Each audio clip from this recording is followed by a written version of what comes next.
The Books Galaxy. The Princess and the Goblin. Chapter 1. Why the Princess has a story about her.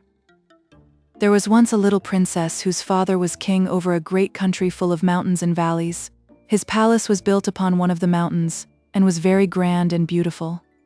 The princess, whose name was Irene, was born there, but she was sent soon after her birth because her mother was not very strong, to be brought up by country people in a large house, half castle, half farmhouse, on the side of another mountain, about halfway between its base and its peak. The princess was a sweet little creature, and at the time my story begins was about 8 years old, I think. But she got older very fast. Her face was fair and pretty, with eyes like 2 bits of night sky, each with a star dissolved in the blue. Those eyes you would have thought must have known they came from there. So often were they turned up in that direction. The ceiling of her nursery was blue, with stars in it, as like the sky as they could make it. But I doubt if ever she saw the real sky with the stars in it, for a reason which I had better mention at once. These mountains were full of hollow places underneath, huge caverns and winding ways, some with water running through them, and some shining with all colors of the rainbow when a light was taken in. There would not have been much known about them, had there not been mines there, great deep pits, with long galleries and passages running off from them, which had been dug to get at the ore of which the mountains were full. In the course of digging, the miners came upon many of these natural caverns. A few of them had far-off openings out on the side of a mountain, or into a ravine. Now in these subterranean caverns lived a strange race of beings, called by some gnomes, by some kobolds, by some goblins. There was a legend current in the country that at one time they lived above ground, and were very like other people. But for some reason or other, concerning which there were different legendary theories, the king had laid what they thought too severe taxes upon them, or had required observances of them they did not like, or had begun to treat them with more severity in some way or other, and imposed stricter laws, and the consequence was that they had all disappeared from the face of the country. According to the legend, however, instead of going to some other country, they had all taken refuge in the subterranean caverns, whence they never came out but at night, and then seldom showed themselves in any numbers, and never to many people at once. It was only in the least frequented and most difficult parts of the mountains that they were said to gather even at night in the open air. Those who had caught sight of any of them said that they had greatly altered in the course of generations, and no wonder, seeing they lived away from the sun in cold and wet and dark places. They were now, not ordinarily ugly, but either absolutely hideous or ludicrously grotesque both in face and form. There was no invention, they said, of the most lawless imagination expressed by pen or pencil that could surpass the extravagance of their appearance. But I suspect those who said so had mistaken some of their animal companions for the goblins themselves, of which more by and by. The goblins themselves were not so far removed from the human as such a description would imply. And as they grew misshapen in body, they had grown in knowledge and cleverness, and now were able to do things no mortal could see the possibility of. But as they grew in cunning, they grew in mischief, and their great delight was in every way they could think of to annoy the people who lived in the open-air story above them. They had enough of affection left for each other to preserve them from being absolutely cruel for cruelty's sake to those that came in their way, but still they so heartily cherished the ancestral grudge against those who occupied their former possessions, and especially against the descendants of the king who had caused their expulsion, that they sought every opportunity of tormenting them in ways that were as odd as their inventors, and although dwarfed and misshapen, they had strength equal to their cunning. In the process of time they had got a king and a government of their own, whose chief business, beyond their own simple affairs, was to devise trouble for their neighbors. It will now be pretty evident why the little princess had never seen the sky at night. They were much too afraid of the goblins to let her out of the house then, even in company with ever so many attendants. And they had good reason, as we shall see by and by. Chapter 2. The Princess Loses Herself. I have said the Princess Irene was about 8 years old when my story begins, and this is how it begins. One very wet day, when the mountain was covered with mist which was constantly gathering itself together into raindrops, and pouring down on the roofs of the great old house, whence it fell in a fringe of water from the eaves all round about it, the princess could not of course go out. She got very tired, so tired that even her toys could no longer amuse her. You would wonder at that if I had time to describe to you one half of the toys she had, but then you wouldn't have the toys themselves. And that makes all the difference. You can't get tired of a thing before you have it. It was a picture, though, worth seeing. The princess sitting in the nursery with the sky ceiling over her head, at a great table covered with her toys. If the artist would like to draw this, I should advise him not to meddle with the toys. I'm afraid of attempting to describe them, and I think he had better not try to draw them. He had better not. He can do 1,000 things I can't, but I don't think he could draw those toys. No man could better make the princess herself than he could, though leaning with her back bowed into the back of the chair, her head hanging down, and her hands in her lap, very miserable, as she would say herself, not even knowing what she would like, except it were to go out and get thoroughly wet, and catch a particularly nice cold, and have to go to bed and take gruel. The next moment after you see her sitting there, her nurse goes out of the room. Even that is a change, and the princess wakes up a little, and looks about her.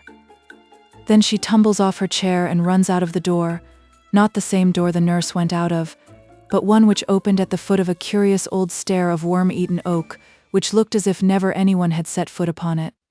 She had once before been up 6 steps, and that was sufficient reason, in such a day, for trying to find out what was at the top of it. Up and up she ran, such a long way it seemed to her, until she came to the top of the 3rd flight. There she found the landing was the end of a long passage. Into this she ran. It was full of doors on each side. There were so many that she did not care to open any, but ran on to the end, where she turned into another passage, also full of doors.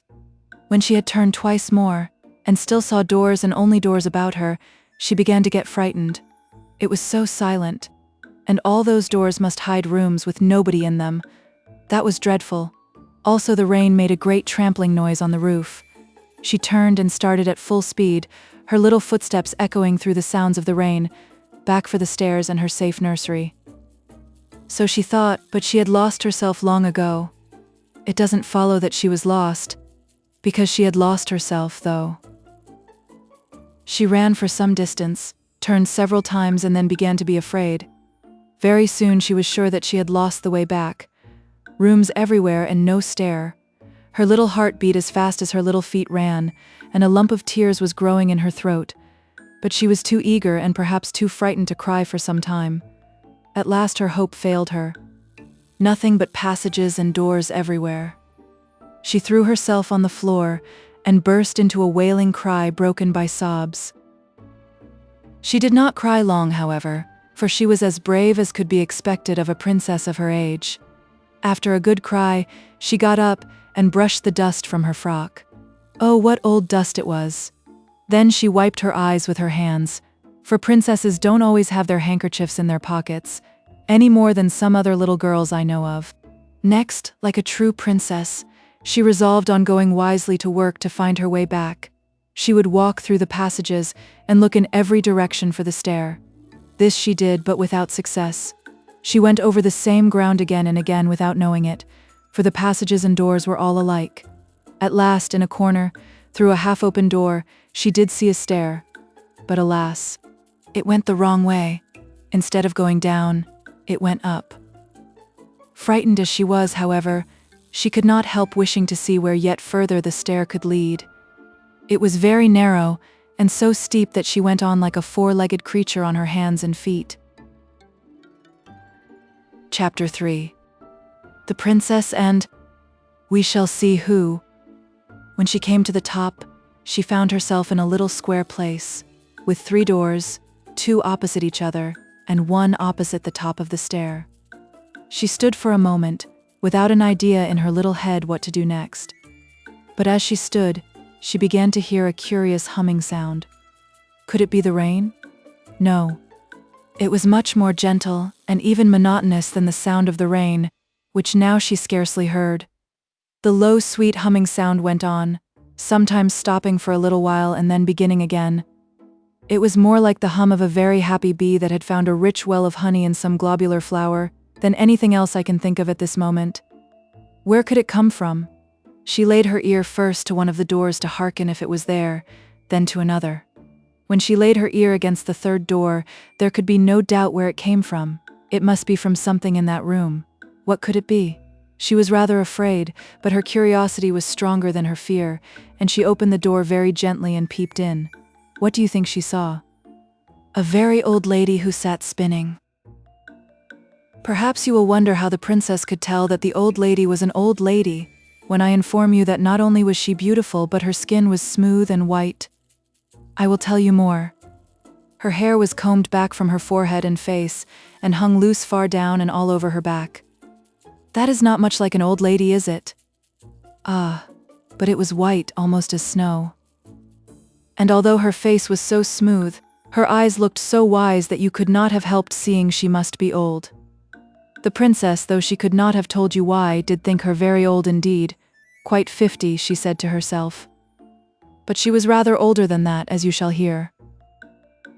While the princess stared bewildered, with her head just inside the door, the old lady lifted hers and said in a sweet, but old and rather shaky voice which mingled very pleasantly with the continued hum of her wheel.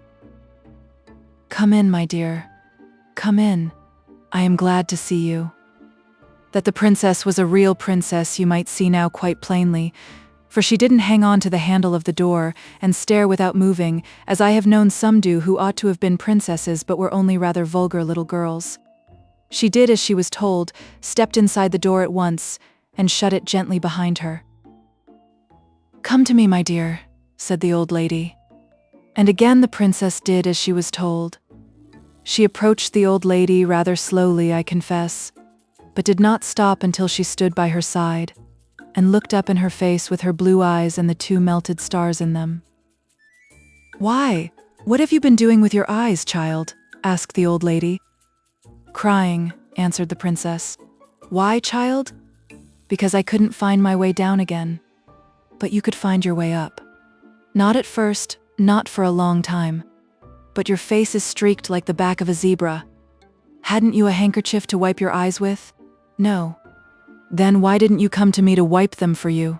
"Please, I didn't know you were here. I will next time." "There's a good child," said the old lady. Then she stopped her wheel and rose and, going out of the room, returned with a little silver basin and a soft white towel, with which she washed and wiped the bright little face. And the princess thought her hands were so smooth and nice. When she carried away the basin and towel, the little princess wondered to see how straight and tall she was, for, although she was so old, she didn't stoop a bit. She was dressed in black velvet with thick, white, heavy-looking lace about it, and on the black dress her hair shone like silver. There was hardly any more furniture in the room than there might have been in that of the poorest old woman who made her bread by her spinning. There was no carpet on the floor, no table anywhere, nothing but the spinning wheel and the chair beside it. When she came back, she sat down and without a word began her spinning once more, while Irene, who had never seen a spinning wheel, stood by her side and looked on.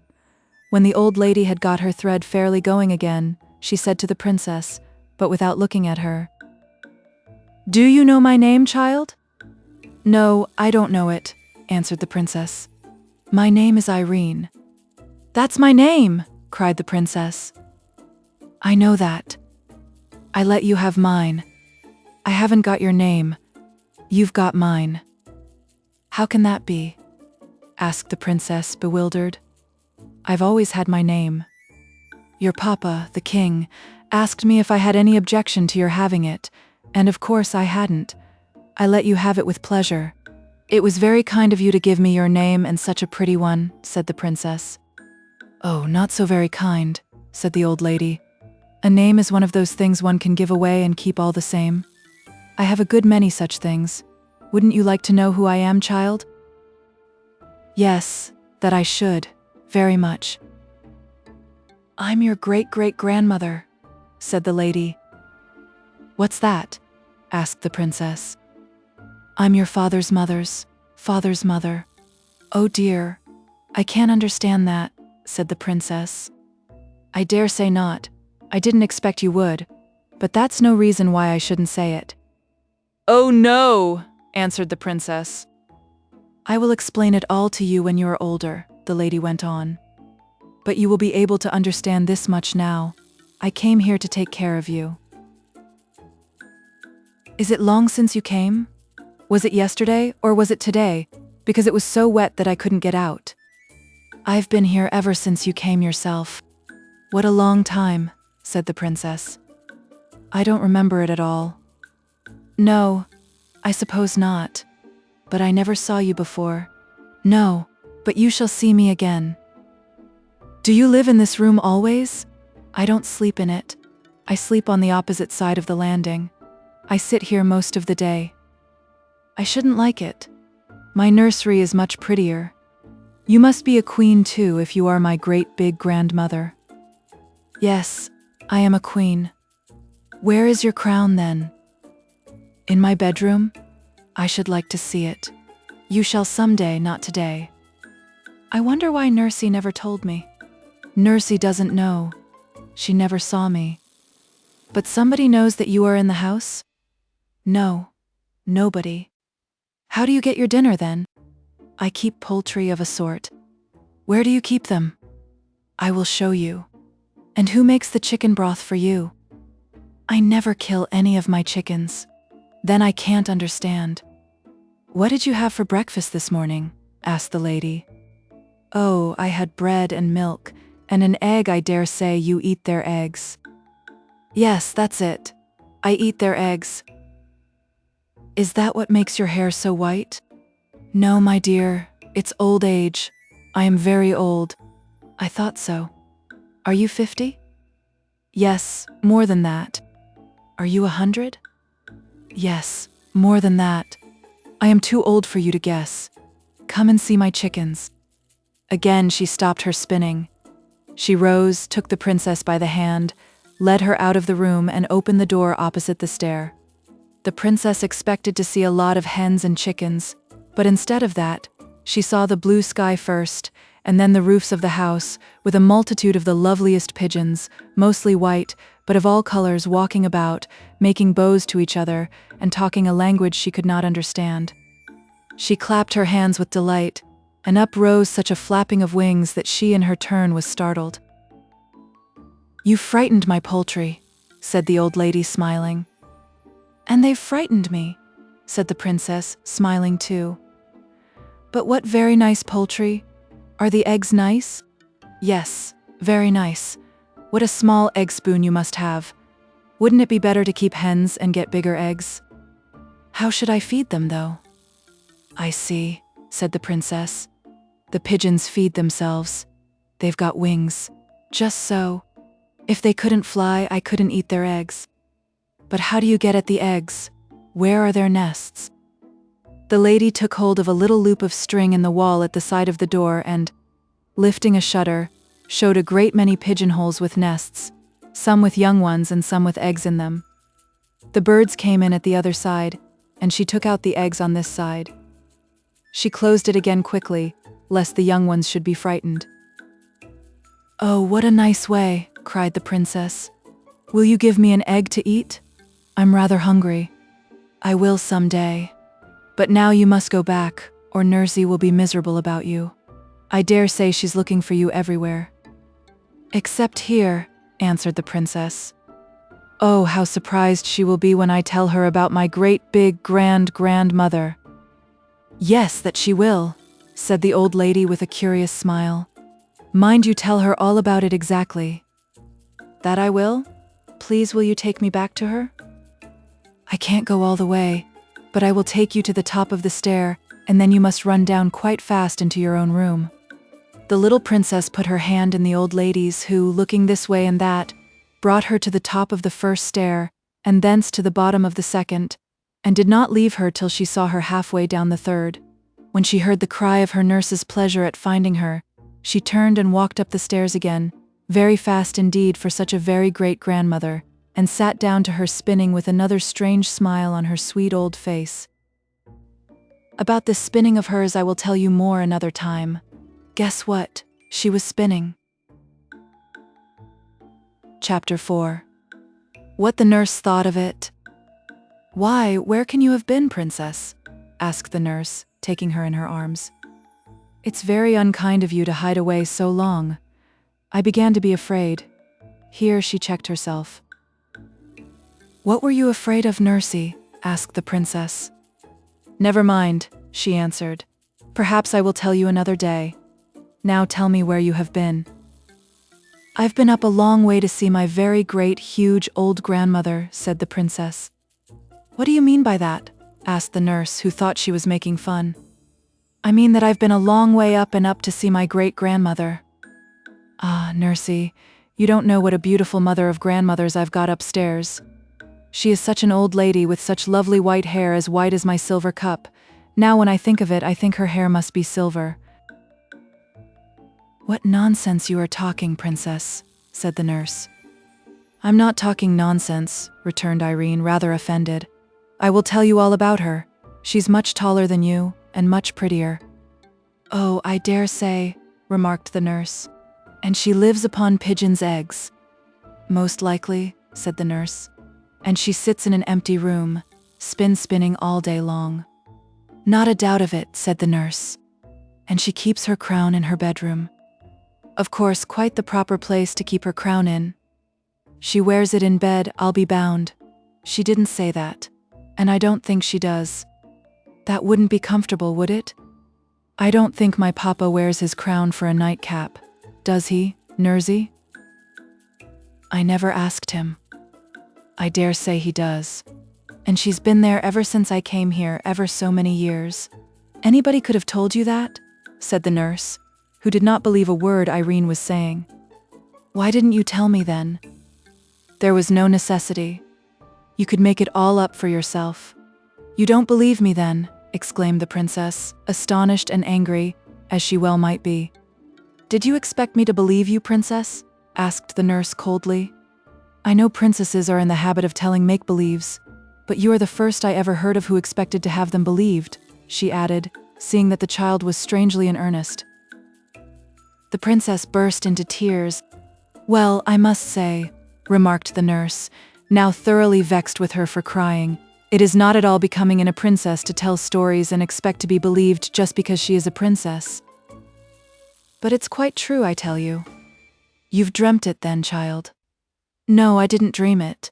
I went upstairs and I lost myself, and if I hadn't found the beautiful lady, I should never have found myself." "Oh, I dare say." "Well, you just come up with me and see if I'm not telling the truth." "Indeed, I have other work to do. It's your dinner time, and I won't have any more such nonsense." The princess wiped her eyes, and her face grew so hot that they were soon quite dry.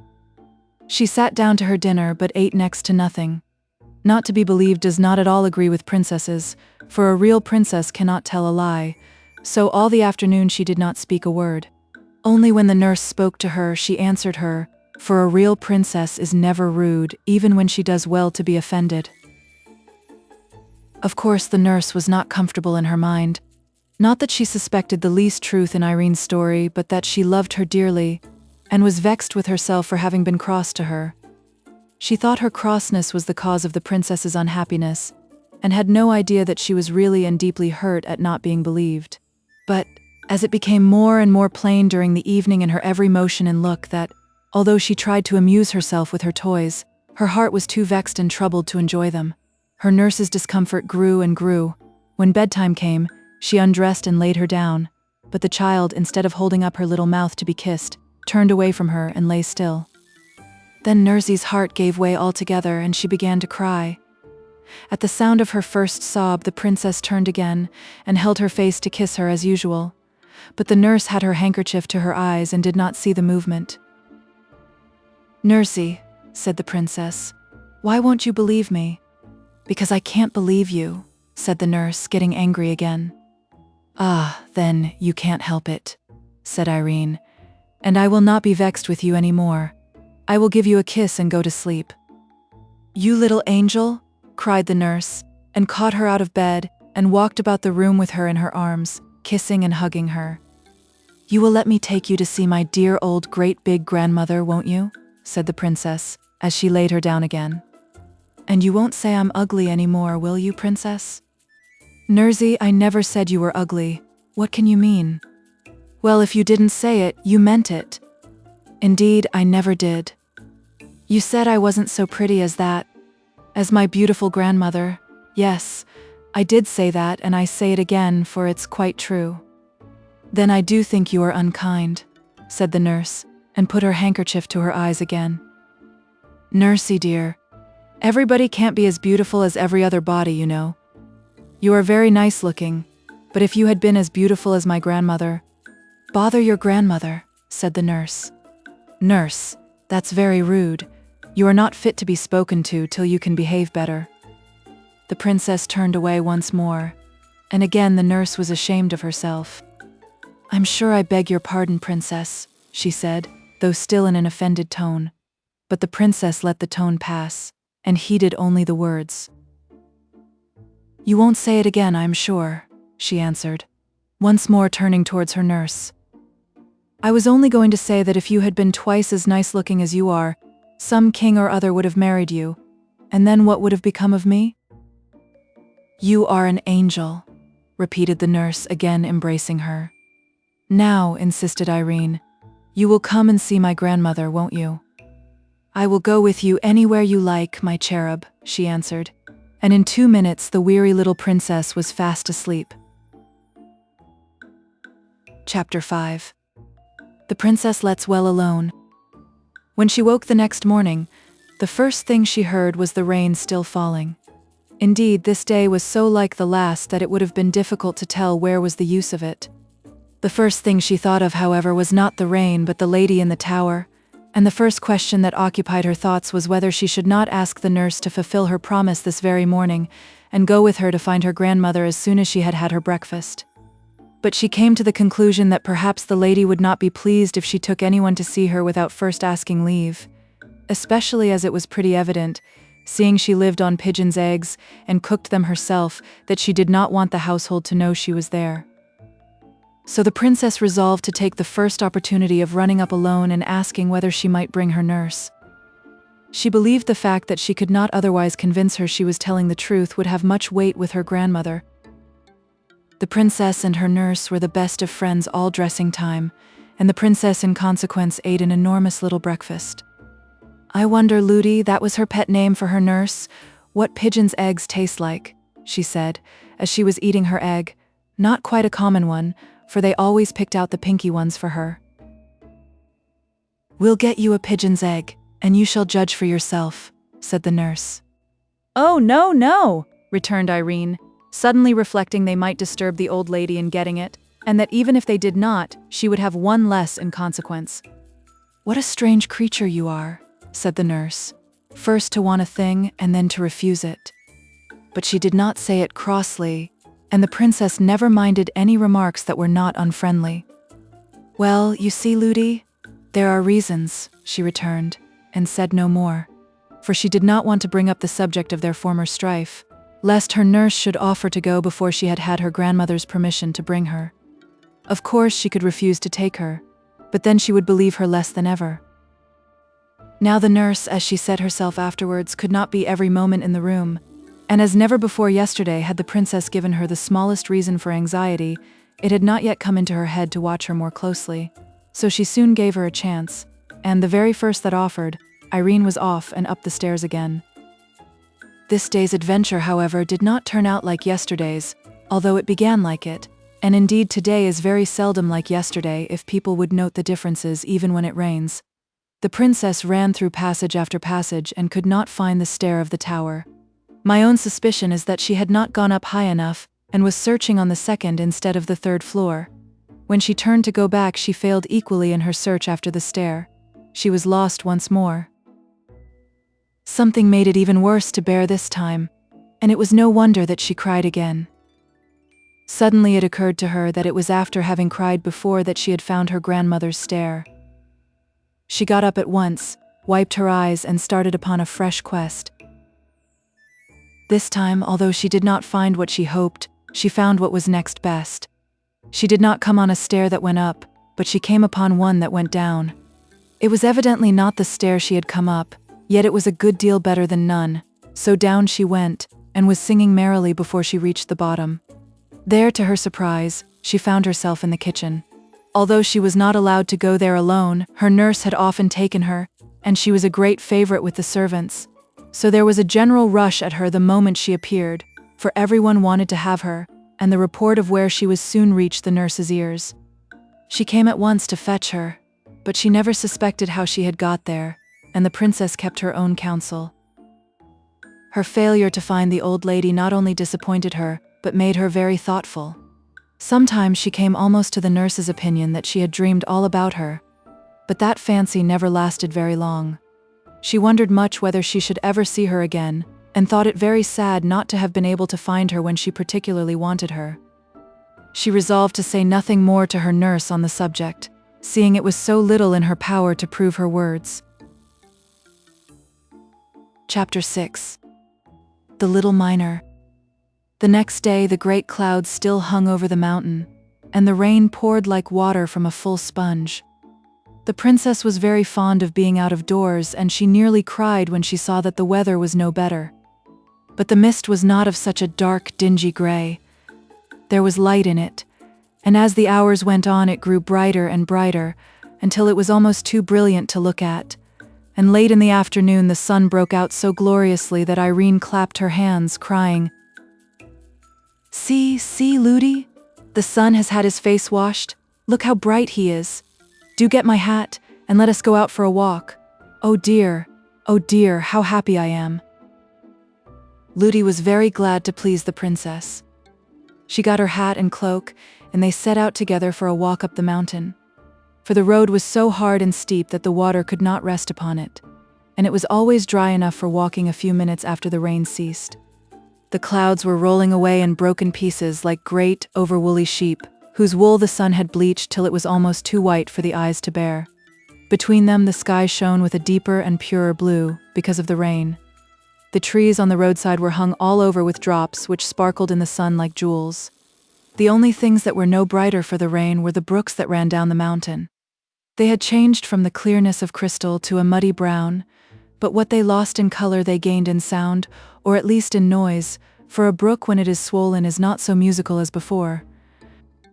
But Irene was in raptures with the great brown streams tumbling down everywhere, and Ludi shared in her delight, for she too had been confined to the house for 3 days.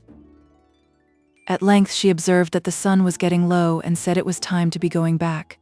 She made the remark again and again, but every time the princess begged her to go on just a little farther and a little farther, reminding her that it was much easier to go downhill, and saying that when they did turn they would be at home in a moment.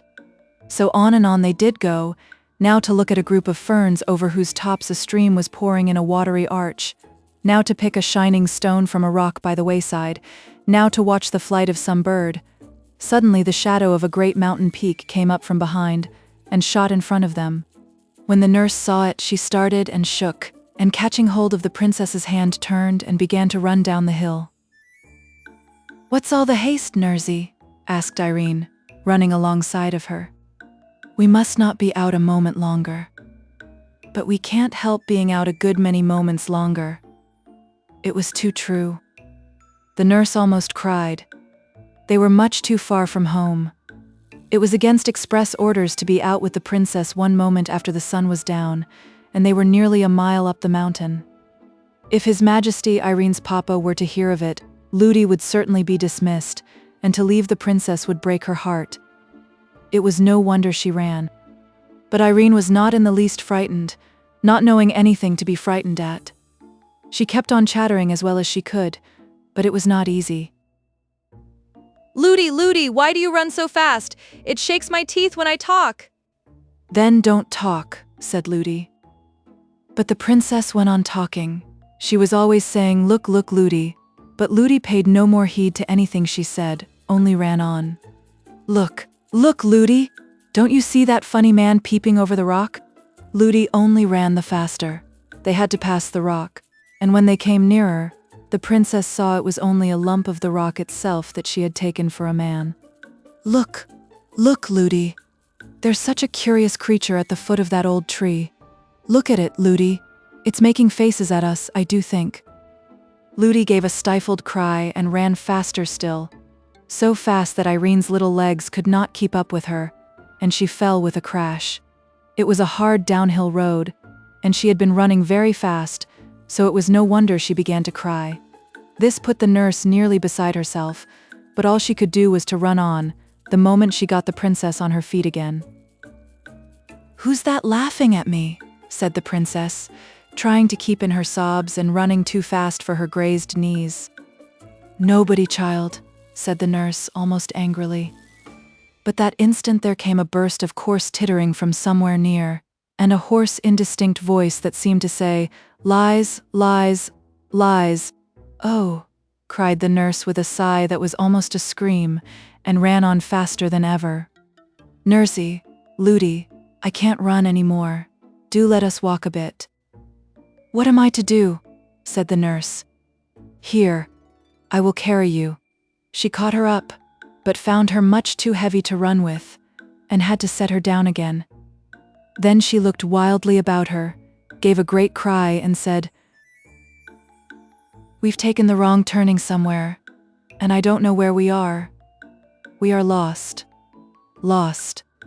The terror she was in had quite bewildered her. It was true enough, they had lost the way. They had been running down into a little valley in which there was no house to be seen. Now Irene did not know what good reason there was for her nurse's terror, for the servants had all strict orders never to mention the goblins to her, but it was very discomposing to see her nurse in such a fright. Before, however, she had time to grow thoroughly alarmed like her, she heard the sound of whistling, and that revived her. Presently she saw a boy coming up the road from the valley to meet them. He was the whistler, but before they met his whistling changed to singing, and this is something like what he sang. "Ring, dod, bang, go the hammers clang, hit and turn and bore, whiz and puff and roar, thus we rive the rocks, force the goblin locks, see the shining ore, 1, 2, 3, bright as gold can be, 4, 5, 6, shovels, mattocks, picks, 7, 8, 9, light your lamp at mine, 10, 11, 12, loosely hold the helve, where the merry miner boys make the goblins hold their noise." "I wish you would hold your noise," said the nurse rudely, for the very word goblin at such a time, and in such a place, made her tremble. It would bring the goblins upon them to a certainty, she thought, to defy them in that way. But whether the boy heard her or not, he did not stop his singing. 13, 14, 15, this is worth the siftin'. 16, 17, 18, there's the match, and laid in. 19, 20, goblins in a plenty. "Do be quiet," cried the nurse, in a whispered shriek. But the boy, who was now close at hand, still went on. "Hush, scush, scurry. There you go in a hurry, gobble, gobble, goblin. There you go a wobblin', hobble, hobblin', cobble, cobble, coblin, hob, bob, goblin, who?" "There," said the boy as he stood still opposite them. "There, that'll do for them. They can't bear singing, and they can't stand that song. They can't sing themselves, for they have no more voice than a crow, and they don't like other people to sing." The boy was dressed in a miner's dress, with a curious cap on his head.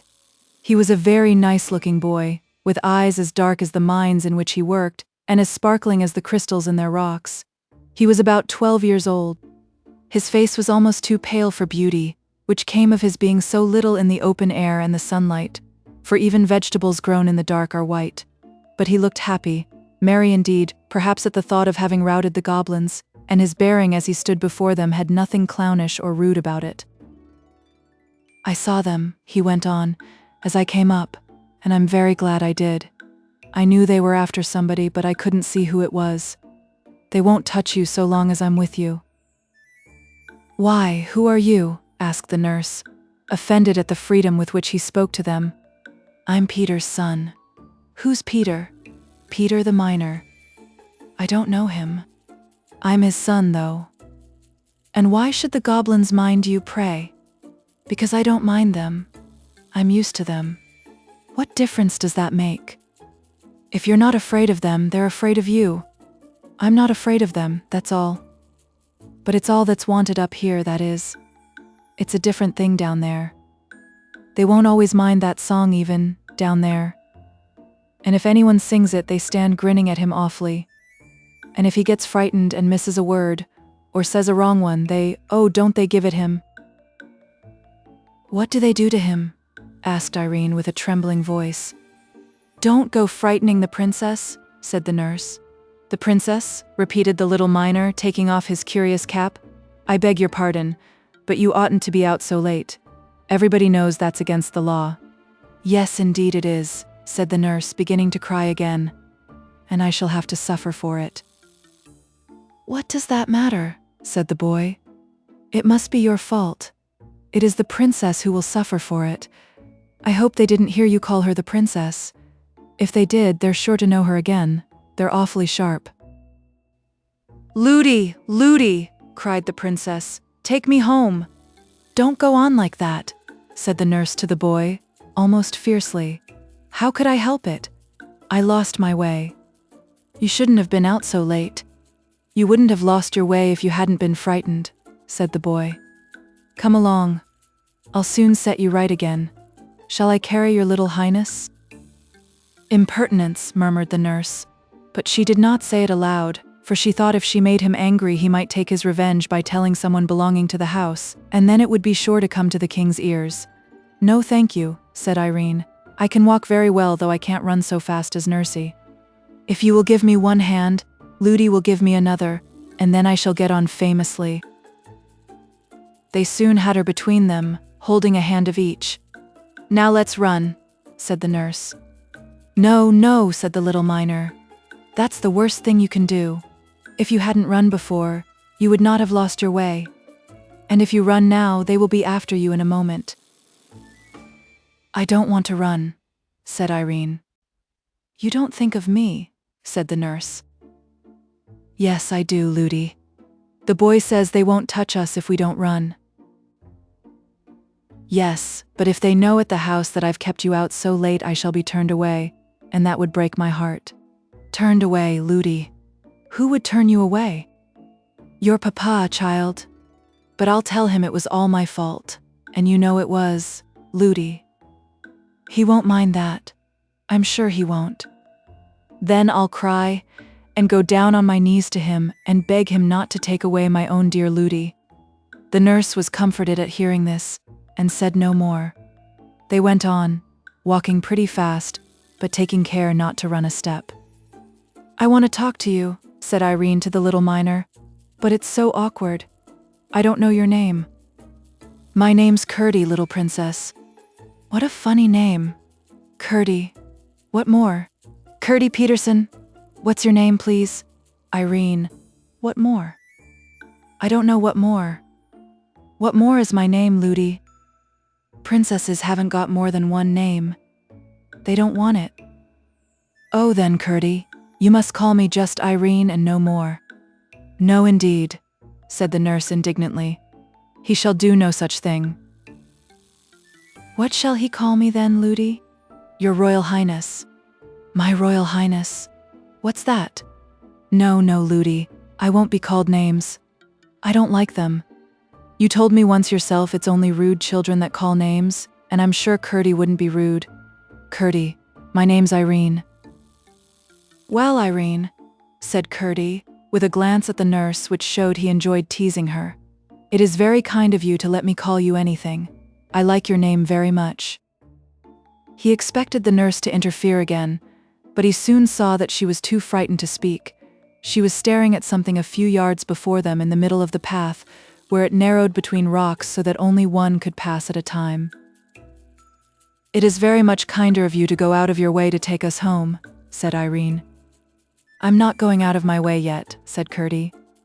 It's on the other side of those rocks the path turns off to my father's.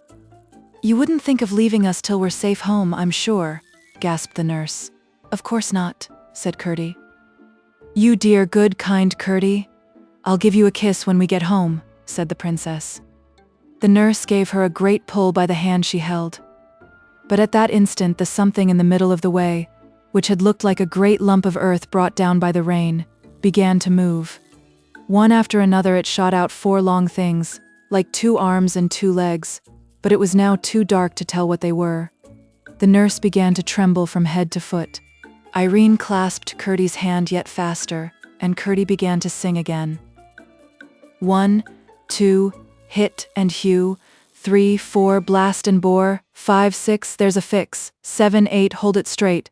9, 10, hit again. Hurry, scurry, bother, smother, there's a toad in the road. Smash it, squash it, fry it, dry it. You're another, up and off, they're enough. Who?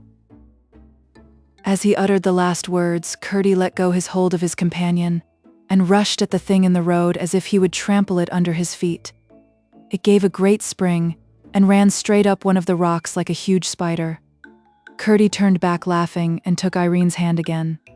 She grasped his very tight, but said nothing till they had passed the rocks. A few yards more and she found herself on a part of the road she knew and was able to speak again. "Do you know, Curdie, I don't quite like your song. It sounds to me rather rude," she said. "Well, perhaps it is," answered Curdie. "I never thought of that. It's a way we have. We do it because they don't like it." "Who don't like it?" "The Cobs, as we call them." "Don't," said the nurse. "Why not?" said Curdie. "I beg you won't. Please don't." "Oh, if you ask me that way, of course I won't, though I don't a bit know why. Look, there are the lights of your great house down below. You'll be at home in 5 minutes now." Nothing more happened. They reached home in safety. Nobody had missed them, or even known they had gone out, and they arrived at the door belonging to their part of the house without anyone seeing them.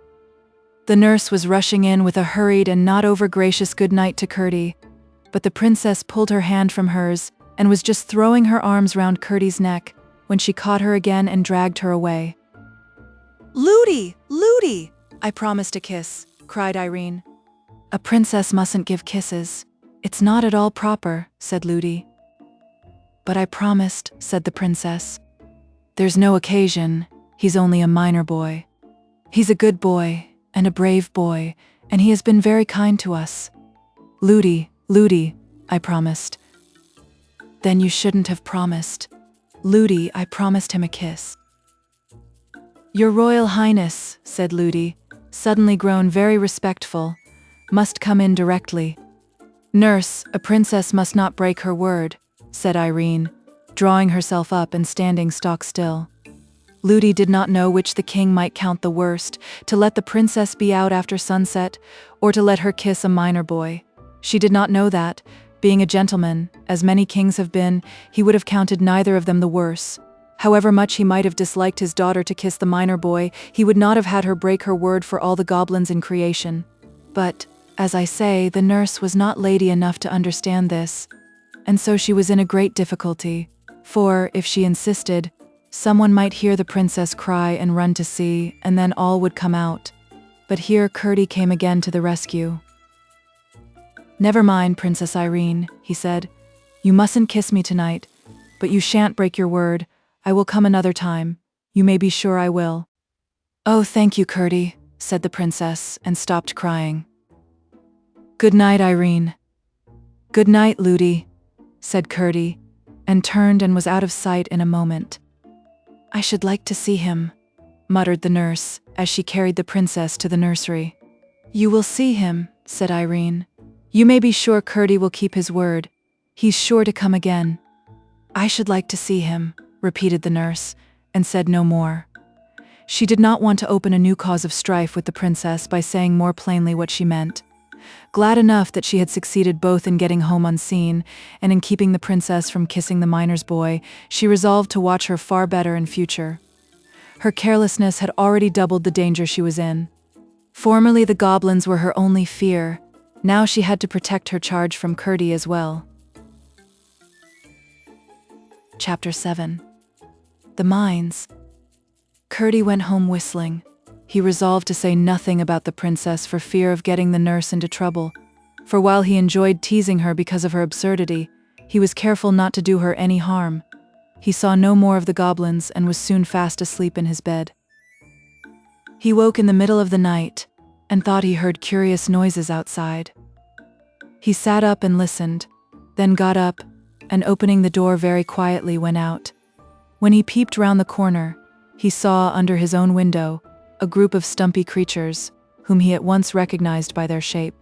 Hardly, however, had he begun his 1, 2, 3 when they broke asunder, scurried away, and were out of sight. He returned laughing, got into bed again, and was fast asleep in a moment. Reflecting a little over the matter in the morning, he came to the conclusion that, as nothing of the kind had ever happened before, they must be annoyed with him for interfering to protect the princess. By the time he was dressed, however, he was thinking of something quite different, for he did not value the enmity of the goblins in the least. As soon as they had had breakfast, he set off with his father for the mine. They entered the hill by a natural opening under a huge rock, where a little stream rushed out. They followed its course for a few yards, when the passage took a turn, and sloped steeply into the heart of the hill, with many angles and windings and branchings off, and sometimes with steps where it came upon a natural gulf. It led them deep into the hill before they arrived at the place where they were at present digging out the precious ore. This was of various kinds, for the mountain was very rich in the better sorts of metals. With flint and steel and tinderbox, they lighted their lamps, then fixed them on their heads, and were soon hard at work with their pickaxes and shovels and hammers. Father and son were at work near each other, but not in the same gang. The passages out of which the ore was dug, they called gangs, for when the lode or vein of ore was small, one miner would have to dig away alone in a passage no bigger than gave him just room to work, sometimes in uncomfortable cramped positions. If they stopped for a moment, they could hear everywhere around them, some nearer, some farther off, the sounds of their companions burrowing away in all directions in the inside of the great mountain, some boring holes in the rock in order to blow it up with gunpowder, others shoveling the broken ore into baskets to be carried to the mouth of the mine, others hitting away with their pickaxes. Sometimes, if the miner was in a very lonely part, he would hear only a tap-tapping, no louder than that of a woodpecker, for the sound would come from a great distance off through the solid mountain rock. The work was hard at best, for it is very warm underground, but it was not particularly unpleasant, and some of the miners, when they wanted to earn a little more money for a particular purpose, would stop behind the rest and work all night. But you could not tell night from day down there, except from feeling tired and sleepy, for no light of the sun ever came into those gloomy regions. Some who had thus remained behind during the night, although certain there were none of their companions at work, would declare the next morning that they heard, every time they halted for a moment to take breath, a tap-tapping all about them, as if the mountain were then more full of miners than ever it was during the day, and some in consequence would never stay overnight, for all knew those were the sounds of the goblins. They worked only at night, for the miners' night was the goblins' day. Indeed, the greater number of the miners were afraid of the goblins, for there were strange stories well known amongst them of the treatment some had received whom the goblins had surprised at their work during the night. The more courageous of them, however, amongst them Peter Peterson and Curdie, who in this took after his father, had stayed in the mine all night again and again, and although they had several times encountered a few stray goblins, had never yet failed in driving them away. As I have indicated already, the chief defense against them was verse, for they hated verse of every kind, and some kinds they could not endure at all. I suspect they could not make any themselves, and that was why they disliked it so much. At all events, those who were most afraid of them were those who could neither make verses themselves nor remember the verses that other people made for them, while those who were never afraid were those who could make verses for themselves, for although there were certain old rhymes which were very effectual, yet it was well known that a new rhyme, if of the right sort, was even more distasteful to them and therefore more effectual in putting them to flight. Perhaps my readers may be wondering what the goblins could be about, working all night long, seeing they never carried up the ore and sold it, but when I have informed them concerning what Curdie learned the very next night, they will be able to understand. For Curdie had determined, if his father would permit him, to remain there alone this night, and that for two reasons. First, he wanted to get extra wages that he might buy a very warm red petticoat for his mother, who had begun to complain of the cold of the mountain air sooner than usual this autumn, and second, he had just a faint hope of finding out what the goblins were about under his window the night before. When he told his father, he made no objection, for he had great confidence in his boy's courage and resources. "I'm sorry I can't stay with you," said Peter, "but I want to go and pay the parson a visit this evening, and besides I've had a bit of a headache all day." "I'm sorry for that, father," said Curdie. "Oh, it's not much. You'll be sure to take care of yourself, won't you?" "Yes, father, I will. I'll keep a sharp lookout, I promise you. Curdie was the only one who remained in the mine. About 6 o'clock the rest went away, everyone bidding him good night and telling him to take care of himself, for he was a great favorite with them all. "Don't forget your rhymes," said one. "No, no," answered Curdie. "It's no matter if he does," said another, "for he'll only have to make a new one." "Yes, but he mightn't be able to make it fast enough," said another, and while it was cooking in his head, they might take a mean advantage and set upon him. "I'll do my best," said Curdie. "I'm not afraid." "We all know that," they returned, and left him. Chapter 8. The Goblins. For some time Curdie worked away briskly, throwing all the ore he had disengaged on one side behind him, to be ready for carrying out in the morning. He heard a good deal of goblin tapping, but it all sounded far away in the hill, and he paid it little heed. Towards midnight he began to feel rather hungry, so he dropped his pickaxe, got out a lump of bread which in the morning he had laid in a damp hole in the rock, sat down on a heap of ore, and ate his supper. Then he leaned back for 5 minutes' rest before beginning his work again, and laid his head against the rock. He had not kept the position for 1 minute before he heard something which made him sharpen his ears. It sounded like a voice inside the rock. After a while he heard it again. It was a goblin voice, there could be no doubt about that, and this time he could make out the words. "Hadn't we better be moving?" it said. A rougher and deeper voice replied. "There's no hurry. That wretched little mole won't be through tonight if he work ever so hard. He's not by any means at the thinnest place." "But you still think the load does come through into our house?" said the first voice. "Yes, but a good bit farther on than he has got to yet. If he had struck a stroke more to the side just here," said the goblin, tapping the very stone, as it seemed to Curdie, against which his head lay, "he would have been through. But he's a couple of yards past it now, and if he follow the load it will be a week before it leads him in. You see it back there, a long way. Still, perhaps, in case of accident it would be as well to be getting out of this. Helfer, you'll take the great chest. That's your business, you know." "Yes, Dad," said a third voice. "But you must help me to get it on my back. It's awfully heavy, you know." "Well, it isn't just a bag of smoke, I admit, but you're as strong as a mountain, Helfer." "You say so, Dad. I think myself I'm all right, but I could carry 10 times as much if it wasn't for my feet." "That is your weak point, I confess, my boy." "Ain't it yours too, Father?" "Well, to be honest, it's a goblin weakness. Why they come so soft, I declare I haven't an idea. Especially when your head's so hard, you know, Father." "Yes, my boy. The goblin's glory is his head. To think how the fellows up above there have to put on helmets and things when they go fighting. Ha ha. But why don't we wear shoes like them, Father? I should like it, especially when I've got a chest like that on my head." "Well, you see, it's not the fashion. The king never wears shoes. The queen does." "Yes, but that's for distinction. The first queen, you see, I mean the king's first wife, wore shoes, of course, because she came from upstairs, and so when she died, the next queen would not be inferior to her, as she called it, and would wear shoes too. It was all pride. She is the hardest in forbidding them to the rest of the women." "I'm sure I wouldn't wear them." "No, not for that I wouldn't," said the first voice, which was evidently that of the mother of the family. "I can't think why either of them should." "Didn't I tell you the first was from upstairs?" said the other. "That was the only silly thing I ever knew His Majesty guilty of. Why should he marry an outlandish woman like that, one of our natural enemies too?" "I suppose he fell in love with her." "Pooh, pooh, he's just as happy now with one of his own people. Did she die very soon?" "They didn't tease her to death, did they?" "Oh dear, no. The king worshipped her very footmarks." "What made her die then? Didn't the heir agree with her?" "She died when the young prince was born."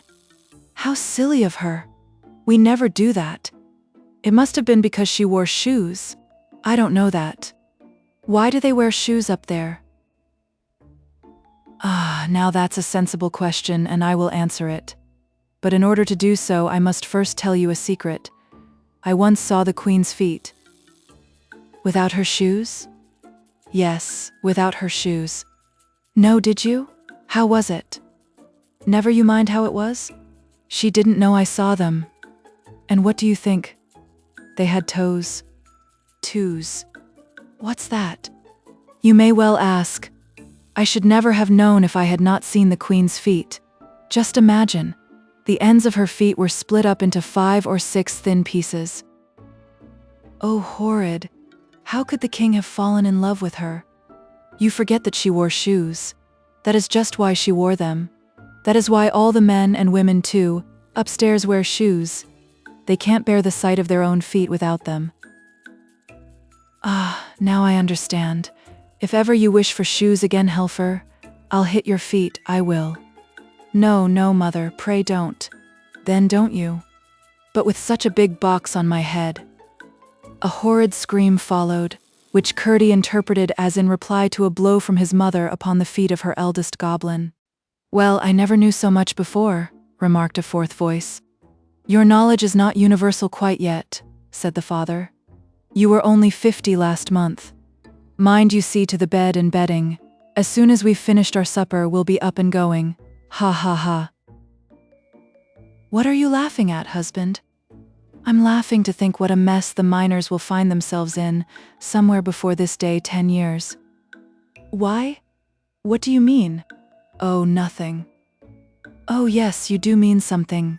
You always do mean something. It's more than you do then, wife. That may be, but it's not more than I find out, you know. Ha ha! You're a sharp one. What a mother you've got, Helfer. Yes, father. Well, I suppose I must tell you, they're all at the palace consulting about it tonight, and as soon as we've got away from this thin place, I'm going there to hear what night they fix upon. I should like to see that young ruffian there on the other side, struggling in the agonies of... He dropped his voice so low that Curdie could hear only a growl. The growl went on in the low bass for a good while, as inarticulate as if the goblin's tongue had been a sausage, and it was not until his wife spoke again that it rose to its former pitch. But what shall we do when you are at the palace? She asked. I will see you safe in the new house I've been digging for you for the last 2 months. Podge, you mind the table and chairs. I commit them to your care. The table has 7 legs, each chair 3.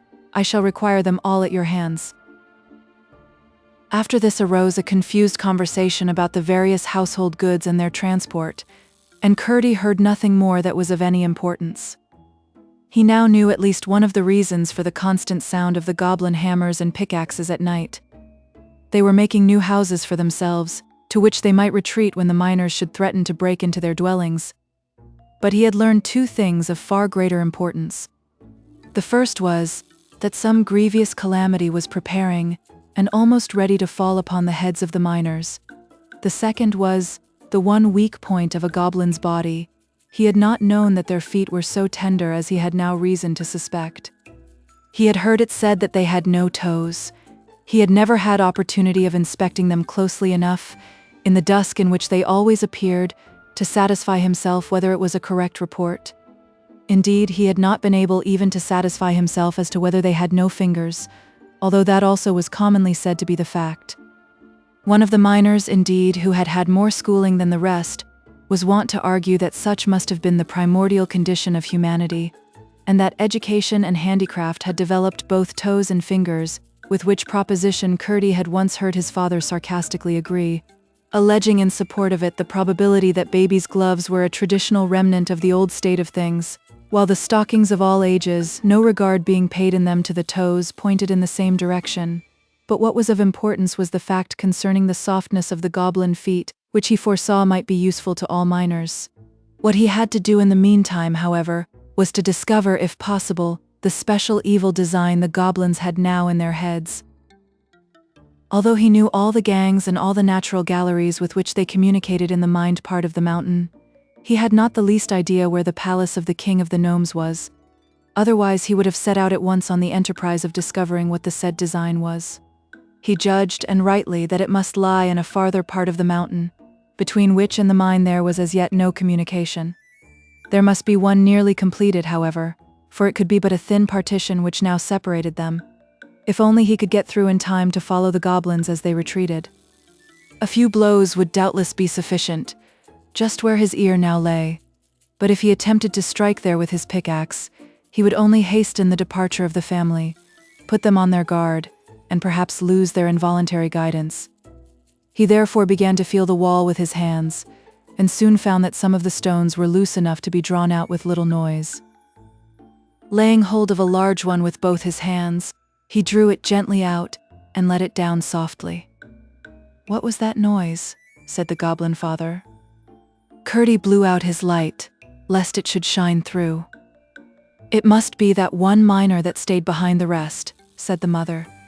"No, he's been gone a good while. I haven't heard a blow for an hour. Besides, it wasn't like that.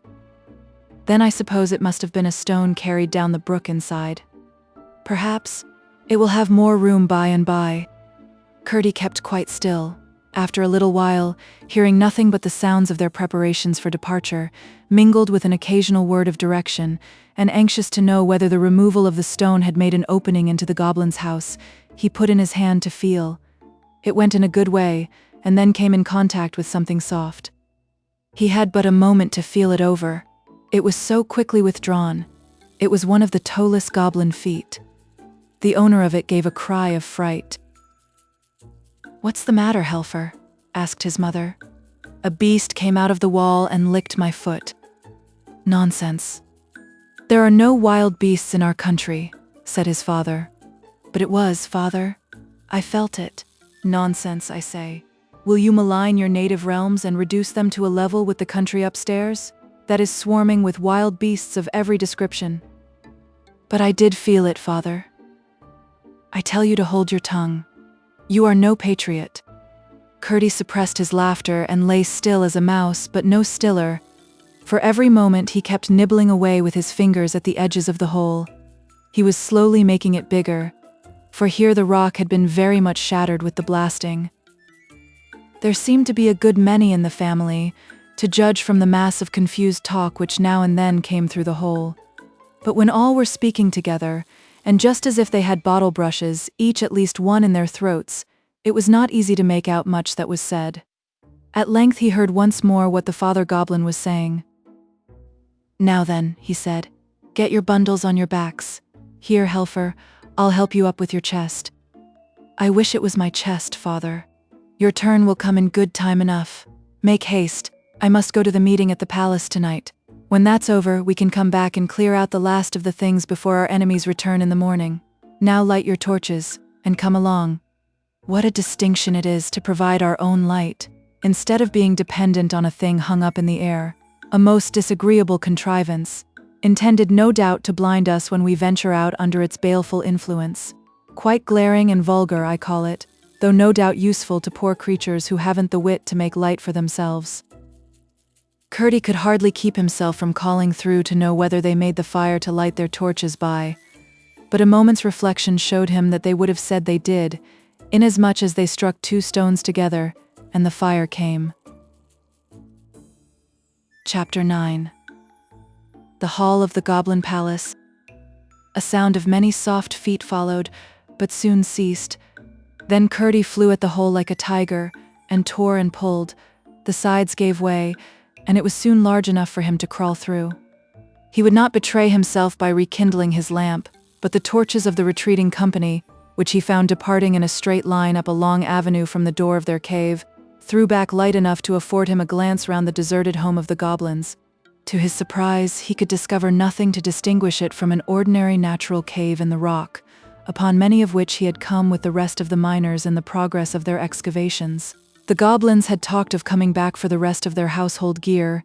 He saw nothing that would have made him suspect a family had taken shelter there for a single night.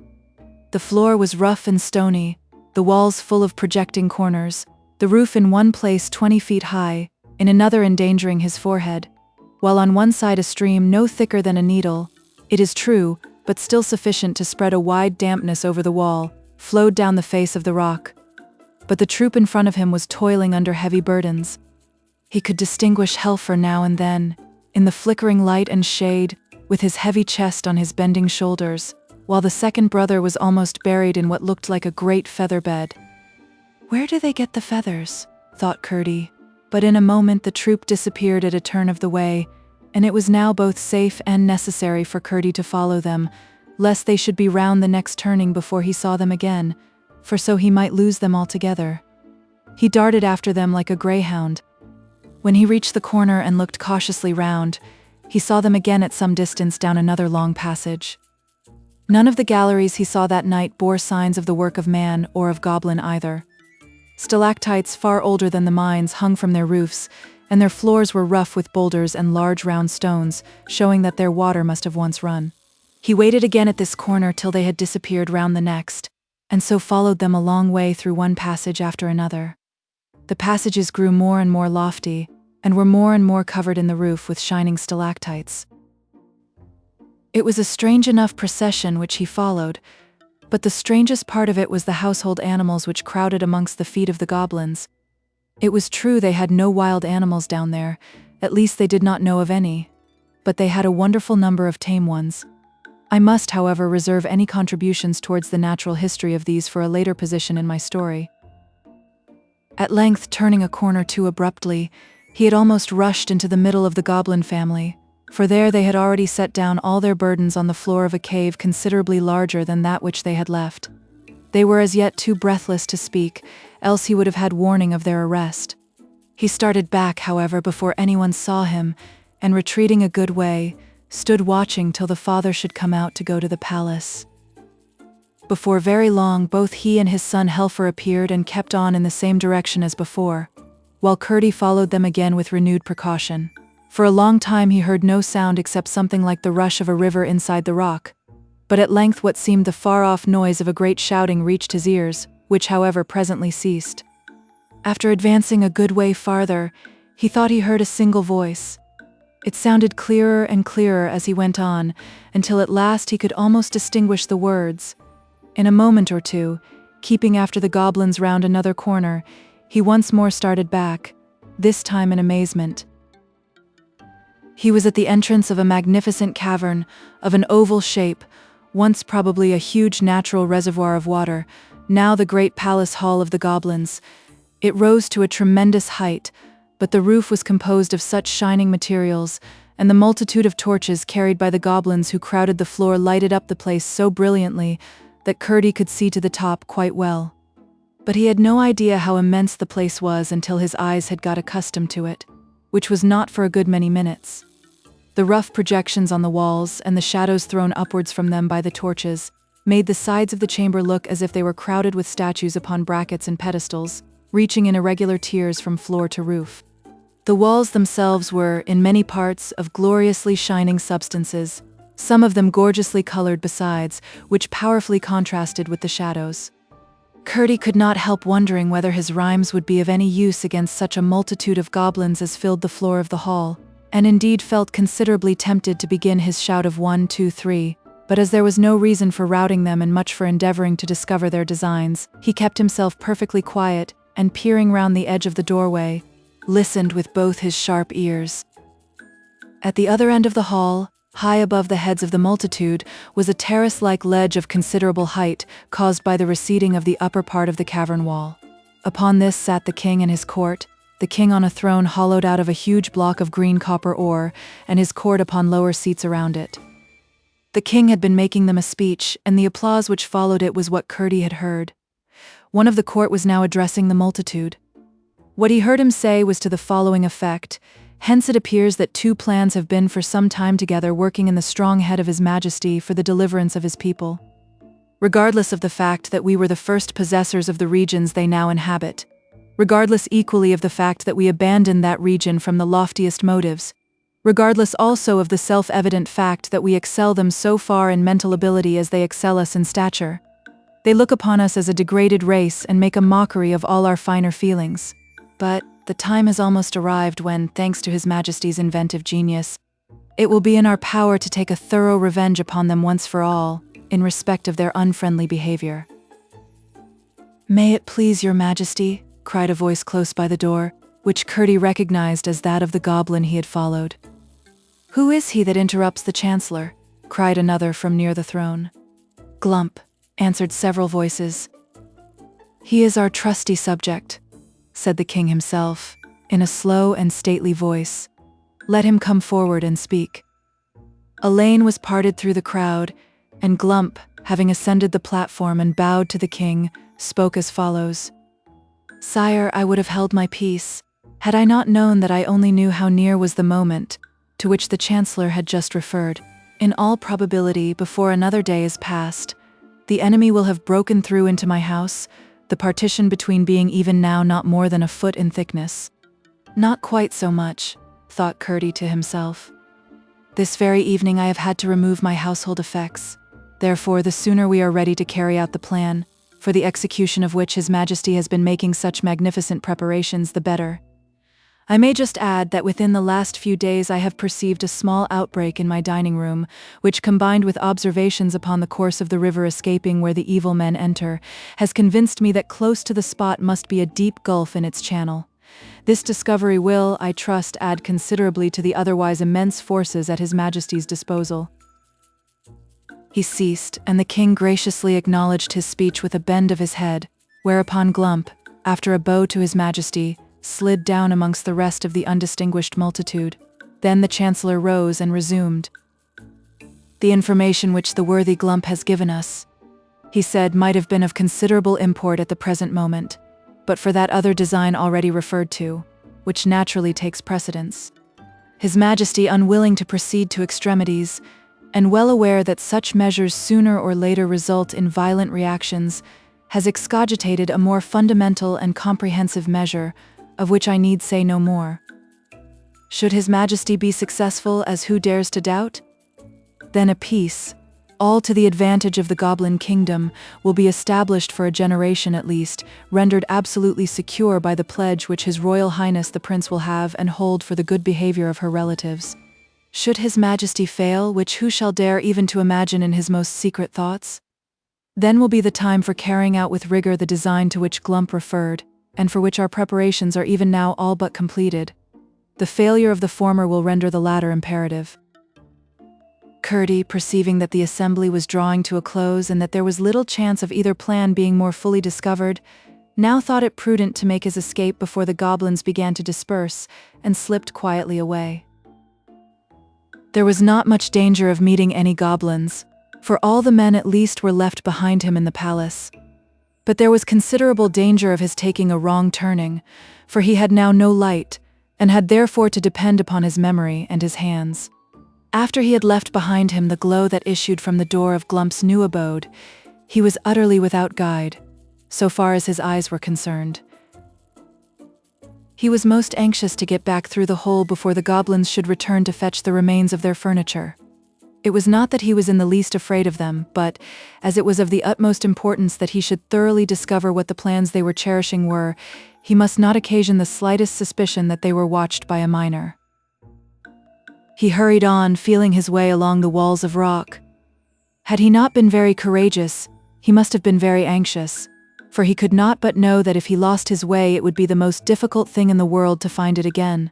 Morning would bring no light into these regions, and towards him least of all, who was known as a special rhymister and persecutor, could goblins be expected to exercise courtesy. Well might he wish that he had brought his lamp and tinderbox with him, of which he had not thought when he crept so eagerly after the goblins. He wished it all the more when, after a while, he found his way blocked up, and could get no farther. It was of no use to turn back, for he had not the least idea where he had begun to go wrong. Mechanically, however, he kept feeling about the walls that hemmed him in. His hand came upon a place where a tiny stream of water was running down the face of the rock. "What a stupid I am," he said to himself.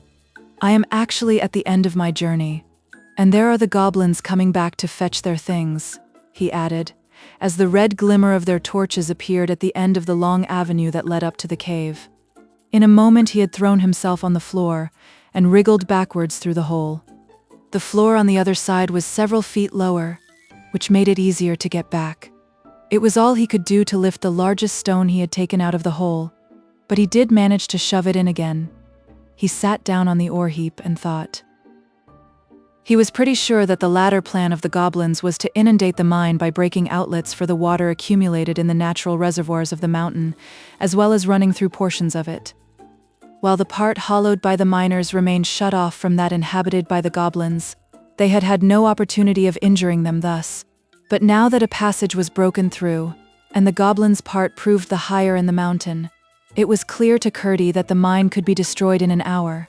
Water was always the chief danger to which the miners were exposed. They met with a little choke damp sometimes, but never with the explosive fire damp so common in coal mines.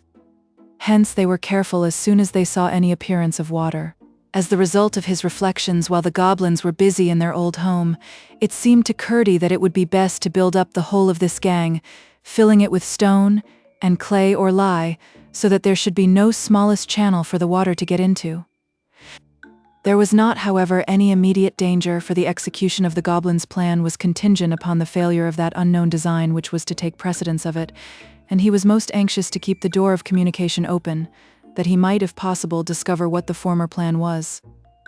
At the same time, they could not resume their intermitted labors for the inundation without his finding it out, when by putting all hands to the work, the one existing outlet might in a single night be rendered impenetrable to any weight of water. For by filling the gang entirely up, their embankment would be buttressed by the sides of the mountain itself. As soon as he found that the goblins had again retired, he lighted his lamp, and proceeded to fill the hole he had made with such stones as he could withdraw when he pleased. He then thought it better, as he might have occasion to be up a good many nights after this, to go home and have some sleep. How pleasant the night air felt upon the outside of the mountain after what he had gone through in the inside of it. He hurried up the hill without meeting a single goblin on the way, and called and tapped at the window until he woke his father, who soon rose and let him in.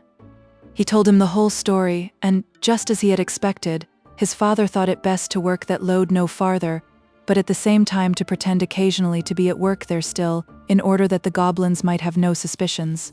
Both father and son then went to bed and slept soundly until the morning. Chapter 10. The Princess's King Papa.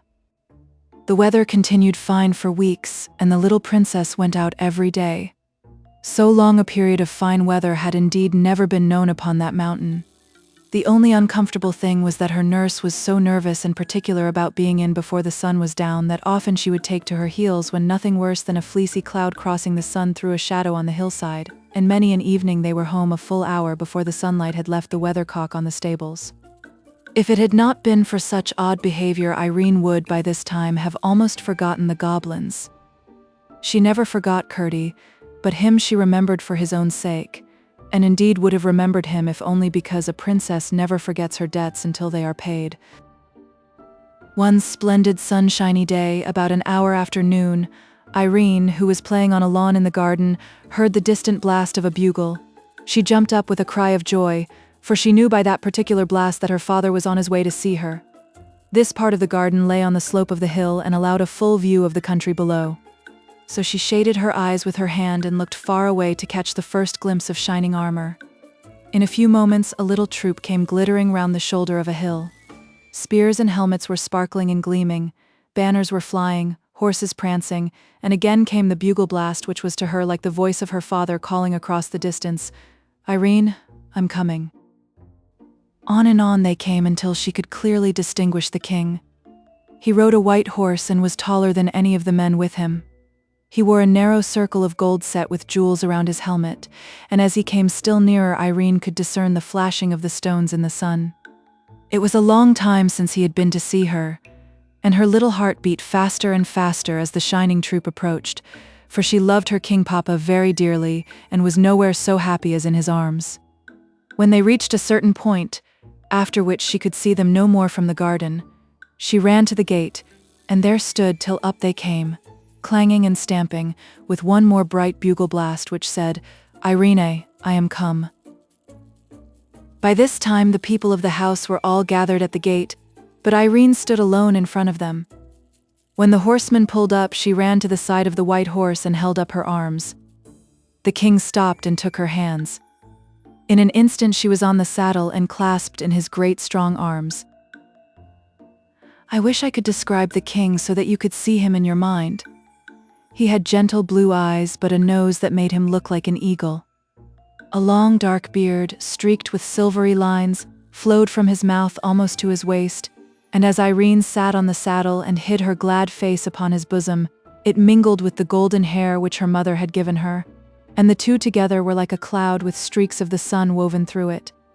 After he had held her to his heart for a minute, he spoke to his white horse, and the great beautiful creature, which had been prancing so proudly a little while before, walked as gently as a lady, for he knew he had a little lady on his back through the gate and up to the door of the house. Then the king set her on the ground and, dismounting, took her hand and walked with her into the great hall, which was hardly ever entered except when he came to see his little princess. There he sat down, with two of his counselors who had accompanied him, to have some refreshment, and Irene sat on his right hand and drank her milk out of a wooden bowl curiously carved. After the king had eaten and drunk, he turned to the princess and said, stroking her hair, "Now, my child, what shall we do next?" This was the question he almost always put to her first after their meal together, and Irene had been waiting for it with some impatience. For now, she thought, she should be able to settle a question which constantly perplexed her. "I should like you to take me to see my great old grandmother." The king looked grave and said, "What does my little daughter mean?" "I mean the Queen Irene that lives up in the tower, the very old lady, you know, with the long hair of silver."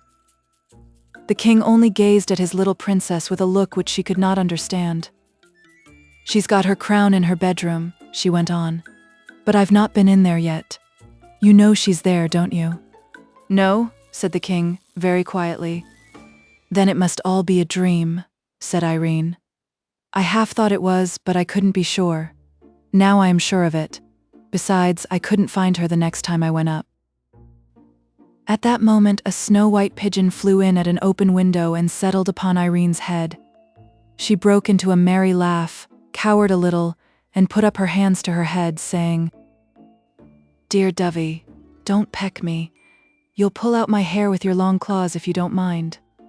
The king stretched out his hand to take the pigeon, but it spread its wings and flew again through the open window, when its whiteness made one flash in the sun and vanished. The king laid his hand on his princess's head, held it back a little, gazed in her face, smiled half a smile, and sighed half a sigh.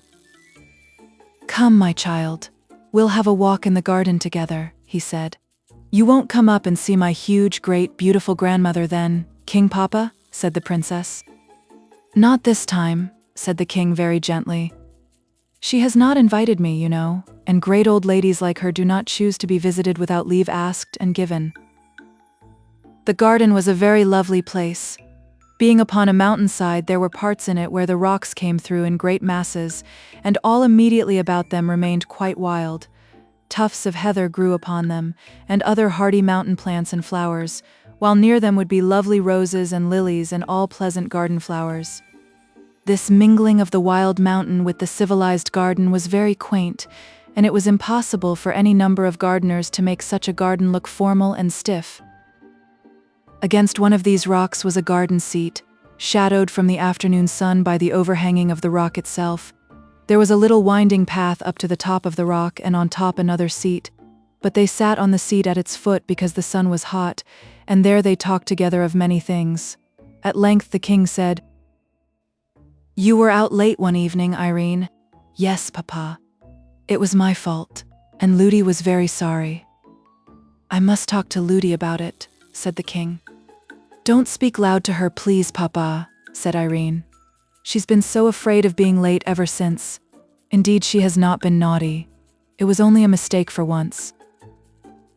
"Once might be too often," murmured the king to himself, as he stroked his child's head. I can't tell you how he had come to know. I am sure Curdie had not told him. Someone about the palace must have seen them after all. He sat for a good while thinking. There was no sound to be heard except that of a little stream which ran merrily out of an opening in the rock by where they sat, and sped away down the hill through the garden. Then he rose and, leaving Irene where she was, went into the house and sent for Ludi, with whom he had a talk that made her cry. When in the evening he rode away upon his great white horse, he left 6 of his attendants behind him, with orders that 3 of them should watch outside the house every night, walking round and round it from sunset to sunrise. It was clear he was not quite comfortable about the princess. Chapter 11. The Old Lady's Bedroom. Nothing more happened worth telling for some time. The autumn came and went by. There were no more flowers in the garden. The wind blew strong and howled among the rocks. The rain fell and drenched the few yellow and red leaves that could not get off the bare branches. Again and again there would be a glorious morning followed by a pouring afternoon, and sometimes for a week together there would be rain, nothing but rain all day, and then the most lovely cloudless night, with the sky all out in full-blown stars, not one missing, but the princess could not see much of them, for she went to bed early. The winter drew on, and she found things growing dreary. When it was too stormy to go out, and she had got tired of her toys, Ludi would take her about the house, sometimes to the housekeeper's room, where the housekeeper, who was a good, kind old woman, made much of her, sometimes to the servants' hall or the kitchen, where she was not princess merely, but absolute queen, and ran a great risk of being spoiled. Sometimes she would run off herself to the room where the men-at-arms whom the king had left sat, and they showed her their arms and accoutrements, and did what they could to amuse her. Still at times she found it very dreary, and often wished that her huge great-grandmother had not been a dream. One morning the nurse left her with the housekeeper for a while. To amuse her, she turned out the contents of an old cabinet upon the table. The little princess found her treasures, queer ancient ornaments, and many things the use of which she could not imagine, far more interesting than her own toys, and sat playing with them for 2 hours or more. But, at length, in handling a curious old-fashioned brooch, she ran the pin of it into her thumb, and gave a little scream with the sharpness of the pain, but would have thought little more of it had not the pain increased and her thumb begun to swell. This alarmed the housekeeper greatly. The nurse was fetched, the doctor was sent for, her hand was poulticed, and long before her usual time she was put to bed. The pain still continued, and although she fell asleep and dreamed a good many dreams, there was the pain always in every dream. At last it woke her up. The moon was shining brightly into the room. The poultice had fallen off her hand and it was burning hot. She fancied if she could hold it into the moonlight that would cool it. So she got out of bed, without waking the nurse who lay at the other end of the room, and went to the window. When she looked out, she saw one of the men-at-arms walking in the garden with the moonlight glancing on his armor. She was just going to tap on the window and call him, for she wanted to tell him all about it, when she bethought herself that that might wake Ludi, and she would put her into her bed again. So she resolved to go to the window of another room and call him from there. It was so much nicer to have somebody to talk to than to lie awake in bed with the burning pain in her hand. She opened the door very gently and went through the nursery, which did not look into the garden, to go to the other window. But when she came to the foot of the old staircase, there was the moon shining down from some window high up, and making the worm-eaten oak look very strange and delicate and lovely. In a moment she was putting her little feet one after the other in the silvery path up the stair, looking behind as she went, to see the shadow they made in the middle of the silver. Some little girls would have been afraid to find themselves thus alone in the middle of the night, but Irene was a princess. As she went slowly up the stair, not quite sure that she was not dreaming, suddenly a great longing woke up in her heart to try once more whether she could not find the old lady with the silvery hair. If she is a dream, she said to herself, then I am the likelier to find her, if I am dreaming. So up and up she went, stair after stair, until she came to the many rooms, all just as she had seen them before. Through passage after passage she softly sped, comforting herself that if she should lose her way it would not matter much, because when she woke she would find herself in her own bed with Ludi not far off. But, as if she had known every step of the way, she walked straight to the door at the foot of the narrow stair that led to the tower. What if I should reality really find my beautiful old grandmother up there? She said to herself as she crept up the steep steps. When she reached the top she stood a moment listening in the dark, for there was no moon there. Yes, it was. It was the hum of the spinning wheel. What a diligent grandmother to work both day and night. She tapped gently at the door. "Come in, Irene," said the sweet voice. The princess opened the door and entered. There was the moonlight streaming in at the window, and in the middle of the moonlight sat the old lady in her black dress with the white lace, and her silvery hair mingling with the moonlight, so that you could not have told which was which. "Come in, Irene," she said again. "Can you tell me what I am spinning?"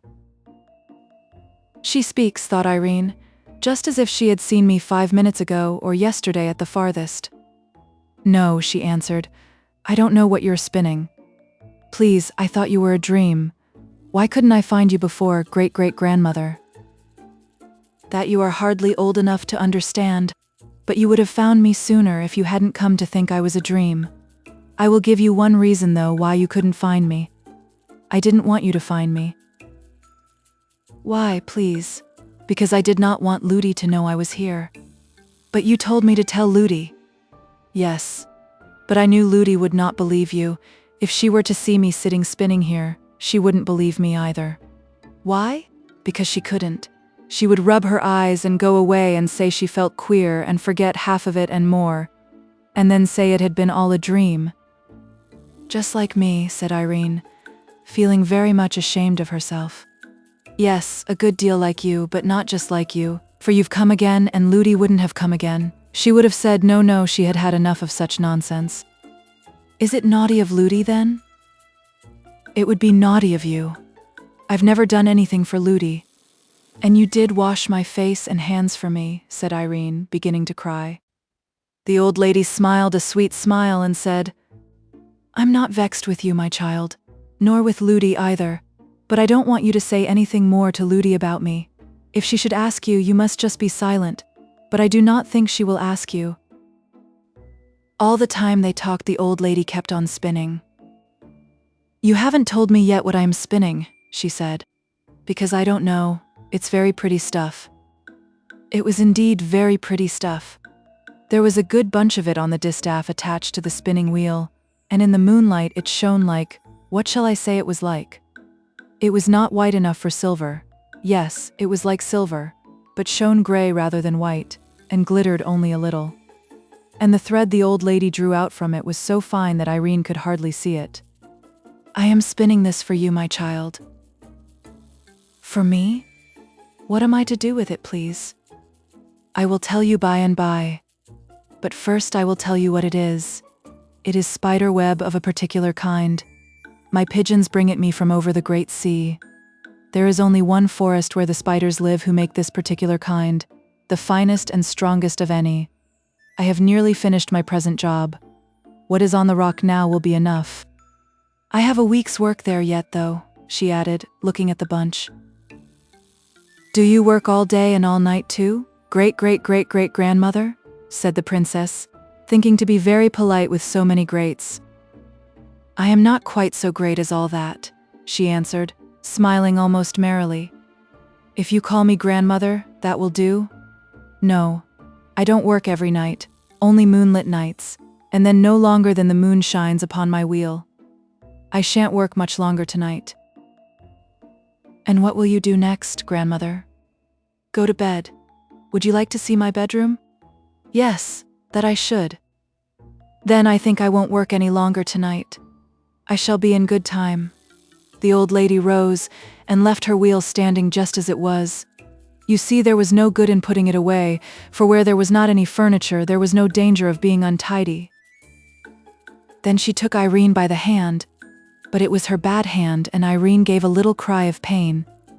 "My child," said her grandmother, "what is the matter?" Irene held her hand into the moonlight, that the old lady might see it, and told her all about it, at which she looked grave. But she only said, "Give me your other hand," and having led her out upon the little dark landing, opened the door on the opposite side of it. What was Irene's surprise to see the loveliest room she had ever seen in her life. It was large and lofty, and dome-shaped. From the center hung a lamp as round as a ball, shining as if with the brightest moonlight, which made everything visible in the room, though not so clearly that the princess could tell what many of the things were. A large oval bed stood in the middle, with a coverlid of rose color, and velvet curtains all rounded of a lovely pale blue. The walls were also blue, spangled all over with what looked like stars of silver. The old lady left her and, going to a strange-looking cabinet, opened it, and took out a curious silver casket. Then she sat down on a low chair and, calling Irene, made her kneel before her while she looked at her hand. Having examined it, she opened the casket and took from it a little ointment. The sweetest odor filled the room like that of roses and lilies as she rubbed the ointment gently all over the hot, swollen hand. Her touch was so pleasant and cool that it seemed to drive away the pain and heat wherever it came. "Oh, grandmother, it is so nice," said Irene. Thank you, thank you." Then the old lady went to a chest of drawers and took out a large handkerchief of gossamer-like cambric, which she tied round her hand. "I don't think I can let you go away tonight," she said. "Would you like to sleep with me?" "Oh yes, yes, dear grandmother," said Irene, and would have clapped her hands, forgetting that she could not. "You won't be afraid, then, to go to bed with such an old woman?" "No, you are so beautiful, grandmother. But I am very old. And I suppose I am very young. You won't mind sleeping with such a very young woman, grandmother?" "You sweet little pertness," said the old lady, and drew her towards her, and kissed her on the forehead and the cheek and the mouth. Then she got a large silver basin, and having poured some water into it, made Irene sit on the chair and washed her feet. This done, she was ready for bed, and oh, what a delicious bed it was into which her grandmother laid her. She hardly could have told she was lying upon anything. She felt nothing but the softness. The old lady, having undressed herself, lay down beside her. "Why don't you put out your moon?" asked the princess. "That never goes out, night or day," she answered. "In the darkest night, if any of my pigeons are out on a message, they always see my moon and know where to fly to. But if somebody besides the pigeons were to see it, somebody about the house, they would come to look what it was and find you." "The better for them then," said the old lady. "But it does not happen above 5 times in 100 years that anyone does see it. The greater part of those who do take it for a meteor wink their eyes and forget it again. Besides, nobody could find the room except I pleased. Besides, again, I will tell you a secret. If that light were to go out, you would fancy yourself lying in a bare garret, on a heap of old straw, and would not see one of the pleasant things round about you all the time." "I hope it will never go out," said the princess. "I hope not. But it is time we both went to sleep. Shall I take you in my arms?" The little princess nestled close up to the old lady, who took her in both her arms and held her close to her bosom. "Oh dear, this is so nice," said the princess. "I didn't know anything in the world could be so comfortable. I should like to lie here forever." "You may if you will," said the old lady, "but I must put you to one trial, not a very hard one, I hope.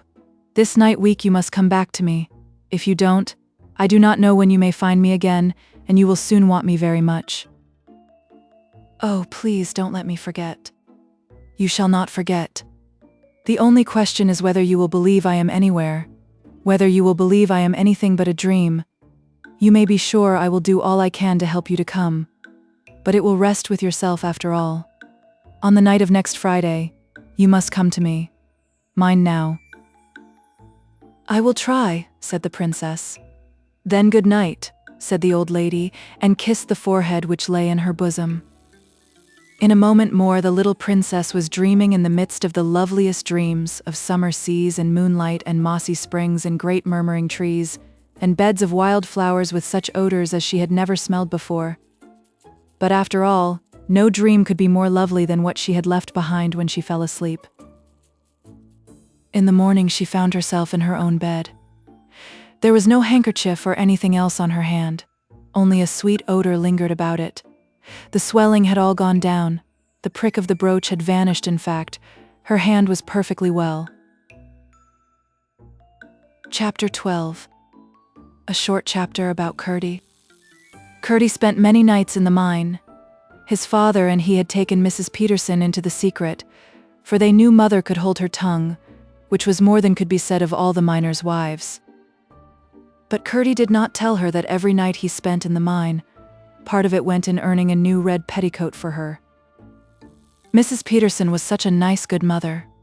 All mothers are nice and good more or less, but Mrs. Peterson was nice and good all more and no less. She made and kept a little heaven in that poor cottage on the high hillside for her husband and son to go home to out of the low and rather dreary earth in which they worked. I doubt if the princess was very much happier even in the arms of her huge great-grandmother than Peter and Curdie were in the arms of Mrs. Peterson. True, her hands were hard and chapped and large, but it was with work for them, and therefore, in the sight of the angels, her hands were so much the more beautiful. And if Curdie worked hard to get her a petticoat, she worked hard every day to get him comforts which he would have missed much more than she would a new petticoat even in winter. Not that she and Curdie ever thought of how much they worked for each other, that would have spoiled everything.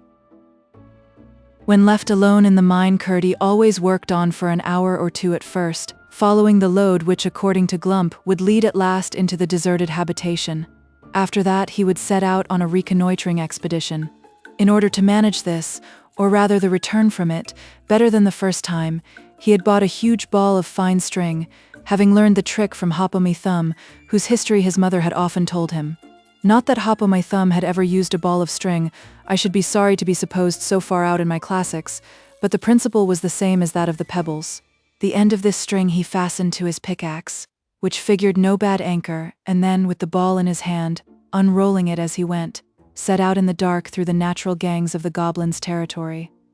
The first night or two he came upon nothing worth remembering, saw only a little of the home life of the Cobs in the various caves they called houses, failed in coming upon anything to cast light upon the foregoing design, which kept the inundation for the present in the background. But at length, I think on the third or fourth night, he found, partly guided by the noise of their implements, a company of evidently the best sappers and miners amongst them, hard at work. What were they about? It could not well be the inundation, seeing that had in the meantime been postponed to something else. Then what was it? He lurked and watched, every now and then in the greatest risk of being detected, but without success. He had again and again to retreat in haste, a proceeding rendered the more difficult that he had to gather up his string as he returned upon its course. It was not that he was afraid of the goblins, but that he was afraid of their finding out that they were watched, which might have prevented the discovery at which he aimed. Sometimes his haste had to be such that, when he reached home towards morning, his string, for lack of time to wind it up as he dodged the Cobs, would be in what seemed most hopeless entanglement, but after a good sleep, though a short one, he always found his mother had got it right again. There it was, wound in a most respectable ball, ready for use the moment he should want it. "I can't think how you do it, Mother," he would say. "I follow the thread." She would answer, "Just as you do in the mine." She never had more to say about it, but the less clever she was with her words, the more clever she was with her hands, and the less his mother said, the more Curdie believed she had to say, but still he had made no discovery as to what the Goblin-Miners were about. Chapter 13. The Cobs creatures. About this time the gentleman whom the king had left behind him to watch over the princess had each occasion to doubt the testimony of his own eyes, for more than strange were the objects to which they would bear witness. They were of one sort creatures, but so grotesque and misshapen as to be more like a child's drawings upon his slate than anything natural. They saw them only at night, while on guard about the house. The testimony of the man who first reported having seen one of them was that, as he was walking slowly round the house, while yet in the shadow, he caught sight of a creature standing on its hind legs in the moonlight, with its forefeet upon a window ledge, staring in at the window. Its body might have been that of a dog or wolf, he thought, but he declared on his honor that its head was twice the size it ought to have been for the size of its body, and as round as a ball, while the face, which it turned upon him as it fled, was more like one carved by a boy upon the turnip inside which he is going to put a candle than anything else he could think of. It rushed into the garden. He sent an arrow after it, and thought he must have struck it, for it gave an unearthly howl, and he could not find his arrow any more than the beast, although he searched all about the place where it vanished. They laughed at him until he was driven to hold his tongue, and said he must have taken too long a pull at the ale jug. But before 2 nights were over he had one to side with him, for he too had seen something strange, only quite different from that reported by the other. The description the second man gave of the creature he had seen was yet more grotesque and unlikely. They were both laughed at by the rest, but night after night another came over to their side, until at last there was only one left to laugh at all his companions. 2 nights more passed, and he saw nothing. But on the 3rd he came rushing from the garden to the other 2 before the house, in such an agitation that they declared, for it was their turn now, that the band of his helmet was cracking under his chin with the rising of his hair inside it. Running with him into that part of the garden which I have already described, they saw a score of creatures, to not one of which they could give a name, and not one of which was like another, hideous and ludicrous at once, gambolling on the lawn in the moonlight. The supernatural, or rather subnatural, ugliness of their faces, the length of legs and necks in some, the apparent absence of both or either in others, made the spectators, although in one consent as to what they saw, yet doubtful, as I have said, of the evidence of their own eyes and ears as well. For the noises they made, although not loud, were as uncouth and varied as their forms, and could be described neither as grunts, nor squeaks, nor roars, nor howls, nor barks, nor yells, nor screams, nor croaks, nor hisses, nor mews, nor shrieks, but only as something like all of them mingled in one horrible dissonance. Keeping in the shade, the watchers had a few moments to recover themselves before the hideous assembly suspected their presence, but all at once, as if by common consent, they scampered off in the direction of a great rock, and vanished before the men had come to themselves sufficiently to think of following them. My readers will suspect what these were, but I will now give them full information concerning them. They were, of course, household animals belonging to the goblins, whose ancestors had taken their ancestors many centuries before from the upper regions of light into the lower regions of darkness. The original stocks of these horrible creatures were very much the same as the animals now seen about farms and homes in the country, with the exception of a few of them, which had been wild creatures such as foxes, and indeed wolves and small bears, which the goblins, from their proclivity towards the animal creation, had caught when cubs and tamed. But in the course of time all had undergone even greater changes than had passed upon their owners. They had altered, that is, their descendants had altered into such creatures as I have not attempted to describe except in the vaguest manner, the various parts of their bodies assuming, in an apparently arbitrary and self-willed manner, the most abnormal developments. Indeed, so little did any distinct type predominate in some of the bewildering results that you could only have guessed at any known animal as the original. And even then, what likeness remained would be more one of general expression than of definable confirmation. But what increased the gruesomeness tenfold was that, from constant domestic, or indeed rather family association with the goblins, their countenances had grown in grotesque resemblance to the human. No one understands animals who does not see that every one of them, even amongst the fishes, it may be with a dimness and vagueness infinitely remote, yet shadows the human. In the case of these, the human resemblance had greatly increased. While their owners had sunk towards them, they had risen towards their owners. But the conditions of subterranean life being equally unnatural for both, while the goblins were worse, the creatures had not improved by the approximation, and its result would have appeared far more ludicrous than consoling to the warmest lover of animal nature. I shall now explain how it was that just then these animals began to show themselves about the king's country house. The goblins, as Curdie had discovered, were mining on at work both day and night, in divisions, urging the scheme after which he lay in wait. In the course of their tunneling they had broken into the channel of a small stream, but the break being in the top of it, no water had escaped to interfere with their work. Some of the creatures, hovering as they often did about their masters, had found the hole, and had, with the curiosity which had grown to a passion from the restraints of their unnatural circumstances, proceeded to explore the channel. The stream was the same which ran out by the seat on which Irene and her king papa had sat, as I have told, and the goblin creatures found it jolly fun to get out for a romp on a smooth lawn such as they had never seen in all their poor miserable lives. But although they had partaken enough of the nature of their owners to delight in annoying and alarming any of the people whom they met on the mountain, they were, of course, incapable of designs of their own, or of intentionally furthering those of their masters. For several nights after the men-at-arms were at length of one mind as to the fact of the visits of some horrible creatures, whether bodily or spectral they could not yet say, they watched with special attention that part of the garden where they had last seen them.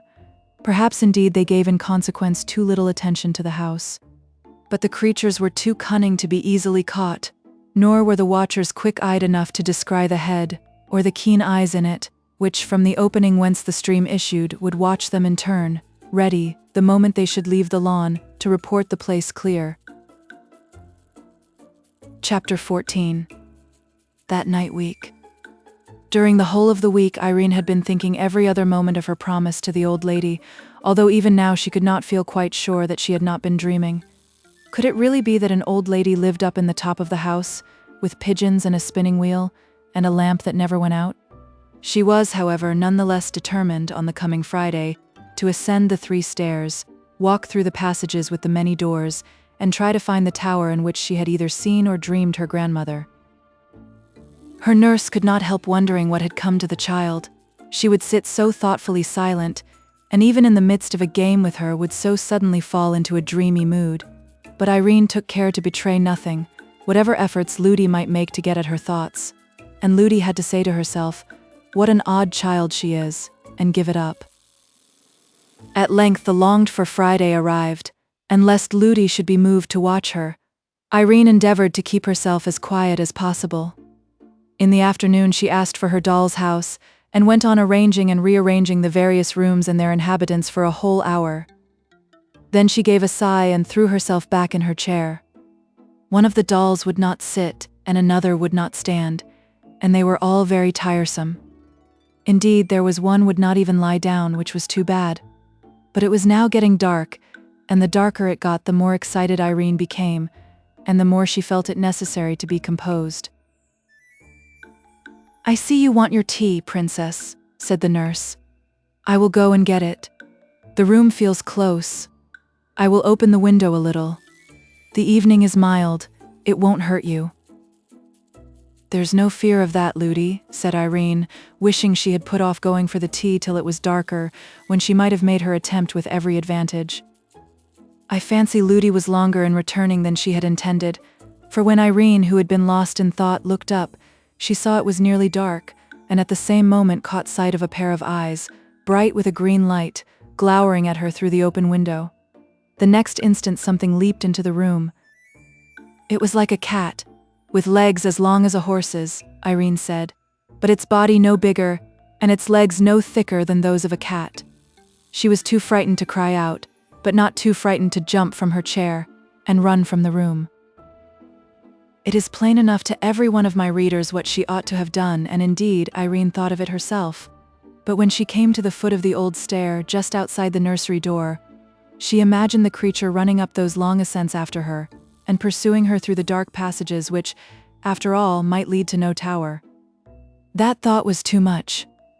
Her heart failed her, and, turning from the stair, she rushed along to the hall, whence, finding the front door open, she darted into the court pursued, at least she thought so, by the creature.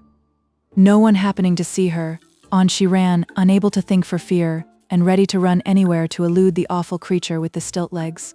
Not daring to look behind her, she rushed straight out of the gate and up the mountain. It was foolish indeed, thus to run farther and farther from all who could help her, as if she had been seeking a fit spot for the goblin creature to eat her in his leisure. But that is the way fear serves us. It always sides with the thing we are afraid of. The princess was soon out of breath with running uphill, but she ran on, for she fancied the horrible creature just behind her, forgetting that, had it been after her, such long legs as those must have overtaken her long ago. At last she could run no longer, and fell, unable even to scream, by the roadside, where she lay for some time half dead with terror. But finding nothing lay hold of her, and her breath beginning to come back, she ventured at length to get half up and peer anxiously about her. It was now so dark she could see nothing. Not a single star was out. She could not even tell in what direction the house lay, and between her and home she fancied the dreadful creature lying ready to pounce upon her. She saw now that she ought to have run up the stairs at once. It was well she did not scream, for although very few of the goblins had come out for weeks, a stray idler or two might have heard her. She sat down upon a stone, and nobody but one who had done something wrong could have been more miserable. She had quite forgotten her promise to visit her grandmother. A raindrop fell on her face. She looked up, and for a moment her terror was lost in astonishment. At first she thought the rising moon had left her place, and drawn nigh to see what could be the matter with the little girl, sitting alone, without hat or cloak on the dark bare mountain. But she soon saw she was mistaken, for there was no light on the ground at her feet, and no shadow anywhere. But a great silver globe was hanging in the air. and as she gazed at the lovely thing, her courage revived. If she were but indoors again, she would fear nothing, not even the terrible creature with the long legs.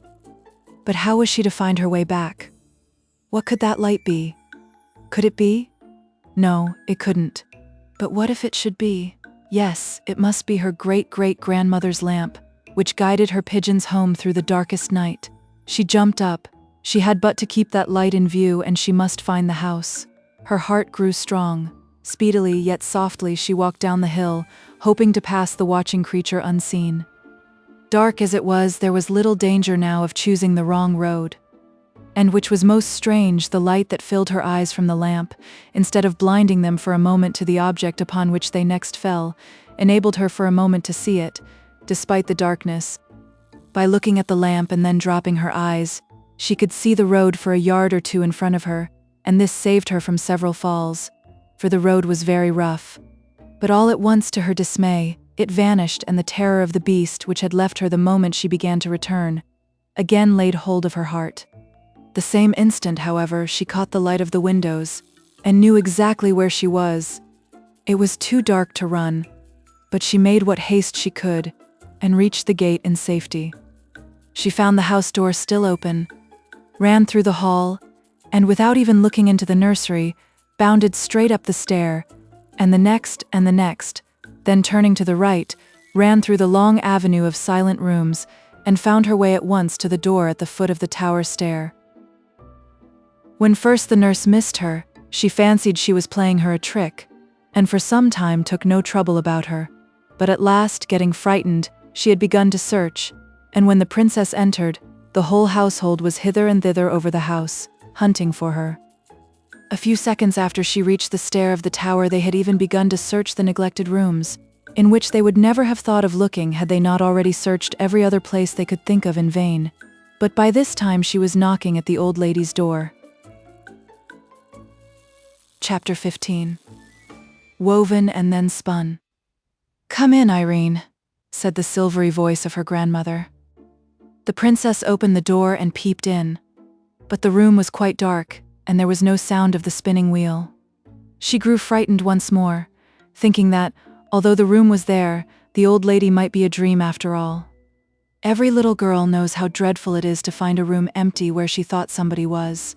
But Irene had to fancy for a moment that the person she came to find was nowhere at all. She remembered, however, that at night she spun only in the moonlight, and concluded that must be why there was no sweet, bee-like humming. The old lady might be somewhere in the darkness.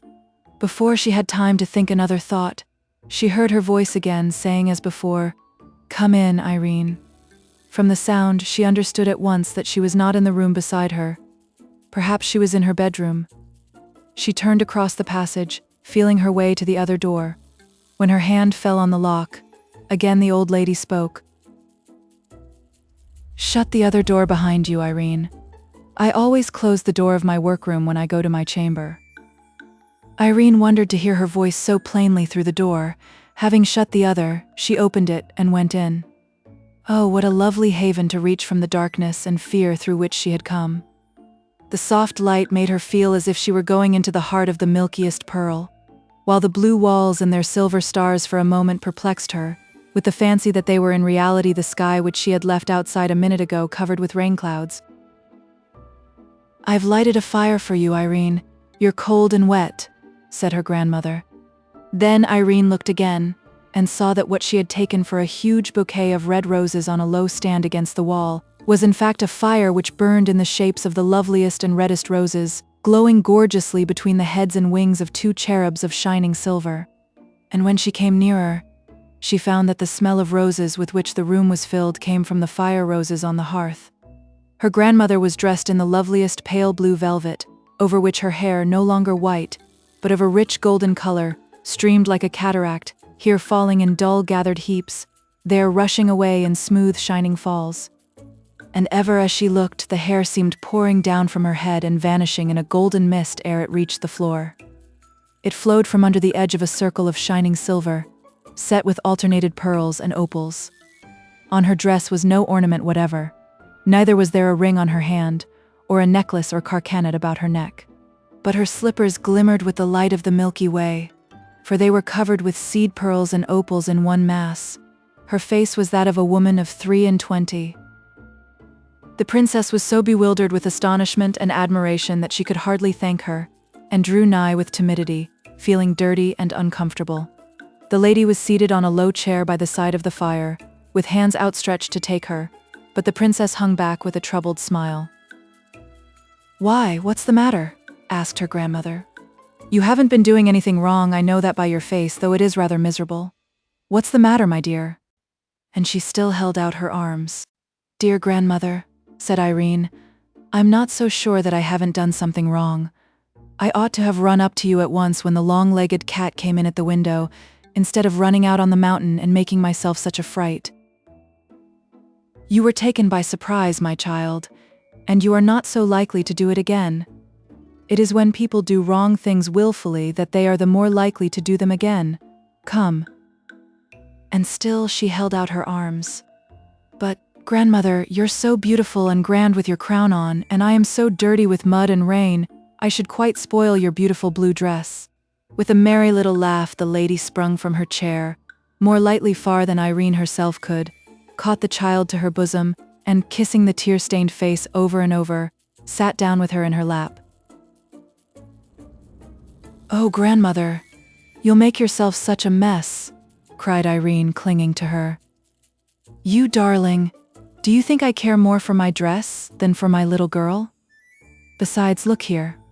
As she spoke, she set her down, and Irene saw to her dismay that the lovely dress was covered with the mud of her fall on the mountain road.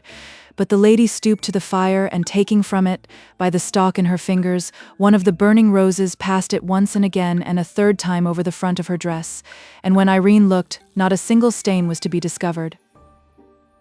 "There," said her grandmother. "You won't mind coming to me now?" But Irene again hung back, eyeing the flaming rose which the lady held in her hand. "You're not afraid of the rose, are you?" she said, about to throw it on the hearth again. "Oh, don't, please," cried Irene. "Won't you hold it to my frock and my hands and my face? And I'm afraid my feet and my knees want it too." "No," answered her grandmother, smiling a little sadly, as she threw the rose from her. "It is too hot for you yet. It would set your frock in a flame. Besides, I don't want to make you clean tonight.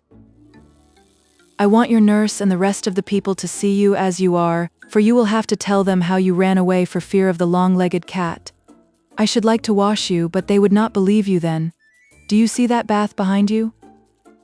The princess looked, and saw a large oval tub of silver, shining brilliantly in the light of the wonderful lamp.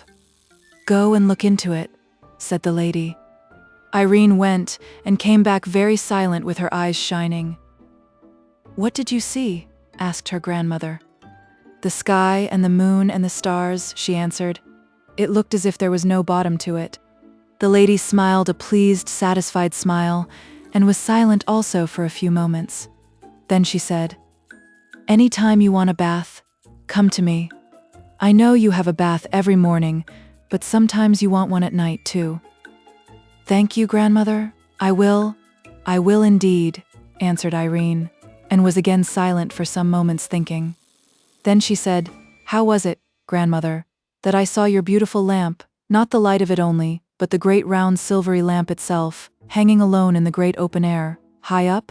It was your lamp I saw, wasn't it?" "Yes, my child, it was my lamp." "Then how was it? I don't see a window all round. When I please, I can make the lamp shine through the walls, shine so strong that it melts them away from before the sight, and shows itself as you saw it. But, as I told you, it is not everybody can see it." "How is it that I can, then? I'm sure I don't know. It is a gift born with you. And one day I hope everybody will have it. But how do you make it shine through the walls? Ah, that you would not understand if I were to try ever so much to make you. Not yet, but," added the lady, rising, "you must sit in my chair while I get you the present I have been preparing for you. I told you my spinning was for you. It is finished now, and I am going to fetch it. I have been keeping it warm under one of my brooding pigeons." Irene sat down in the low chair, and her grandmother left her, shutting the door behind her.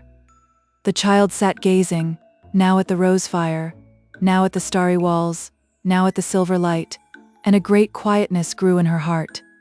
If all the long-legged cats in the world had come rushing at her, then she would not have been afraid of them for a moment. How this was she could not tell. She only knew there was no fear in her, and everything was so right and safe that it could not get in. She had been gazing at the lovely lamp for some minutes fixedly. Turning her eyes, she found the wall had vanished, for she was looking out on the dark, cloudy night. But though she heard the wind blowing, none of it blew upon her. In a moment more the clouds themselves parted, or rather vanished like the wall, and she looked straight into the starry herds, flashing gloriously in the dark blue. It was but for a moment. The clouds gathered again and shut out the stars. The wall gathered again and shut out the clouds, and there stood the lady beside her with the loveliest smile on her face, and a shimmering ball in her hand, about the size of a pigeon's egg. "There, Irene, there is my work for you," she said, holding out the ball to the princess. She took it in her hand and looked at it all over. It sparkled a little, and shone here and there, but not much. It was of a sort of gray whiteness, something like spun glass. "Is this all your spinning, grandmother?" she asked. "All since you came to the house. There is more there than you think. How pretty it is. What am I to do with it, please?" "That I will now explain to you," answered the lady, turning from her and going to her cabinet. She came back with a small ring in her hand. Then she took the ball from Irene's and did something with the ring. Irene could not tell what. "Give me your hand," she said. Irene held up her right hand. "Yes, that is the hand I want," said the lady, and put the ring on the forefinger of it. "What a beautiful ring," said Irene. "What is the stone called?" "It is a fire opal. Please, am I to keep it?" "Always." "Oh, thank you, grandmother. It's prettier than anything I ever saw except those of all colors in your please. Is that your crown?" "Yes, it is my crown. The stone in your ring is of the same sort, only not so good. It has only red, but mine have all colors, you see." "Yes, grandmother. I will take such care of it. But," she added, hesitating. "But what?" asked her grandmother. "What am I to say when Ludi asks me where I got it?" "You will ask her where you got it," answered the lady, smiling. "I don't see how I can do that." "You will, though." "Of course I will if you say so, but, you know, I can't pretend not to know." "Of course not. But don't trouble yourself about it. You will see when the time comes." So saying, the lady turned and threw the little ball into the rose fire. "Oh, grandmother," exclaimed Irene. "I thought you had spun it for me." "So I did, my child. And you've got it." "No, it's burnt in the fire." The lady put her hand in the fire, brought out the ball, glimmering as before, and held it towards her. Irene stretched out her hand to take it, but the lady turned and, going to her cabinet, opened a drawer and laid the ball in it. "Have I done anything to vex you, grandmother?" said Irene pitifully. "No, my darling, but you must understand that no one ever gives anything to another properly and really without keeping it. That ball is yours." "Oh, I'm not to take it with me. You are going to keep it for me." "You are to take it with you. I've fastened the end of it to the ring on your finger." Irene looked at the ring. "I can't see it there, grandmother," she said. "Feel a little way from the ring towards the cabinet," said the lady. "Oh, I do feel it," exclaimed the princess. "But I can't see it," she added, looking close to her outstretched hand. "No, the thread is too fine for you to see it. You can only feel it. Now you can fancy how much spinning that took, although it does seem such a little ball. But what use can I make of it, if it lies in your cabinet? That is what I will explain to you. It would be of no use to you, it wouldn't be yours at all if it did not lie in my cabinet. Now listen, if ever you find yourself in any danger, such, for example, as you were in this same evening, you must take off your ring and put it under the pillow of your bed. Then you must lay your finger, the same that wore the ring, upon the thread, and follow the thread wherever it leads you." "Oh, how delightful! It will lead me to you, grandmother, I know." Yes. But remember, it may seem to you a very roundabout way indeed, and you must not doubt the thread. Of one thing you may be sure, that while you hold it, I hold it too. It is very wonderful, said Irene thoughtfully. Then suddenly becoming aware, she jumped up, crying, "Oh, grandmother, here have I been sitting all this time in your chair and you standing. I beg your pardon." The lady laid her hand on her shoulder and said, "Sit down again, Irene. Nothing pleases me better than to see anyone sit in my chair. I'm only too glad to stand so long as anyone will sit in it." "How kind of you," said the princess, and sat down again. "It makes me happy," said the lady. "But," said Irene, still puzzled, "won't the thread get in somebody's way and be broken, if the one end is fast to my ring, and the other laid in your cabinet?" "You will find all that arrange itself. I am afraid it is time for you to go." "Mightn't I stay and sleep with you tonight, grandmother?" "No, not tonight. If I had meant you to stay tonight, I should have given you a bath, but you know everybody in the house is miserable about you, and it would be cruel to keep them so all night. You must go downstairs." "I'm so glad, grandmother, you didn't say go home, for this is my home. Mayn't I call this my home?" "You may, my child, and I trust you will always think it your home. Now come. I must take you back without anyone seeing you." "Please, I want to ask you one question more," said Irene. "Is it because you have your crown on that you look so young?" "No, child," answered her grandmother. "It is because I felt so young this evening that I put my crown on, and I thought you would like to see your old grandmother in her best." "Why do you call yourself old?" "You're not old, grandmother?" "I am very old indeed. It is so silly of people, I don't mean you, for you are such a tiny and couldn't know better, but it is so silly of people to fancy that old age means crookedness and witheredness and feebleness and sticks and spectacles and rheumatism and forgetfulness. It is so silly. Old age has nothing whatever to do with all that.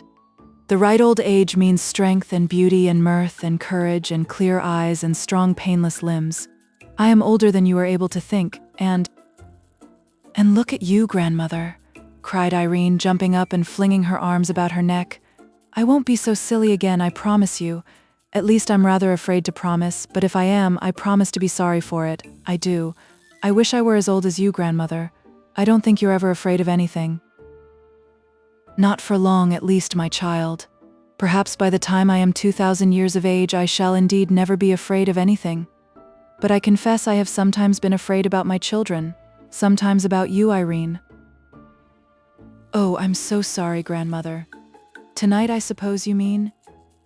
"Yes, a little tonight, but a good deal when you had all but made up your mind that I was a dream, and no real great-great-grandmother. You must not suppose I'm blaming you for that. I dare say you could not help it." "I don't know, grandmother," said the princess, beginning to cry. "I can't always do myself as I should like, and I don't always try. I'm very sorry anyhow." The lady stooped, lifted her in her arms, and sat down with her in her chair, holding her close to her bosom. In a few minutes the princess had sobbed herself to sleep. How long she slept I do not know. When she came to herself, she was sitting in her own high chair at the nursery table, with her doll's house before her. Chapter 16. The Ring. The same moment her nurse came into the room, sobbing. When she saw her sitting there, she started back with a loud cry of amazement and joy. Then running to her, she caught her in her arms and covered her with kisses. "My precious darling princess, where have you been? What has happened to you? We've all been crying our eyes out, and searching the house from top to bottom for you." "Not quite from the top," thought Irene to herself, and she might have added, "not quite to the bottom, perhaps if she had known all." But the one she would not, and the other she could not say. "Oh, Ludi, I've had such a dreadful adventure," she replied, and told her all about the cat with the long legs, and how she ran out upon the mountain, and came back again. But she said nothing of her grandmother or her lamp. "And there we've been searching for you all over the house for more than an hour and a half," exclaimed the nurse. "But that's no matter, now we've got you. Only, princess, I must say," she added, her mood changing, What you ought to have done was to call for your own Ludi to come and help you, instead of running out of the house and up the mountain, in that wild, I must say, foolish fashion." "Well, Ludi," said Irene quietly, "perhaps if you had a big cat, all legs, running at you, you might not exactly know what was the wisest thing to do at the moment." "I wouldn't run up the mountain anyhow," returned Ludi. "Not if you had time to think about it, but when those creatures came at you that night on the mountain, you were so frightened yourself that you lost your way home." This put a stop to Ludi's reproaches. She had been on the point of saying that the long-legged cat must have been a twilight fancy of the princess's, but the memory of the horrors of that night, and of the talking to which the king had given her in consequence, prevented her from saying what, after all, she did not half believe, having a strong suspicion that the cat was a goblin. For she knew nothing of the difference between the goblins and their creatures. She counted them all just goblins. Without another word, she went and got some fresh tea and bread and butter for the princess. Before she returned, the whole household, headed by the housekeeper, burst into the nursery to exult over their darling. The gentlemen-at-arms followed, and were ready enough to believe all she told them about the long-legged cat. Indeed, though wise enough to say nothing about it, they remembered with no little horror just such a creature amongst those they had surprised at their gambols upon the princess's lawn. In their own hearts they blamed themselves for not having kept better watch, and their captain gave orders that from this night the front door and all the windows on the ground floor should be locked immediately the sun set, and opened after upon no pretense whatever. The men-at-arms redoubled their vigilance, and for some time there was no further cause of alarm. When the princess woke the next morning, her nurse was bending over her. "How your ring does glow this morning, princess! Just like a fiery rose," she said. "Does it, Ludi?" returned Irene. "Who gave me the ring, Ludi? I know I've had it a long time, but where did I get it? I don't remember." "I think it must have been your mother gave it you, princess. But really, for as long as you have worn it, I don't remember that ever I heard," answered her nurse. "I will ask my king papa the next time he comes," said Irene. Chapter 17. Springtime.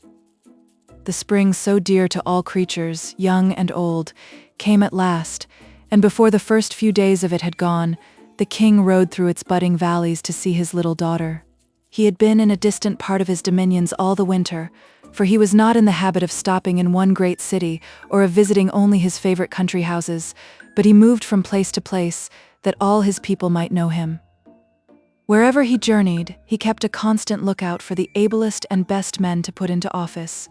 And wherever he found himself mistaken, and those he had appointed incapable or unjust, he removed them at once. Hence you see it was his care of the people that kept him from seeing his princess so often as he would have liked. You may wonder why he did not take her about with him, but there were several reasons against his doing so, and I suspect her great-great-grandmother had had a principal hand in preventing it. Once more Irene heard the bugle blast, and once more she was at the gate to meet her father as he rode up on his great white horse. After they had been alone for a little while, she thought of what she had resolved to ask him. "Please, King Papa," she said, "will you tell me where I got this pretty ring? I can't remember." The king looked at it. A strange, beautiful smile spread like sunshine over his face, and an answering smile, but at the same time a questioning one, spread like moonlight over Irene's. "It was your queen mamma's once," he said. "And why isn't it hers now?" asked Irene. "She does not want it now," said the king, looking grave. "Why doesn't she want it now?" "Because she's gone where all those rings are made." "And when shall I see her?" asked the princess. "Not for some time yet," answered the king, and the tears came into his eyes. Irene did not remember her mother and did not know why her father looked so, and why the tears came in his eyes. But she put her arms round his neck and kissed him, and asked no more questions. The king was much disturbed on hearing the report of the gentlemen-at-arms concerning the creatures they had seen, and I presume would have taken Irene with him that very day, but for what the presence of the ring on her finger assured him of. About an hour before he left, Irene saw him go up the old stair, and he did not come down again till they were just ready to start, and she thought with herself that he had been up to see the old lady. When he went away, he left other 6 gentlemen behind him, that there might be 6 of them always on guard.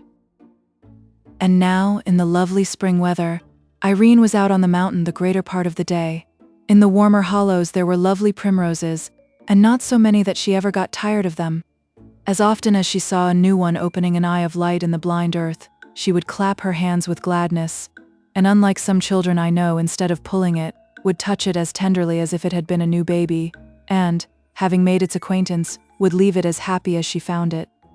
She treated the plants on which they grew like birds' nests. Every fresh flower was like a new little bird to her.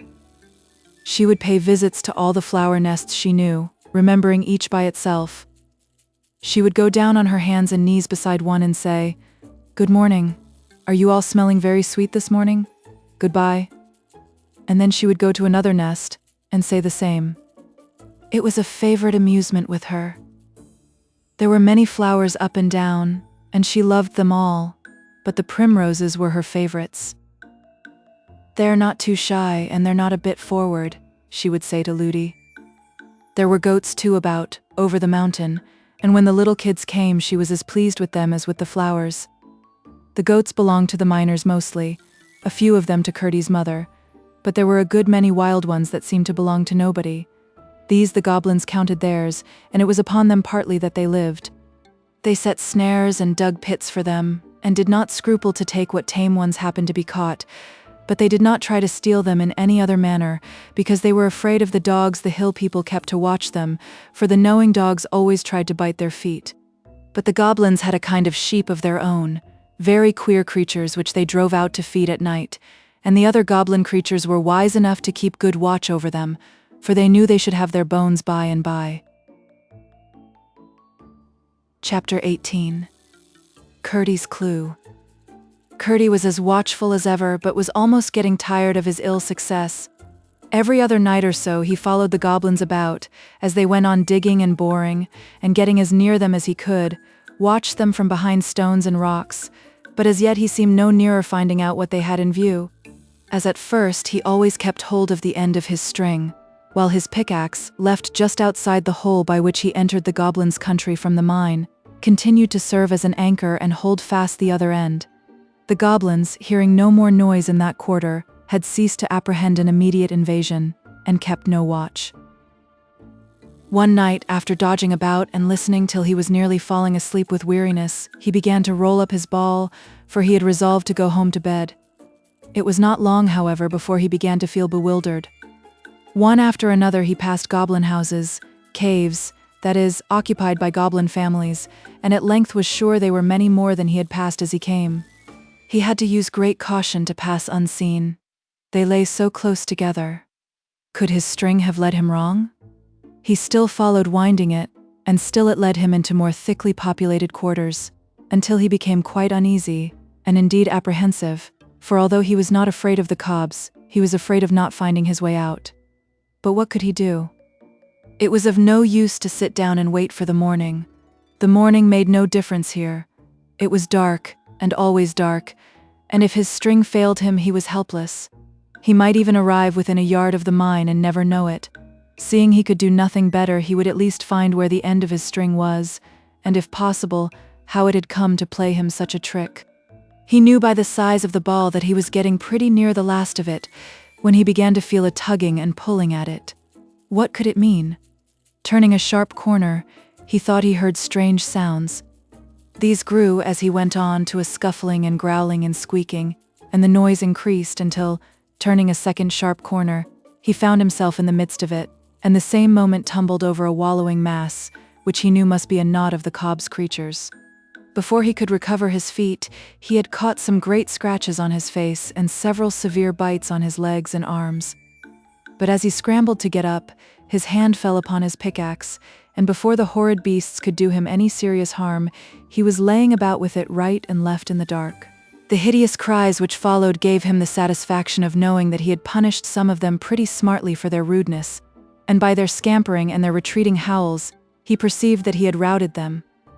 He stood for a little, weighing his battle-axe in his hand as if it had been the most precious lump of metal, but indeed no lump of gold itself could have been so precious at the time as that common tool, then untied the end of the string from it, put the ball in his pocket, and still stood thinking.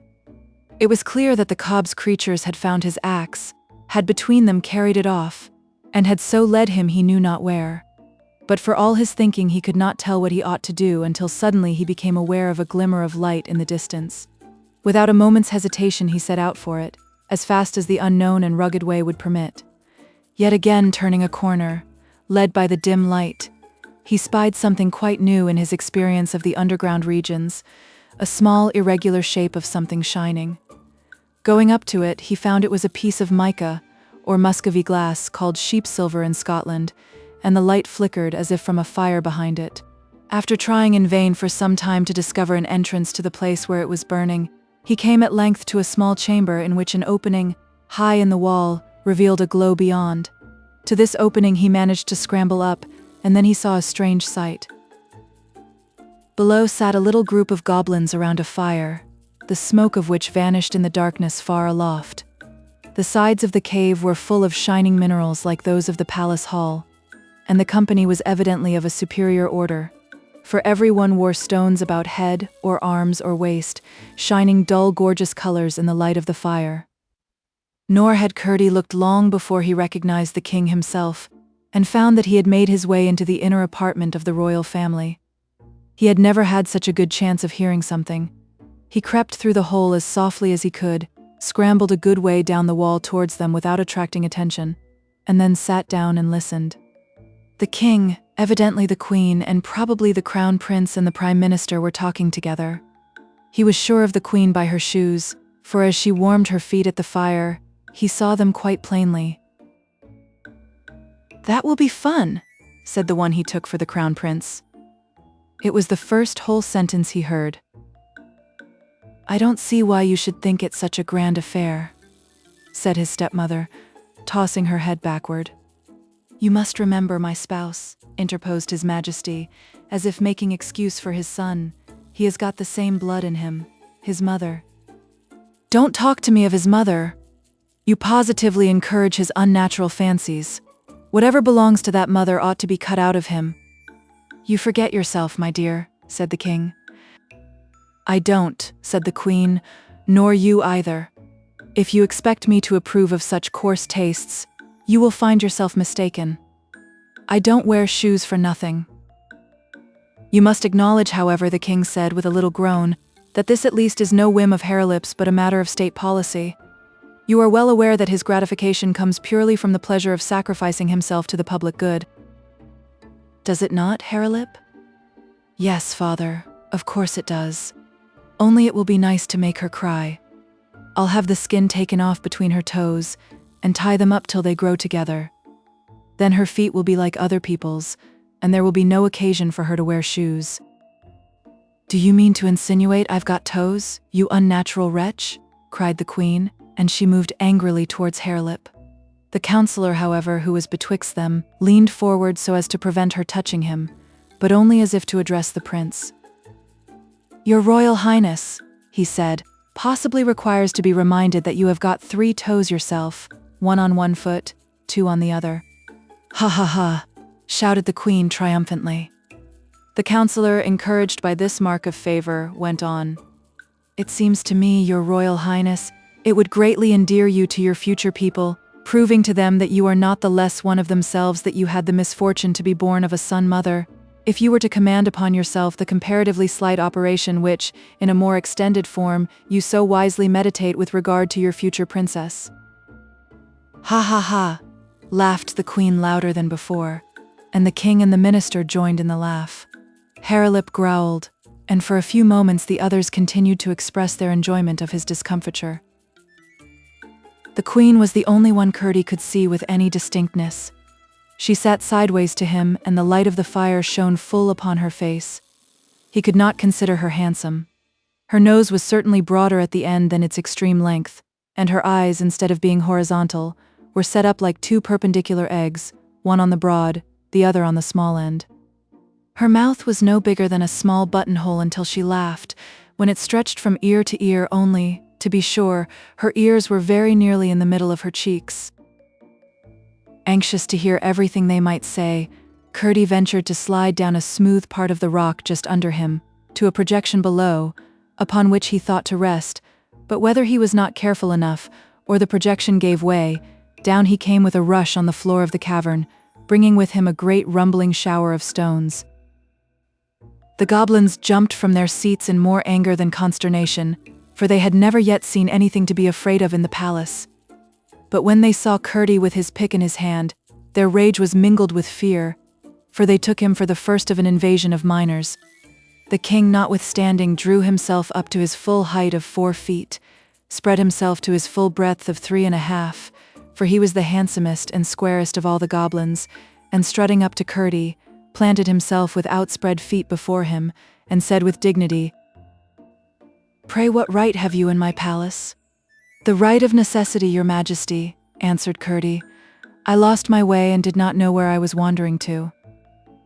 "How did you get in?" "By a hole in the mountain." "But you are a miner. Look at your pickaxe." Curdie did look at it, answering, "I came upon it lying on the ground a little way from here. I tumbled over some wild beasts who were playing with it. Look, your majesty." And Curdie showed him how he was scratched and bitten. The king was pleased to find him behave more politely than he had expected from what his people had told him concerning the miners, for he attributed it to the power of his own presence, but he did not therefore feel friendly to the intruder. "You will oblige me by walking out of my dominions at once," he said, well knowing what a mockery lay in the words.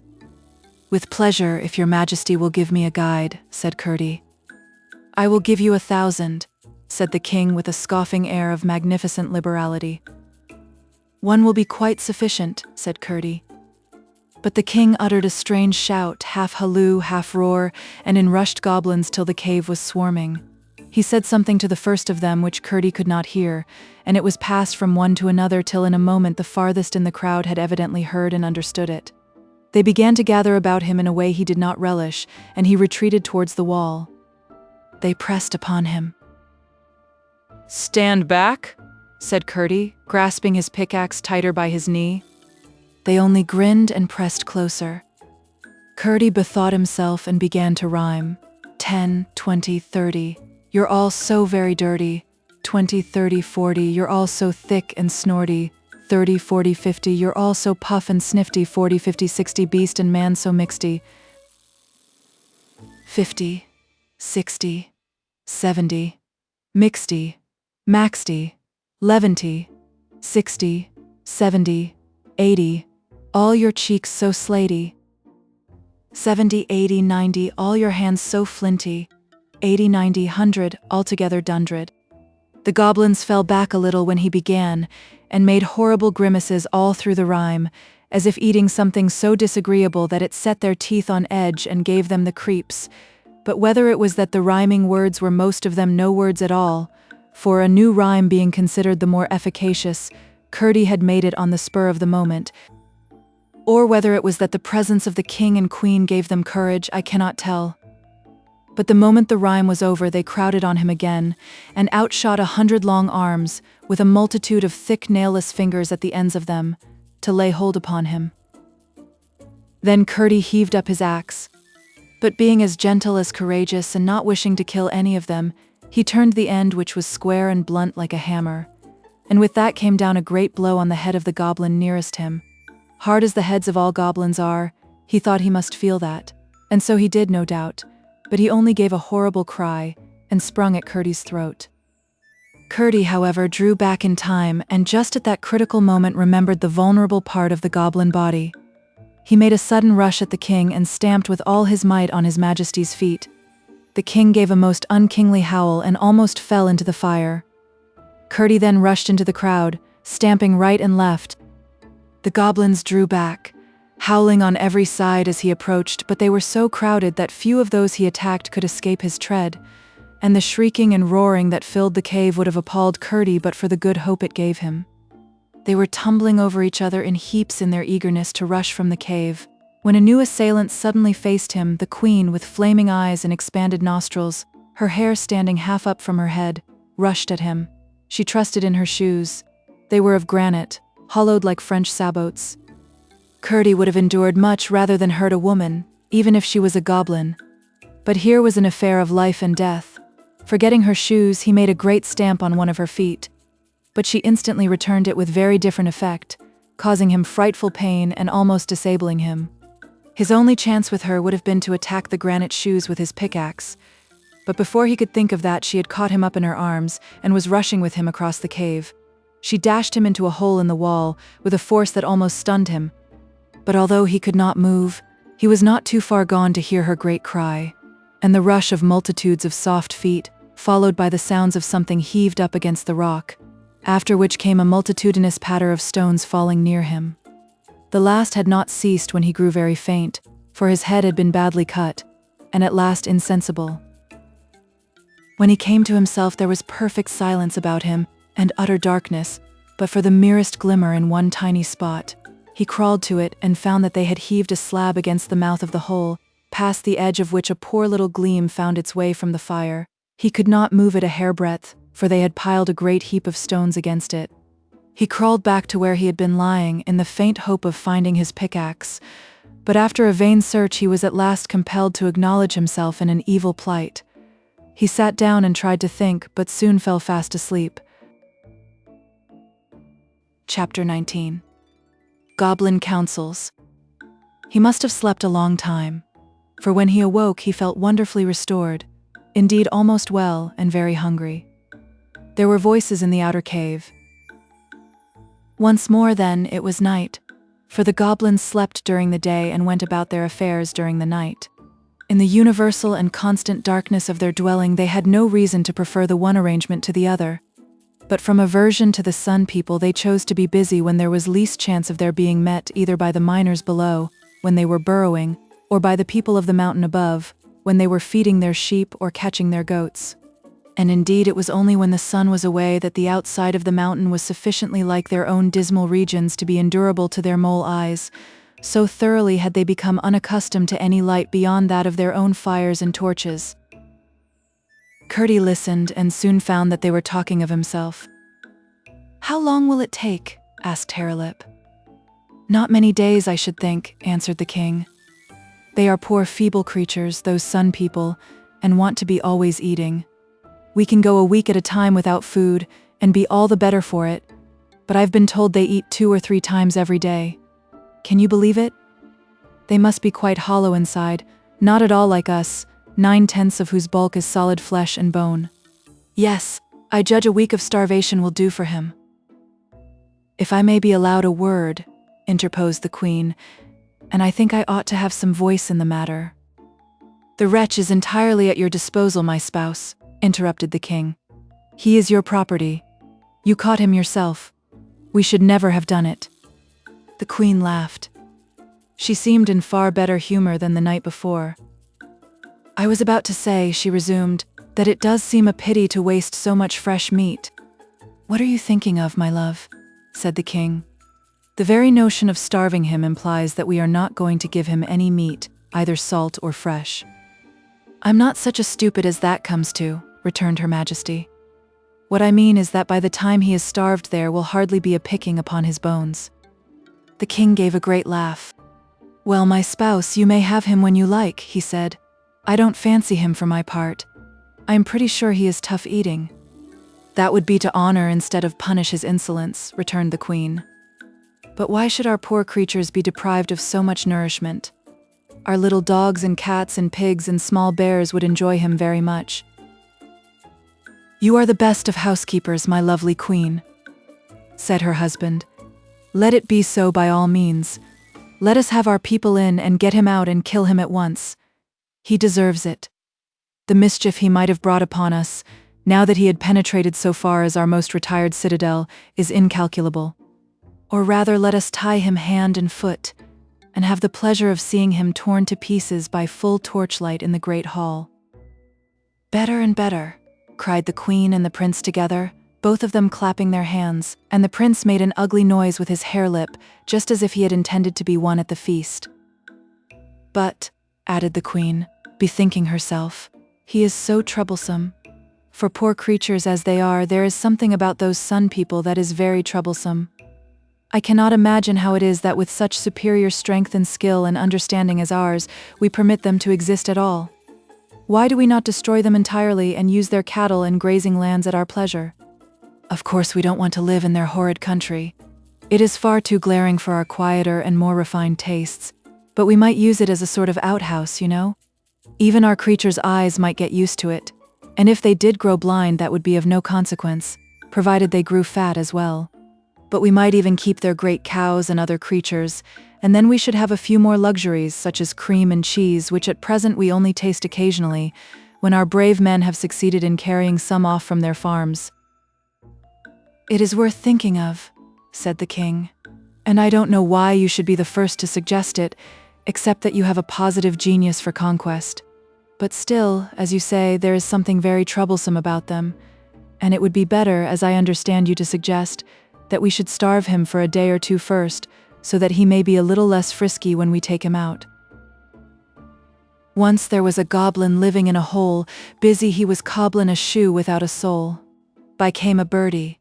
Goblin, what do you do? Cobble at a sturdy upper leather shoe. What's the good o' that, sir? Said the little bird. Why, it's very pat, sir, plain without a word. Where 'tis all a hole, sir, never can be holes. Why should their shoes have soles, sir, when they've got no soles? What's that horrible noise? Cried the queen, shuddering from pot metal head to granite shoes. I declare, said the king with solemn indignation, it's the sun creature in the hole. Stop that disgusting noise, cried the crown prince valiantly, getting up and standing in front of the heap of stones, with his face towards Curdie's prison. Do now, or I'll break your head. Break away, shouted Curdie, and began singing again. Once there was a goblin living in a hole. I really cannot bear it, said the queen. If I could only get at his horrid toes with my slippers again. I think we had better go to bed, said the king. It's not time to go to bed, said the queen. I would if I was you, said Curdie. Impertinent wretch, said the queen, with the utmost scorn in her voice. An impossible if, said his majesty with dignity. Quite, returned Curdie, and began singing again. Go to bed, goblin, do. Help the queen take off her shoe. If you do, it will disclose a horrid set of sprouting toes. What a lie, roared the queen in a rage. By the way, that reminds me, said the king, that for as long as we have been married, I have never seen your feet, queen. I think you might take off your shoes when you go to bed. They positively hurt me sometimes. I will do as I like, retorted the queen sulkily. You ought to do as your own hubby wishes you, said the king. I will not, said the queen. Then I insist upon it, said the king. Apparently his majesty approached the queen for the purpose of following the advice given by Curdie, for the latter heard a scuffle, and then a great roar from the king. Will you be quiet then? Said the queen wickedly. Yes, yes, queen. I only meant to coax you. Hands off, cried the queen triumphantly. I'm going to bed. You may come when you like, but as long as I am queen, I will sleep in my shoes. It is my royal privilege. Harelip, go to bed. I'm going, said Harelip sleepily. So am I, said the king. Come along then, said the queen, and mind you are good or I'll— Oh no, no, no, screamed the king in the most supplicating of tones. Curdie heard only a muttered reply in the distance, and then the cave was quite still. They had left the fire burning, and the light came through brighter than before. Curdie thought it was time to try again if anything could be done, but he found he could not get even a finger through the chink between the slab and the rock. He gave a great rush with his shoulder against the slab, but it yielded no more than if it had been part of the rock. All he could do was to sit down and think again. By and by he came to the resolution to pretend to be dying, in the hope they might take him out before his strength was too much exhausted to let him have a chance. Then for the creatures, if he could but find his axe again, he would have no fear of them, and if it were not for the queen's horrid shoes, he would have no fear at all.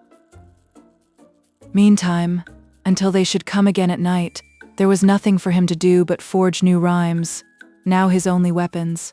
He had no intention of using them at present, of course, but it was well to have a stock, for he might live to want them, and the manufacture of them would help to while away the time. Chapter 20. Irene's Clue. That same morning early, the princess woke in a terrible fright. There was a hideous noise in her room, creatures snarling and hissing and rocketing about as if they were fighting. The moment she came to herself, she remembered something she had never thought of again, what her grandmother told her to do when she was frightened. She immediately took off her ring and put it under her pillow.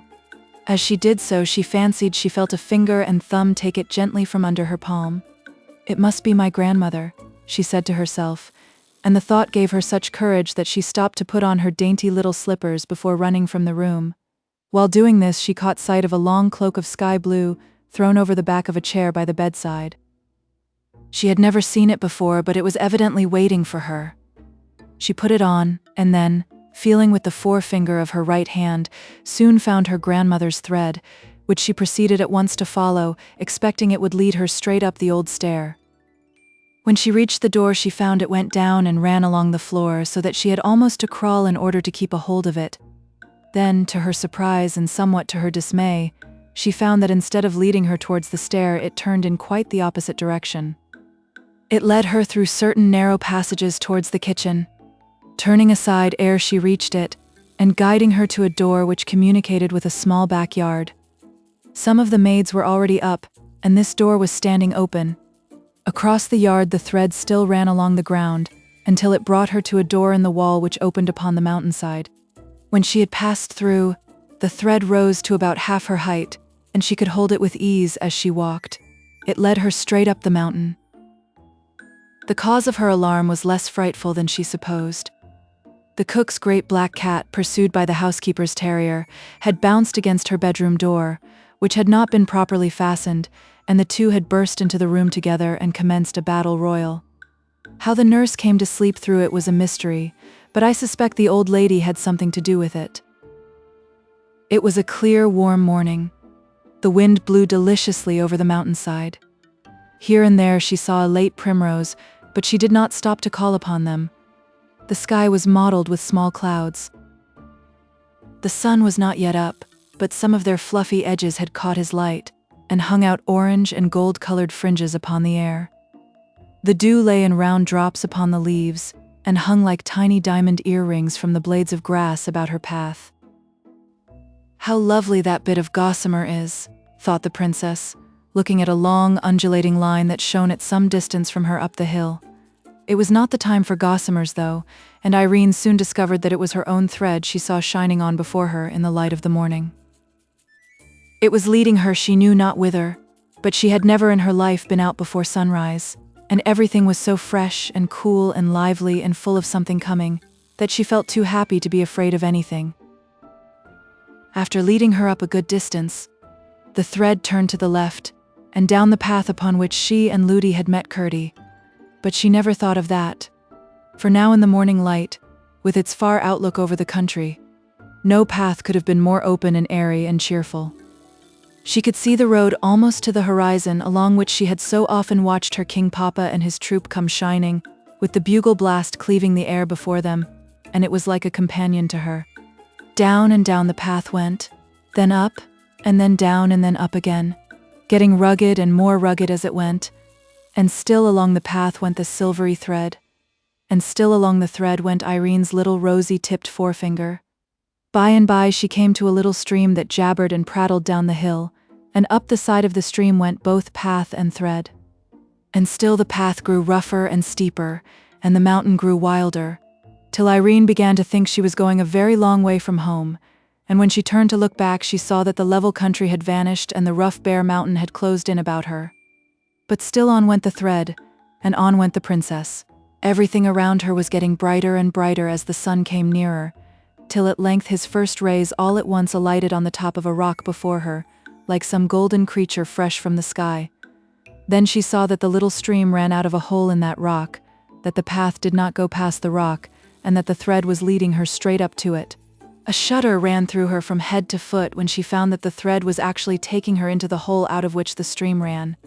It ran out babbling joyously, but she had to go in. She did not hesitate. Right into the hole she went, which was high enough to let her walk without stooping. For a little way there was a brown glimmer, but at the first turn it all but ceased, and before she had gone many paces she was in total darkness. Then she began to be frightened indeed. Every moment she kept feeling the thread backwards and forwards.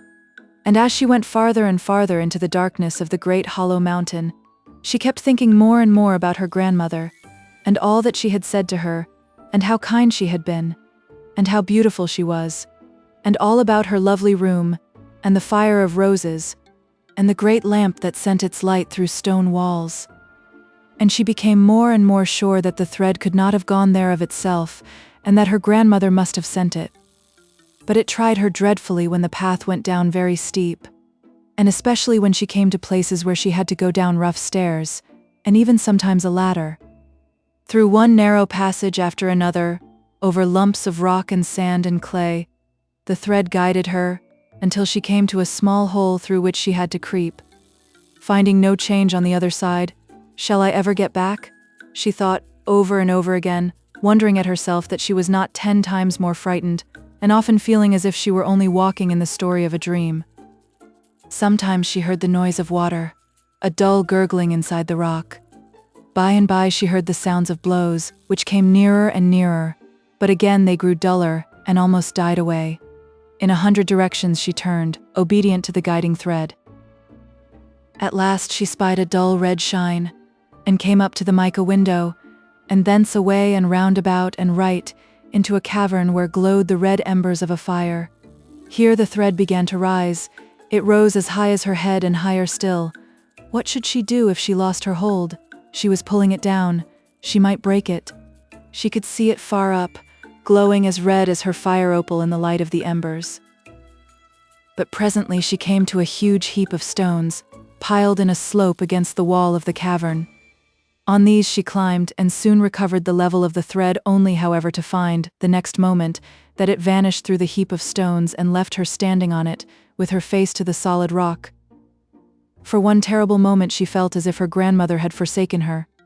The thread which the spiders had spun far over the seas, which her grandmother had sat in the moonlight and spun again for her, which she had tempered in the rose fire and tied to her opal ring, had left her, had gone where she could no longer follow it, had brought her into a horrible cavern, and there left her. She was forsaken indeed. "When shall I wake?" she said to herself in an agony, but the same moment knew that it was no dream. She threw herself upon the heap and began to cry. It was well she did not know what creatures, one of them with stone shoes on her feet, were lying in the next cave, but neither did she know who was on the other side of the slab. At length the thought struck her that at least she could follow the thread backwards, and thus get out of the mountain, and home. She rose at once, and found the thread. But the instant she tried to feel it backwards, it vanished from her touch. Forwards, it led her hand up to the heap of stones. Backwards it seemed nowhere. Neither could she see it as before in the light of the fire. She burst into a wailing cry and again threw herself down on the stones. Chapter 21. The Escape. As the princess lay and sobbed, she kept feeling the thread mechanically, following it with her finger many times up to the stones in which it disappeared. By and by she began, still mechanically, to poke her finger in after it between the stones as far as she could.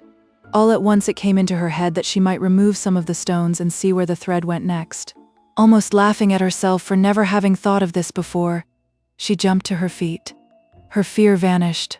Once more she was certain her grandmother's thread could not have brought her there just to leave her there, and she began to throw away the stones from the top as fast as she could, sometimes 2 or 3 at a handful, sometimes taking both hands to lift one. After clearing them away a little, she found that the thread turned and went straight downwards. Hence, as the heap sloped a good deal, growing of course wider towards its base, she had to throw away a multitude of stones to follow the thread. But this was not all, for she soon found that the thread, after going straight down for a little way, turned first sideways in one direction, then sideways in another, and then shot at various angles, hither and thither inside the heap, so that she began to be afraid that to clear the thread she must remove the whole huge gathering. She was dismayed at the very idea, but, losing no time, set to work with a will, and with aching back and bleeding fingers and hands she worked on, sustained by the pleasure of seeing the heap slowly diminish and begin to show itself on the opposite side of the fire. Another thing which helped to keep up her courage was that, as often as she uncovered a turn of the thread, instead of lying loose upon the stone, it tightened up. This made her sure that her grandmother was at the end of it somewhere. She had got about halfway down when she started, and nearly fell with fright. Close to her ears as it seemed, a voice broke out singing, "Jabber, bother, smash, you'll have it all in a crash. Jabber, smash, bother, you'll have the worst of the pother. Smash, bother, jabber." Here Curdie stopped, either because he could not find a rhyme to jabber, or because he remembered what he had forgotten when he woke up at the sound of Irene's labors, that his plan was to make the goblins think he was getting weak. But he had uttered enough to let Irene know who he was. "It's Curdie," she cried joyfully. "Hush, hush," came Curdie's voice again from somewhere. "Speak softly." "Why, you were singing loud," said Irene. "Yes, but they know I'm here, and they don't know you are. Who are you?" "I'm Irene," answered the princess. "I know who you are quite well. You're Curdie." "Why? However did you come here, Irene?" "My great-great-grandmother sent me, and I think I've found out why. You can't get out, I suppose?" "No, I can't." "What are you doing?" "Clearing away a huge heap of stones." "There's a princess!" exclaimed Curdie in a tone of delight, but still speaking in little more than a whisper. "I can't think how you got here, though." "My grandmother sent me after her thread." "I don't know what you mean," said Curdie. "But so you're there, it doesn't much matter." "Oh yes, it does," returned Irene. "I should never have been here but for her." "You can tell me all about it when we get out, then." "There's no time to lose now," said Curdie. And Irene went to work, as fresh as when she began. "There's such a lot of stones," she said. "It will take me a long time to get them all away." "How far on have you got?" asked Curdie. "I've got about the half away, but the other half is ever so much bigger." "I don't think you will have to move the lower half. Do you see a slab laid up against the wall?" Irene looked and felt about with her hands and soon perceived the outlines of the slab. "Yes," she answered, "I do." "Then I think," rejoined Curdie, "when you have cleared the slab about halfway down or a bit more, I shall be able to push it over." "I must follow my thread," returned Irene, "whatever I do." "What do you mean?" exclaimed Curdie. "You will see when you get out," answered the princess, and went on harder than ever. But she was soon satisfied that what Curdie wanted done and what the thread wanted done were one and the same thing, for she not only saw that by following the turns of the thread she had been clearing the face of the slab, but that, a little more than halfway down, the thread went through the chink between the slab and the wall into the place where Curdie was confined, so that she could not follow it any farther until the slab was out of her way. As soon as she found this, she said in a right joyous whisper, "Now, Curdie, I think if you were to give a great push, the slab would tumble over." "Stand quite clear of it, then," said Curdie, "and let me know when you are ready." Irene got off the heap and stood on one side of it. "Now, Curdie," she cried. Curdie gave a great rush with his shoulder against it. Out tumbled the slab on the heap, and out crept Curdie over the top of it. "You've saved my life, Irene," he whispered. "Oh, Curdie, I'm so glad. Let's get out of this horrid place as fast as we can." "That's easier said than done," returned he. "Oh no, it's quite easy," said Irene. "We have only to follow my thread. I am sure that it's going to take us out now." She had already begun to follow it over the fallen slab into the hole, while Curdie was searching the floor of the cavern for his pickaxe. "Here it is!" he cried. "No, it is not," he added in a disappointed tone. "What can it be then? I declare it's a torch. That is jolly. It's better almost than my pickaxe. Much better if it weren't for those stone shoes," he went on, as he lighted the torch by blowing the last embers of the expiring fire. When he looked up, with the lighted torch casting a glare into the great darkness of the huge cavern, he caught sight of Irene disappearing in the hole out of which he had himself just come. "Where are you going there?" he cried. "That's not the way out. That's where I couldn't get out. I know that, whispered Irene. But this is the way my thread goes, and I must follow it. What nonsense the child talks, said Curdie to himself. I must follow her though and see that she comes to no harm. She will soon find she can't get out that way, and then she will come with me. So he crept over the slab once more into the hole with his torch in his hand. But when he looked about in it, he could see her nowhere. And now he discovered that although the hole was narrow, it was much longer than he had supposed, for in one direction the roof came down very low, and the hole went off in a narrow passage, of which he could not see the end. The princess must have crept in there. He got on his knees in one hand, holding the torch with the other, and crept after her. The hole twisted about in some parts so low that he could hardly get through, in others so high that he could not see the roof, but everywhere it was narrow, far too narrow for a goblin to get through, and so I presume they never thought that Curdie might. He was beginning to feel very uncomfortable lest something should have befallen the princess, when he heard her voice almost close to his ear, whispering, "Aren't you coming, Curdie?" And when he turned the next corner, there she stood waiting for him. "I knew you couldn't go wrong in that narrow hole, but now you must keep by me, for here is a great wide place," she said. "I can't understand it," said Curdie, half to himself, half to Irene. "Never mind," she returned. "Wait till we get out." Curdie, utterly astonished that she had already got so far, and by a path he had known nothing of, thought it better to let her do as she pleased. At all events, he said again to himself, "I know nothing about the way, miner as I am, and she seems to think she does know something about it, though how she should passes my comprehension. So she's just as likely to find her way as I am, and as she insists on taking the lead, I must follow. We can't be much worse off than we are anyhow." Reasoning thus, he followed her a few steps, and came out in another great cavern, across which Irene walked in a straight line, as confidently as if she knew every step of the way.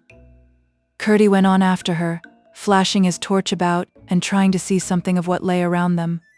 Suddenly he started back a pace as the light fell upon something close by which Irene was passing. It was a platform of rock raised a few feet from the floor and covered with sheepskins, upon which lay two horrible figures asleep, at once recognized by Curdie as the king and queen of the goblins. He lowered his torch instantly lest the light should awake them. As he did so, it flashed upon his pickaxe, lying by the side of the queen, whose hand lay close by the handle of it. "Stop one moment," he whispered. "Hold my torch, and don't let the light on their faces." Irene shuddered when she saw the frightful creatures, whom she had passed without observing them, but she did as he requested, and turning her back, held the torch low in front of her. Curdie drew his pickaxe carefully away, and as he did so spied one of her feet projecting from under the skins. The great clumsy granite shoe, exposed thus to his hand, was a temptation not to be resisted. He laid hold of it and, with cautious efforts, drew it off. The moment he succeeded, he saw to his astonishment that what he had sung in ignorance to annoy the queen was actually true. She had 6 horrible toes. Overjoyed at his success, and seeing by the huge bump in the sheepskins where the other foot was, he proceeded to lift them gently, for, if he could only succeed in carrying away the other shoe as well, he would be no more afraid of the goblins than of so many flies. But as he pulled at the second shoe, the queen gave a growl and sat up in bed. The same instant the king awoke also and sat up beside her. "Run, Irene!" cried Curdie, for though he was not now in the least afraid for himself, he was for the princess. Irene looked once round, saw the fearful creatures awake, and like the wise princess she was, dashed the torch on the ground and extinguished it, crying out, "Here, Curdie, take my hand." He darted to her side, forgetting neither the queen's shoe nor his pickaxe, and caught hold of her hand, as she sped fearlessly where her thread guided her. They heard the queen give a great bellow, but they had a good start, for it would be some time before they could get torches lighted to pursue them. Just as they thought they saw a gleam behind them, the thread brought them to a very narrow opening, through which Irene crept easily, and Curdie with difficulty. "Now," said Curdie, "I think we shall be safe." "Of course we shall," returned Irene. "Why do you think so?" asked Curdie. "Because my grandmother is taking care of us." "That's all nonsense," said Curdie. "I don't know what you mean." "Then, if you don't know what I mean, What right have you to call it nonsense? Asked the princess, a little offended. I beg your pardon, Irene, said Curdie. I did not mean to vex you. Of course not, returned the princess. But why do you think we shall be safe? Because the king and queen are far too stout to get through that hole. There might be ways round, said the princess. To be sure there might, we are not out of it yet, acknowledged Curdie. But what do you mean by the king and queen? Asked the princess. I should never call such creatures as those a king and a queen. Their own people do, though, answered Curdie. The princess asked more questions, and Curdie, as they walked leisurely along, gave her a full account, not only of the character and habits of the goblins, so far as he knew them, but of his own adventures with them, beginning from the very night after that in which he had met her and Ludi upon the mountain. When he had finished, he begged Irene to tell him how it was that she had come to his rescue. So Irene too had to tell a long story, which she did in rather a roundabout manner, interrupted by many questions concerning things she had not explained. But her tale, as he did not believe more than half of it, left everything as unaccountable to him as before, and he was nearly as much perplexed as to what he must think of the princess. He could not believe that she was deliberately telling stories, and the only conclusion he could come to was that Ludi had been playing the child tricks, inventing no end of lies to frighten her for her own purposes. But how ever did Ludi come to let you go into the mountains alone? He asked. Ludi knows nothing about it. I left her fast asleep, at least I think so. I hope my grandmother won't let her get into trouble, for it wasn't her fault at all, as my grandmother very well knows. But how did you find your way to me? Persisted Curdie. I told you already, answered Irene, by keeping my finger upon my grandmother's thread as I am doing now. You don't mean you've got the thread there? Of course I do. I have told you so 10 times already. I have hardly, except when I was removing the stones, taken my finger off it. There, she added, guiding Curdie's hand to the thread. You feel it yourself, don't you? I feel nothing at all, replied Curdie. Then what can be the matter with your finger? I feel it perfectly. To be sure, it is very thin, and in the sunlight looks just like the thread of a spider, though there are many of them twisted together to make it, but for all that I can't think why you shouldn't feel it as well as I do. Curdie was too polite to say he did not believe there was any thread there at all. What he did say was, Well, I can make nothing of it. I can, though, and you must be glad of that, for it will do for both of us. We're not out yet, said Curdie. We soon shall be, returned Irene confidently. And now the thread went downwards, and led Irene's hand to a hole in the floor of the cavern, whence came a sound of running water which they had been hearing for some time. It goes into the ground now, Curdie, she said, stopping. He had been listening to another sound, which his practiced ear had caught long ago, and which also had been growing louder. It was the noise the Goblin-Miners made at their work, and they seemed to be at no great distance now. Irene heard it the moment she stopped. What is that noise? She asked. Do you know, Curdie? Yes. It is the goblins digging and burrowing, he answered. And you don't know what they do it for? No, I haven't the least idea. Would you like to see them? He asked, wishing to have another try after their secret. If my thread took me there, I shouldn't much mind, but I don't want to see them and I can't leave my thread. It leads me down into the hole and we had better go at once. Very well. Shall I go in first? Said Curdie. No, better not. You can't feel the thread, she answered, stepping down through a narrow break in the floor of the cavern. Oh, she cried, I am in the water. It is running strong, but it is not deep, and there is just room to walk. Make haste, Curdie. He tried, but the hole was too small for him to get in. Go on a little bit, he said, shouldering his pickaxe. In a few moments he had cleared a larger opening and followed her. They went on, down and down with the running water, Curdie getting more and more afraid it was leading them to some terrible gulf in the heart of the mountain.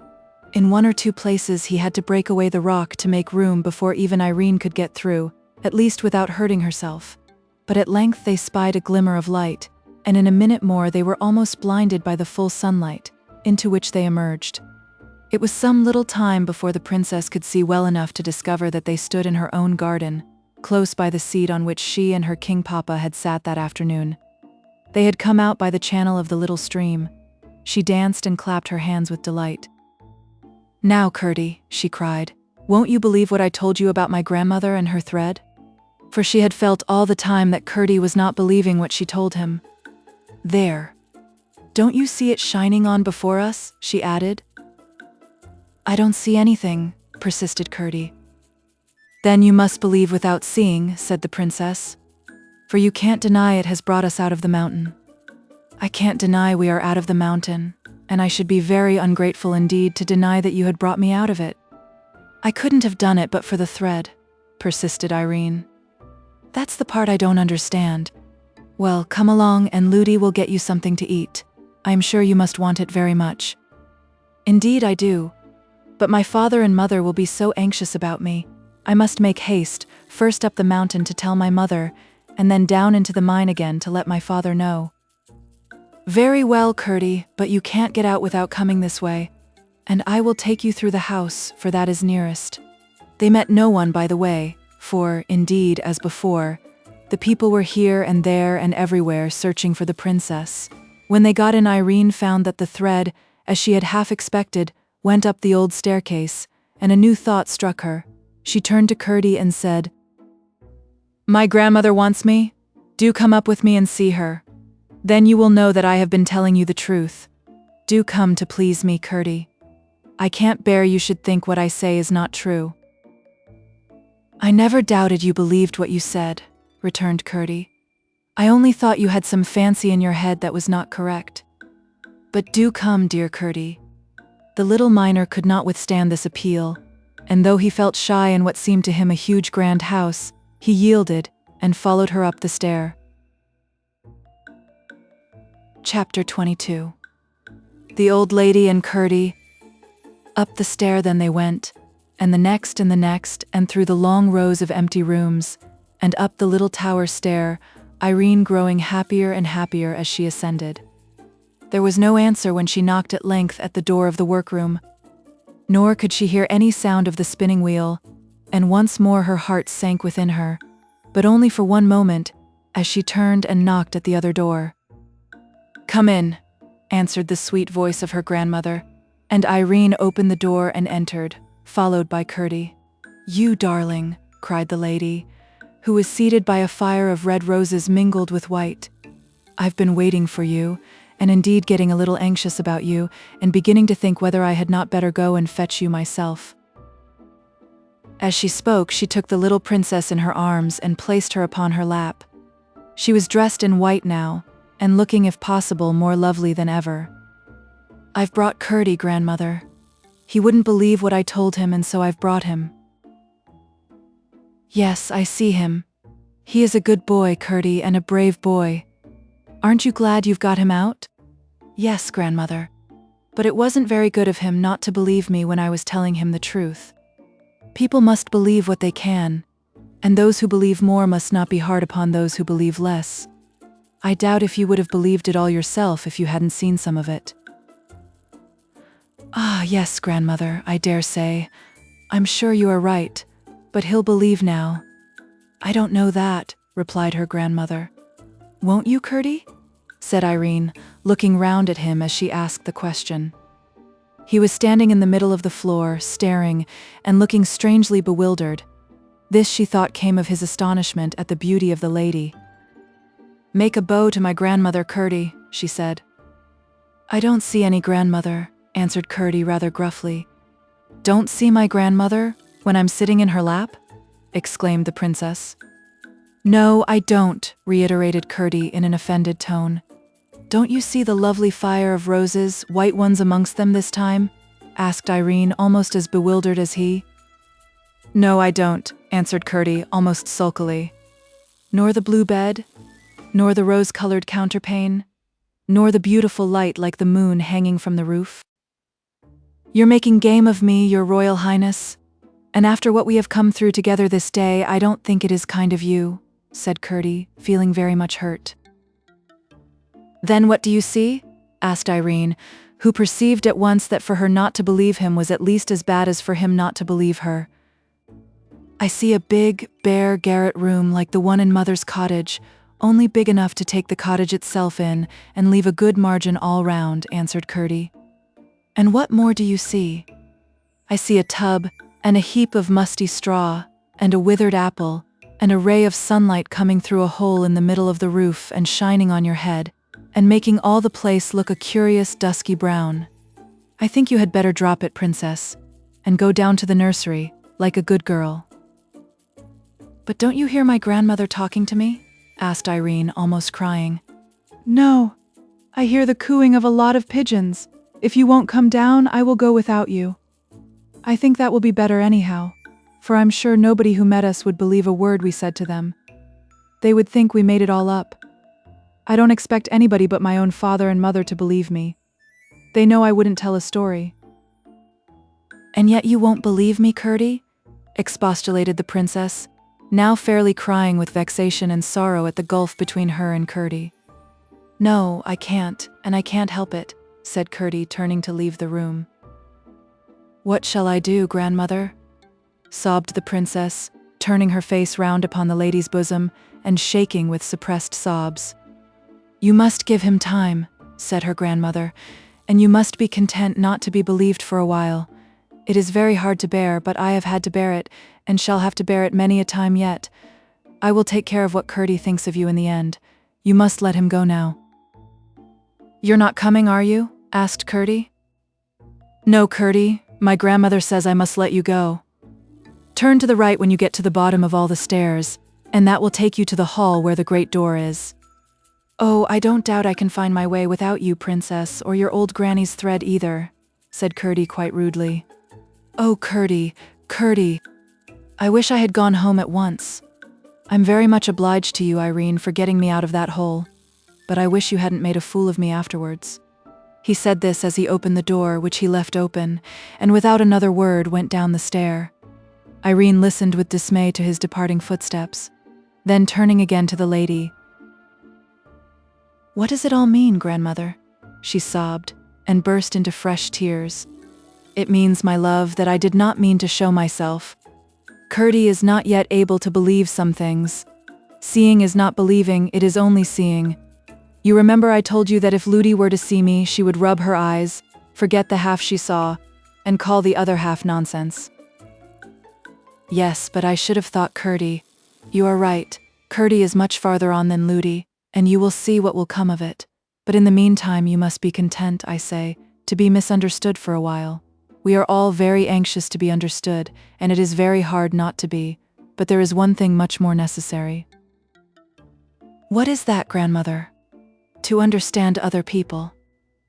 Yes, grandmother. I must be fair, for if I'm not fair to other people, I'm not worth being understood myself. I see, so as Curdie can't help it, I will not be vexed with him, but just wait. There's my own dear child, said her grandmother, and pressed her close to her bosom. Why weren't you in your workroom when we came up, grandmother? Asked Irene after a few moments' silence.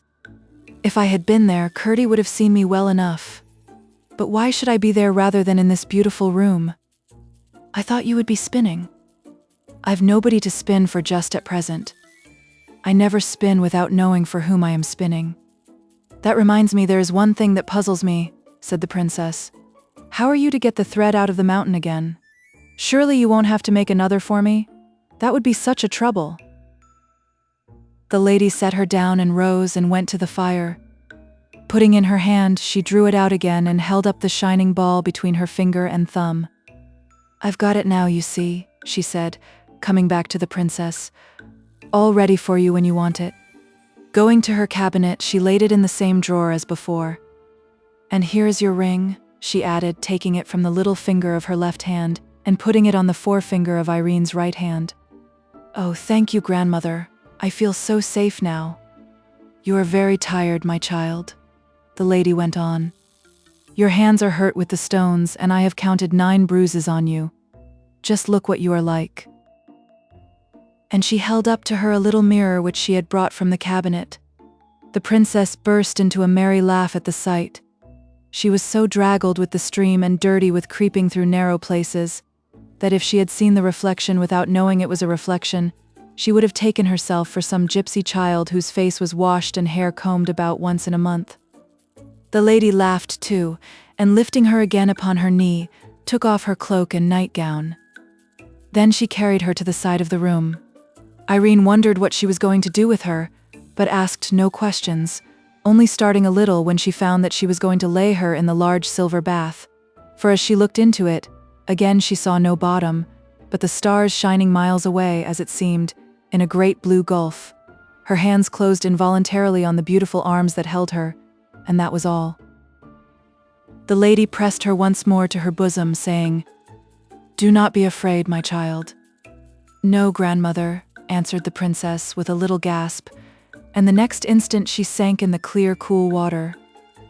When she opened her eyes, she saw nothing but a strange, lovely blue over and beneath and all about her. The lady and the beautiful room had vanished from her sight, and she seemed utterly alone. But instead of being afraid, she felt more than happy, perfectly blissful. And from somewhere came the voice of the lady, singing a strange, sweet song, of which she could distinguish every word, but of the sense she had only a feeling, no understanding. Nor could she remember a single line after it was gone. It vanished, like the poetry in a dream, as fast as it came. In after years, however, she would sometimes fancy that snatches of melody suddenly rising in her brain must be little phrases and fragments of the air of that song, and the very fancy would make her happier and abler to do her duty. How long she lay in the water she did not know. It seemed a long time, not from weariness but from pleasure. But at last she felt the beautiful hands lay hold of her, and through the gurgling water she was lifted out into the lovely room. The lady carried her to the fire, and sat down with her in her lap, and dried her tenderly with the softest towel. It was so different from Ludi's drying. When the lady had done, she stooped to the fire and drew from it her nightgown, as white as snow. "How delicious!" exclaimed the princess. "It smells of all the roses in the world, I think." When she stood up on the floor, she felt as if she had been made over again. Every bruise and all weariness were gone, and her hands were soft and whole as ever. "Now I am going to put you to bed for a good sleep," said her grandmother. "But what will Ludi be thinking? And what am I to say to her when she asks me where I have been? Don't trouble yourself about it. You will find it all come right," said her grandmother, and laid her into the blue bed, under the rosy counterpane. "There is just one thing more," said Irene. "I'm a little anxious about Curdie. As I brought him into the house, I ought to have seen him safe on his way home." "I took care of all that," answered the lady. "I told you to let him go, and therefore I was bound to look after him. Nobody saw him, and he is now eating a good dinner in his mother's cottage far up in the mountain." "Then I will go to sleep," said Irene, and in a few minutes she was fast asleep. Chapter 23. Curdie and his mother. Curdie went up the mountain neither whistling nor singing, for he was vexed with Irene for taking him in, as he called it, and he was vexed with himself for having spoken to her so angrily. His mother gave a cry of joy when she saw him, and at once set about getting him something to eat, asking him questions all the time, which he did not answer so cheerfully as usual. When his meal was ready, she left him to eat it, and hurried to the mine to let his father know he was safe. When she came back, she found him fast asleep upon her bed, nor did he wake until his father came home in the evening. "Now, Curdie," his mother said as they sat at supper, "tell us the whole story from beginning to end, just as it all happened." Curdie obeyed, and told everything to the point where they came out upon the lawn in the garden of the king's house. "And what happened after that?" asked his mother. "You haven't told us all. You ought to be very happy at having got away from those demons, and instead of that I never saw you so gloomy. There must be something more. Besides, you do not speak of that lovely child as I should like to hear you. She saved your life at the risk of her own, and yet somehow you don't seem to think much of it." "She talked such nonsense," answered Curdie, "and told me a pack of things that weren't a bit true, and I can't get over it." "What were they?" asked his father. "Your mother may be able to throw some light upon them." Then Curdie made a clean breast of it, and told them everything. They all sat silent for some time, pondering the strange tale. At last, Curdie's mother spoke. "You confess, my boy," she said. "There is something about the whole affair you do not understand?" "Yes, of course, mother," he answered. "I cannot understand how a child knowing nothing about the mountain, or even that I was shut up in it, should come all that way alone, straight to where I was, and then, after getting me out of the hole, lead me out of the mountain too, where I should not have known a step of the way if it had been as light as in the open air." "Then you have no right to say what she told you was not true. She did take you out, and she must have had something to guide her. Why not a thread as well as a rope, or anything else? There is something you cannot explain, and her explanation may be the right one." "It's no explanation at all, mother, and I can't believe it." "That may be only because you do not understand it. If you did, you would probably find it was an explanation, and believe it thoroughly. I don't blame you for not being able to believe it, but I do blame you for fancying such a child would try to deceive you. Why should she? Depend upon it, she told you all she knew. Until you had found a better way of accounting for it all, you might at least have been more sparing of your judgment." "That is what something inside me has been saying all the time," said Curdie, hanging down his head. "But what do you make of the grandmother? That is what I can't get over. To take me up to an old garret, and try to persuade me against the sight of my own eyes that it was a beautiful room, with blue walls and silver stars, and no end of things in it, when there was nothing there but an old tub and a withered apple and a heap of straw and a sunbeam. It was too bad. She might have had some old woman there at least to pass for her precious grandmother." "Didn't she speak as if she saw those other things herself, Curdie?" "Yes. That's what bothers me. You would have thought she really meant and believed that she saw every one of the things she talked about. And not one of them there. It was too bad, I say." "Perhaps some people can see things other people can't see, Curdie," said his mother very gravely. "I think I will tell you something I saw myself once, only perhaps you won't believe me either." "Oh, mother, mother," cried Curdie, bursting into tears. "I don't deserve that, surely." "But what I am going to tell you is very strange," persisted his mother, "and if having heard it you were to say I must have been dreaming, I don't know that I should have any right to be vexed with you, though I know at least that I was not asleep." "Do tell me, mother. Perhaps it will help me to think better of the princess." "That's why I am tempted to tell you," replied his mother. "But first I may as well mention that, according to old whispers, there is something more than common about the king's family, and the queen was of the same blood, for they were cousins of some degree. There were strange stories told concerning them, all good stories, but strange, very strange. What they were I cannot tell, for I only remember the faces of my grandmother and my mother as they talked together about them. There was wonder and awe, not fear, in their eyes, and they whispered and never spoke aloud. But what I saw myself was this: your father was going to work in the mine one night, and I had been down with his supper. It was soon after we were married and not very long before you were born. He came with me to the mouth of the mine and left me to go home alone, for I knew the way almost as well as the floor of our own cottage. It was pretty dark, and in some parts of the road where the rocks overhung nearly quite dark. But I got along perfectly well, never thinking of being afraid, until I reached a spot you know well enough, Curdie, where the path has to make a sharp turn out of the way of a great rock on the left-hand side. When I got there, I was suddenly surrounded by about half a dozen of the Cobs, the first I had ever seen, although I had heard tell of them often enough. One of them blocked up the path, and they all began tormenting and teasing me in a way it makes me shudder to think of even now. "If I had only been with you," cried father and son in a breath. The mother gave a funny little smile and went on. "They had some of their horrible creatures with them too, and I must confess I was dreadfully frightened. They had torn my clothes very much, and I was afraid they were going to tear myself to pieces, when suddenly a great white soft light shone upon me. I looked up. A broad ray, like a shining road, came down from a large globe of silvery light, not very high up, indeed not quite so high as the horizon, so it could not have been a new star or another moon or anything of that sort. The Cobs dropped persecuting me, and looked dazed, and I thought they were going to run away, but presently they began again. The same moment, however, down the path from the globe of light came a bird, shining like silver in the sun. It gave a few rapid flaps first, and then, with its wings straight out, shot, sliding down the slope of the light. It looked to me just like a white pigeon. But whatever it was, when the Cobs caught sight of it coming straight down upon them, they took to their heels and scampered away across the mountain, leaving me safe, only much frightened.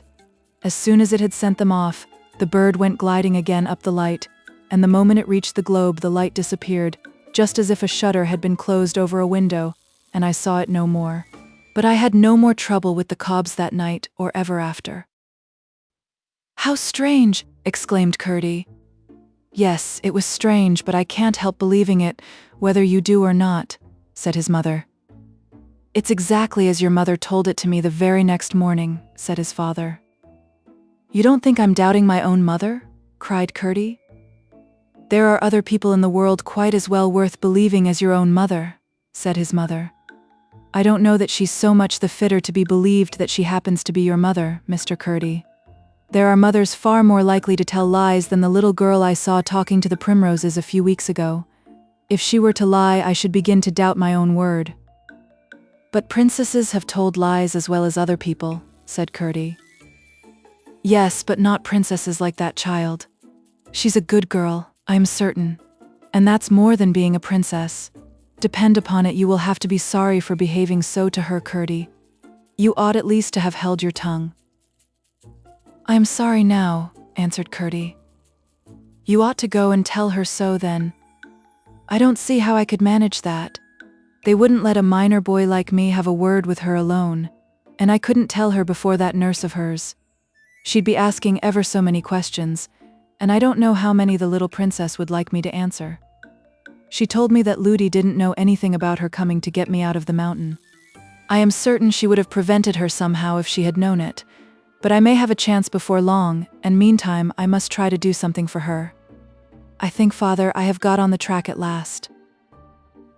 "Have you indeed, my boy?" said Peter. "I am sure you deserve some success. You have worked very hard for it. What have you found out? It's difficult, you know, Father, inside the mountain, especially in the dark and not knowing what turns you have taken, to tell the lie of things outside." "Impossible, my boy, without a chart, or at least a compass," returned his father. "Well, I think I have nearly discovered in what direction the Cobs are mining. If I am right, I know something else that I can put to it, and then 1 and 1 will make 3. They very often do, Curdie, as we miners ought to be very well aware.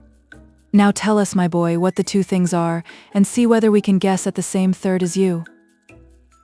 "I don't see what that has to do with the princess," interposed his mother. "I will soon let you see that, Mother. Perhaps you may think me foolish, but until I am sure there is nothing in my present fancy, I am more determined than ever to go on with my observations. Just as we came to the channel by which we got out, I heard the miners at work somewhere near, I think down below us. Now, since I began to watch them, they have mined a good half-mile, in a straight line, and so far as I am aware, they are working in no other part of the mountain, but I never could tell in what direction they were going. When we came out in the king's garden, however, I thought at once whether it was possible they were working towards the king's house, and what I want to do tonight is to make sure whether they are or not. I will take a light with me." "Oh, Curdie," cried his mother, "then they will see you." "I'm no more afraid of them now than I was before," rejoined Curdie. "Now that I've got this precious shoe. They can't make another such in a hurry, and 1 bare foot will do for my purpose. Woman as she may be, I won't spare her next time. But I shall be careful with my light, for I don't want them to see me. I won't stick it in my hat." "Go on then, and tell us what you mean to do." "I mean to take a bit of paper with me and a pencil, and go in at the mouth of the stream by which we came out. I shall mark on the paper as near as I can the angle of every turning I take until I find the Cobs at work, and so get a good idea in what direction they are going. If it should prove to be nearly parallel with the stream, I shall know it is towards the king's house they are working." "And what if you should? How much wiser will you be then?" "Wait a minute, mother dear. I told you that when I came upon the royal family in the cave, they were talking of their prince, Harelip they called him, marrying a sun woman, that means one of us, one with toes to her feet. Now in the speech one of them made that night at their great gathering, of which I heard only a part, he said that peace would be secured for a generation at least by the pledge the prince would hold for the good behavior of her relatives. That's what he said, and he must have meant the son woman the prince was to marry. I am quite sure the king is much too proud to wish his son to marry any but a princess, and much too knowing to fancy that his having a peasant woman for a wife would be of any great advantage to them. I see what you're driving at now, said his mother. But, said his father, our king would dig the mountain to the plain before he would have his princess the wife of a cob, if he were 10 times a prince. Yes, but they think so much of themselves, said his mother. Small creatures always do. The bantam is the proudest cock in my little yard. And I fancy, said Curdie, if they once got her, they would tell the king they would kill her except he consented to the marriage. They might say so, said his father, but they wouldn't kill her. They would keep her alive for the sake of the hold it gave them over our king. Whatever he did to them, they would threaten to do the same to the princess. And they are bad enough to torment her just for their own amusement. I know that, said his mother. Anyhow, I will keep a watch on them, and see what they are up to, said Curdie. It's too horrible to think of. I daren't let myself do it. But they shan't have her, at least if I can help it. So, mother dear, my clue is all right. Will you get me a bit of paper and a pencil and a lump of peas pudding, and I will set out at once. I saw a place where I can climb over the wall of the garden quite easily. You must mind and keep out of the way of the men on the watch, said his mother. That I will. I don't want them to know anything about it. They would spoil it all. The Cobs would only try some other plan. They are such obstinate creatures. I shall take good care, mother. They won't kill and eat me either if they should come upon me, so you needn't mind them. His mother got him what he had asked for, and Curdie set out. Close beside the door by which the princess left the garden for the mountain stood a great rock, and by climbing it Curdie got over the wall. He tied his clue to a stone just inside the channel of the stream, and took his pickaxe with him. He had not gone far before he encountered a horrid creature coming towards the mouth. The spot was too narrow for two of almost any size or shape, and besides Curdie had no wish to let the creature pass. Not being able to use his pickaxe, however, he had a severe struggle with him, and it was only after receiving many bites, some of them bad, that he succeeded in killing him with his pocket knife. Having dragged him out, he made haste to get in again before another should stop up the way. I need not follow him farther in this night's adventures. He returned to his breakfast, satisfied that the goblins were mining in the direction of the palace on so low a level that their intention must, he thought, be to burrow under the walls of the king's house and rise up inside it, in order, he fully believed, to lay hands on the little princess and carry her off for a wife to their horrid harelip. Chapter 24. Irene behaves like a princess. When the princess awoke from the sweetest of sleeps, she found her nurse bending over her, the housekeeper looking over the nurse's shoulder, and the laundry maid looking over the housekeeper's. The room was full of women servants, and the gentlemen at arms, with a long column of servants behind them, were peeping, or trying to peep in at the door of the nursery. Are those horrid creatures gone? Asked the princess, remembering first what had terrified her in the morning. You naughty, naughty little princess, cried Ludi. Her face was very pale, with red streaks in it, and she looked as if she were going to shake her, but Irene said nothing, only waited to hear what should come next. How could you get under the clothes like that, and make us all fancy you were lost? And keep it up all day too? You are the most obstinate child. It's anything but fun to us, I can tell you. It was the only way the nurse could account for her disappearance. I didn't do that, Ludi, said Irene very quietly. Don't tell stories, cried her nurse quite rudely. I shall tell you nothing at all, said Irene. That's just as bad, said the nurse. Just as bad to say nothing at all as to tell stories, exclaimed the princess. I will ask my papa about that. He won't say so, and I don't think he will like you to say so. Tell me directly what you mean by it, screamed the nurse, half wild with anger at the princess, and fright at the possible consequences to herself. "When I tell you the truth, Ludi," said the princess, who somehow did not feel at all angry, "you say to me, don't tell stories. It seems I must tell stories before you will believe me." "You are very rude, princess," said the nurse. "You are so rude, Ludi, that I will not speak to you again till you are sorry. Why should I, when I know you will not believe me?" returned the princess. For she did know perfectly well that if she were to tell Ludi what she had been about, the more she went on to tell her, the less would she believe her. "You are the most provoking child," cried her nurse. "You deserve to be well punished for your wicked behavior." "Please, Mrs. Housekeeper," said the princess, "will you take me to your room, and keep me till my king papa comes? I will ask him to come as soon as he can." Everyone stared at these words. Up to this moment they had all regarded her as little more than a baby. But the housekeeper was afraid of the nurse, and sought to patch matters up, saying, "I am sure, Princess, Nursey did not mean to be rude to you. I do not think my papa would wish me to have a nurse who spoke to me as Ludi does. If she thinks I tell lies, she had better either say so to my papa, or go away. Sir Walter, will you take charge of me?"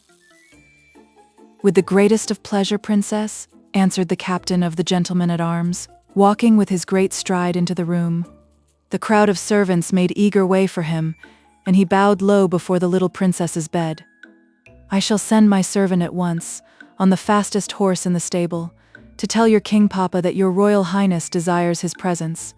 When you have chosen one of these under-servants to wait upon you, I shall order the room to be cleared." "Thank you very much, Sir Walter," said the princess, and her eye glanced towards a rosy-cheeked girl who had lately come to the house as a scullery maid. But when Ludi saw the eyes of her dear princess going in search of another instead of her, she fell upon her knees by the bedside and burst into a great cry of distress. "I think, Sir Walter," said the princess, "I will keep Ludi. But I put myself under your care, and you need not trouble my king papa until I speak to you again. Will you all please to go away? I am quite safe and well, and I did not hide myself for the sake either of amusing myself or of troubling my people. Ludi, will you please to dress me?" Chapter 25. Curdie comes to grief. Everything was for some time quiet above ground. The king was still away in a distant part of his dominions. The men-at-arms kept watching about the house. They had been considerably astonished by finding at the foot of the rock in the garden the hideous body of the goblin creature killed by Curdie, but they came to the conclusion that it had been slain in the mines, and had crept out there to die, and except an occasional glimpse of a live one they saw nothing to cause alarm. Curdie kept watching in the mountain, and the goblins kept burrowing deeper into the earth. As long as they went deeper there was, Curdie judged, no immediate danger. To Irene the summer was as full of pleasure as ever, and for a long time, although she often thought of her grandmother during the day, and often dreamed about her at night, she did not see her. The kids and the flowers were as much her delight as ever, and she made as much friendship with the miners' children she met on the mountain as Ludi would permit. But Ludi had very foolish notions concerning the dignity of a princess, not understanding that the truest princess is just the one who loves all her brothers and sisters best, and who is most able to do them good by being humble towards them. At the same time she was considerably altered for the better in her behavior to the princess. She could not help seeing that she was no longer a mere child, but wiser than her age would account for. She kept foolishly whispering to the servants, however, sometimes that the princess was not right in her mind, sometimes that she was too good to live, and other nonsense of the same sort. All this time Curdie had to be sorry, without a chance of confessing, that he had behaved so unkindly to the princess. This perhaps made him the more diligent in his endeavors to serve her. His mother and he often talked on the subject, and she comforted him, and told him she was sure he would someday have the opportunity he so much desired. Here I should like to remark, for the sake of princes and princesses in general, that it is a low and contemptible thing to refuse to confess a fault, or even an error. If a true princess has done wrong, she is always uneasy until she has had an opportunity of throwing the wrongness away from her by saying, "I did it, and I wish I had not, and I'm sorry for having done it." So you see there is some ground for supposing that Curdie was not a miner only, but a prince as well. Many such instances have been known in the world's history. At length, however, he began to see signs of a change in the proceedings of the goblin excavators. They were going no deeper, but had commenced running on a level, and he watched them, therefore, more closely than ever. All at once, one night, coming to a slope of very hard rock, they began to ascend along the inclined plane of its surface. Having reached its top, they went again on a level for a night or two, after which they began to ascend once more, and kept on at a pretty steep angle. At length Curdie judged it time to transfer his observation to another quarter, and the next night he did not go to the mine at all, but, leaving his pickaxe and clue at home, and taking only his usual lumps of bread and peas pudding, went down the mountain to the king's house. He climbed over the wall and remained in the garden the whole night, creeping on hands and knees from one spot to the other, and lying at full length with his ear to the ground, listening. But he heard nothing except the tread of the men-at-arms as they marched about, whose observation, as the night was cloudy and there was no moon, he had little difficulty in avoiding. For several following nights he continued to haunt the garden and listen, but with no success. At length, early one evening, whether it was that he had got careless of his own safety, or that the growing moon had become strong enough to expose him, his watching came to a sudden end. He was creeping from behind the rock where the stream ran out, for he had been listening all round it in the hope it might convey to his ear some indication of the whereabouts of the Goblin-Miners, when just as he came into the moonlight on the lawn, a whiz in his ear and a blow upon his leg startled him. He instantly squatted in the hope of eluding further notice. But when he heard the sound of running feet, he jumped up to take the chance of escape by flight. He fell, however, with a keen shoot of pain, for the bolt of a crossbow had wounded his leg, and the blood was now streaming from it. He was instantly laid hold of by 2 or 3 of the men-at-arms. It was useless to struggle, and he submitted in silence. "It's a boy!" cried several of them together, in a tone of amazement. "I thought it was one of those demons. What are you about here?" "Going to have a little rough usage, apparently," said Curdie, laughing, as the men shook him. "Impertinence will do you no good. You have no business here in the king's grounds, and if you don't give a true account of yourself, you shall fare as a thief." "Why, what else could he be?" said one. "He might have been after a lost kid, you know," suggested another. "I see no good in trying to excuse him. He has no business here anyhow." "Let me go away then, if you please," said Curdie. "But we don't please, not except you give a good account of yourself." "I don't feel quite sure whether I can trust you," said Curdie. "We are the king's own men-at-arms," said the captain courteously, for he was taken with Curdie's appearance and courage. "Well, I will tell you all about it, if you will promise to listen to me and not do anything rash." "I call that cool," said one of the party, laughing. "He will tell us what mischief he was about, if we promise to do as pleases him." "I was about no mischief," said Curdie. But ere he could say more, he turned faint and fell senseless on the grass. Then first they discovered that the bolt they had shot, taking him for one of the goblin creatures, had wounded him. They carried him into the house and laid him down in the hall. The report spread that they had caught a robber, and the servants crowded in to see the villain. Amongst the rest came the nurse. The moment she saw him, she exclaimed with indignation, "I declare it's the same young rascal of a miner that was rude to me and the princess on the mountain. He actually wanted to kiss the princess. I took good care of that, the wretch. And he was prowling about, was he? Just like his impudence. The princess being fast asleep, she could misrepresent at her pleasure." When he heard this, the captain, although he had considerable doubt of its truth, resolved to keep Curdie a prisoner until they could search into the affair. So, after they had brought him round a little, and attended to his wound, which was rather a bad one, they laid him, still exhausted from the loss of blood, upon a mattress in a disused room, one of those already so often mentioned, and locked the door, and left him. He passed a troubled night, and in the morning they found him talking wildly. In the evening he came to himself, but felt very weak, and his leg was exceedingly painful. Wondering where he was, and seeing one of the men-at-arms in the room, he began to question him, and soon recalled the events of the preceding night. As he was himself unable to watch any more, he told the soldier all he knew about the goblins, and begged him to tell his companions and stir them up to watch with tenfold vigilance. But whether it was that he did not talk quite coherently, or that the whole thing appeared incredible, certainly the man concluded that Curdie was only raving still, and tried to coax him into holding his tongue.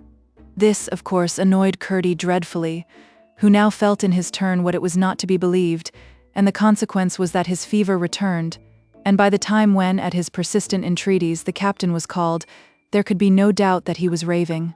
They did for him what they could, and promised everything he wanted, but with no intention of fulfillment. At last he went to sleep, and when at length his sleep grew profound and peaceful, they left him, locked the door again, and withdrew, intending to revisit him early in the morning. Chapter 26.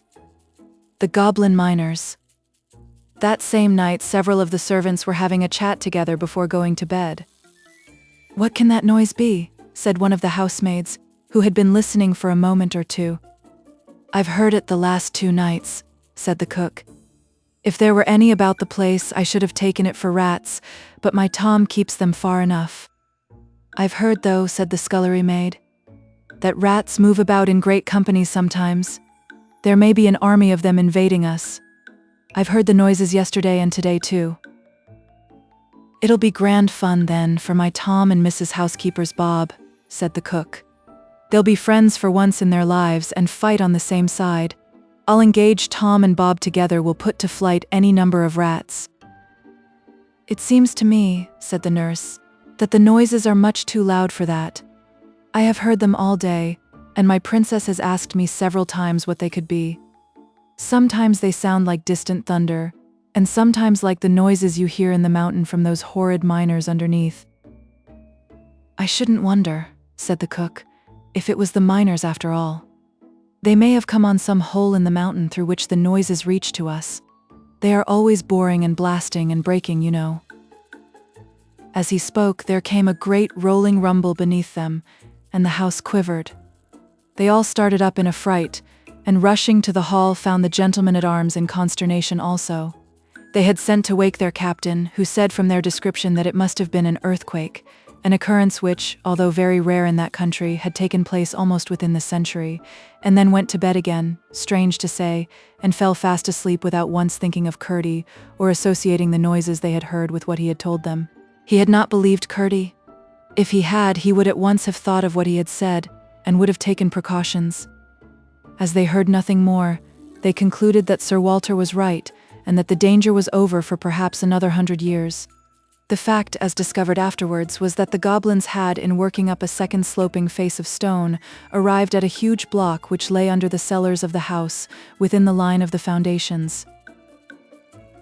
It was so round that when they succeeded, after hard work, in dislodging it without blasting, it rolled thundering down the slope with a bounding, jarring roll, which shook the foundations of the house.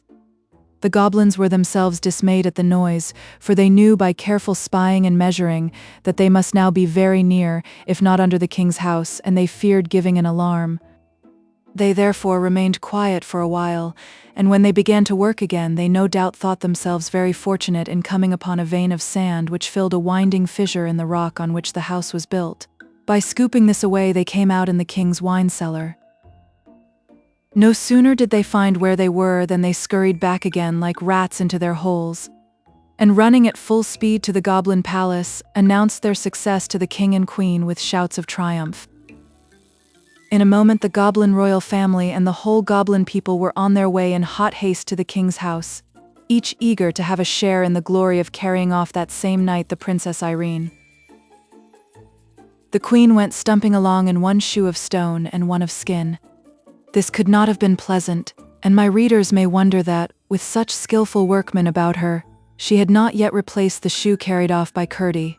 As the king, however, had more than one ground of objection to her stone shoes, he no doubt took advantage of the discovery of her toes, and threatened to expose her deformity if she had another made. I presume he insisted on her being content with skin shoes, and allowed her to wear the remaining granite one on the present occasion only because she was going out to war. They soon arrived in the king's wine cellar, and regardless of its huge vessels, of which they did not know the use, proceeded at once, but as quietly as they could, to force the door that led upwards. Chapter 27. The Goblins in the King's House. When Curdie fell asleep, he began at once to dream. He thought he was ascending the mountainside from the mouth of the mine, whistling and singing ring-dod-bang, when he came upon a woman and child who had lost their way, and from that point he went on dreaming everything that had happened to him since he thus met the princess and Ludi, how he had watched the goblins, how he had been taken by them, how he had been rescued by the princess, everything indeed until he was wounded, captured and imprisoned by the men-at-arms. And now he thought he was lying wide awake where they had laid him, when suddenly he heard a great thundering sound. "The Cobs are coming," he said. "They didn't believe a word I told them. The Cobs'll be carrying off the princess from under their stupid noses. But they shan't. That they shan't." He jumped up, as he thought, and began to dress, but, to his dismay, found that he was still lying in bed. "Now then I will," he said. "Here goes, I am up now." But yet again he found himself snug in bed. 20 times he tried, and 20 times he failed, for in fact he was not awake, only dreaming that he was. At length, in an agony of despair, fancying he heard the goblins all over the house, he gave a great cry. Then there came, as he thought, a hand upon the lock of his door. It opened, and, looking up, he saw a lady with white hair, carrying a silver box in her hand, enter the room. She came to his bed, he thought, stroked his head and face with cool, soft hands, took the dressing from his leg, rubbed it with something that smelt like roses, and then waved her hands over him 3 times. At the last wave of her hands everything vanished. He felt himself sinking into the profoundest slumber, and remembered nothing more until he awoke in earnest. The setting moon was throwing a feeble light through the casement, and the house was full of uproar. There was soft, heavy, multitudinous stamping, a clashing and clanging of weapons, the voices of men and the cries of women, mixed with a hideous bellowing, which sounded victorious. The Cobs were in the house. He sprang from his bed, hurried on some of his clothes, not forgetting his shoes, which were armed with nails. Then, spying an old hunting knife or short sword hanging on the wall, he caught it and rushed down the stairs, guided by the sounds of strife, which grew louder and louder. When he reached the ground floor, he found the whole place swarming. All the goblins of the mountain seemed gathered there.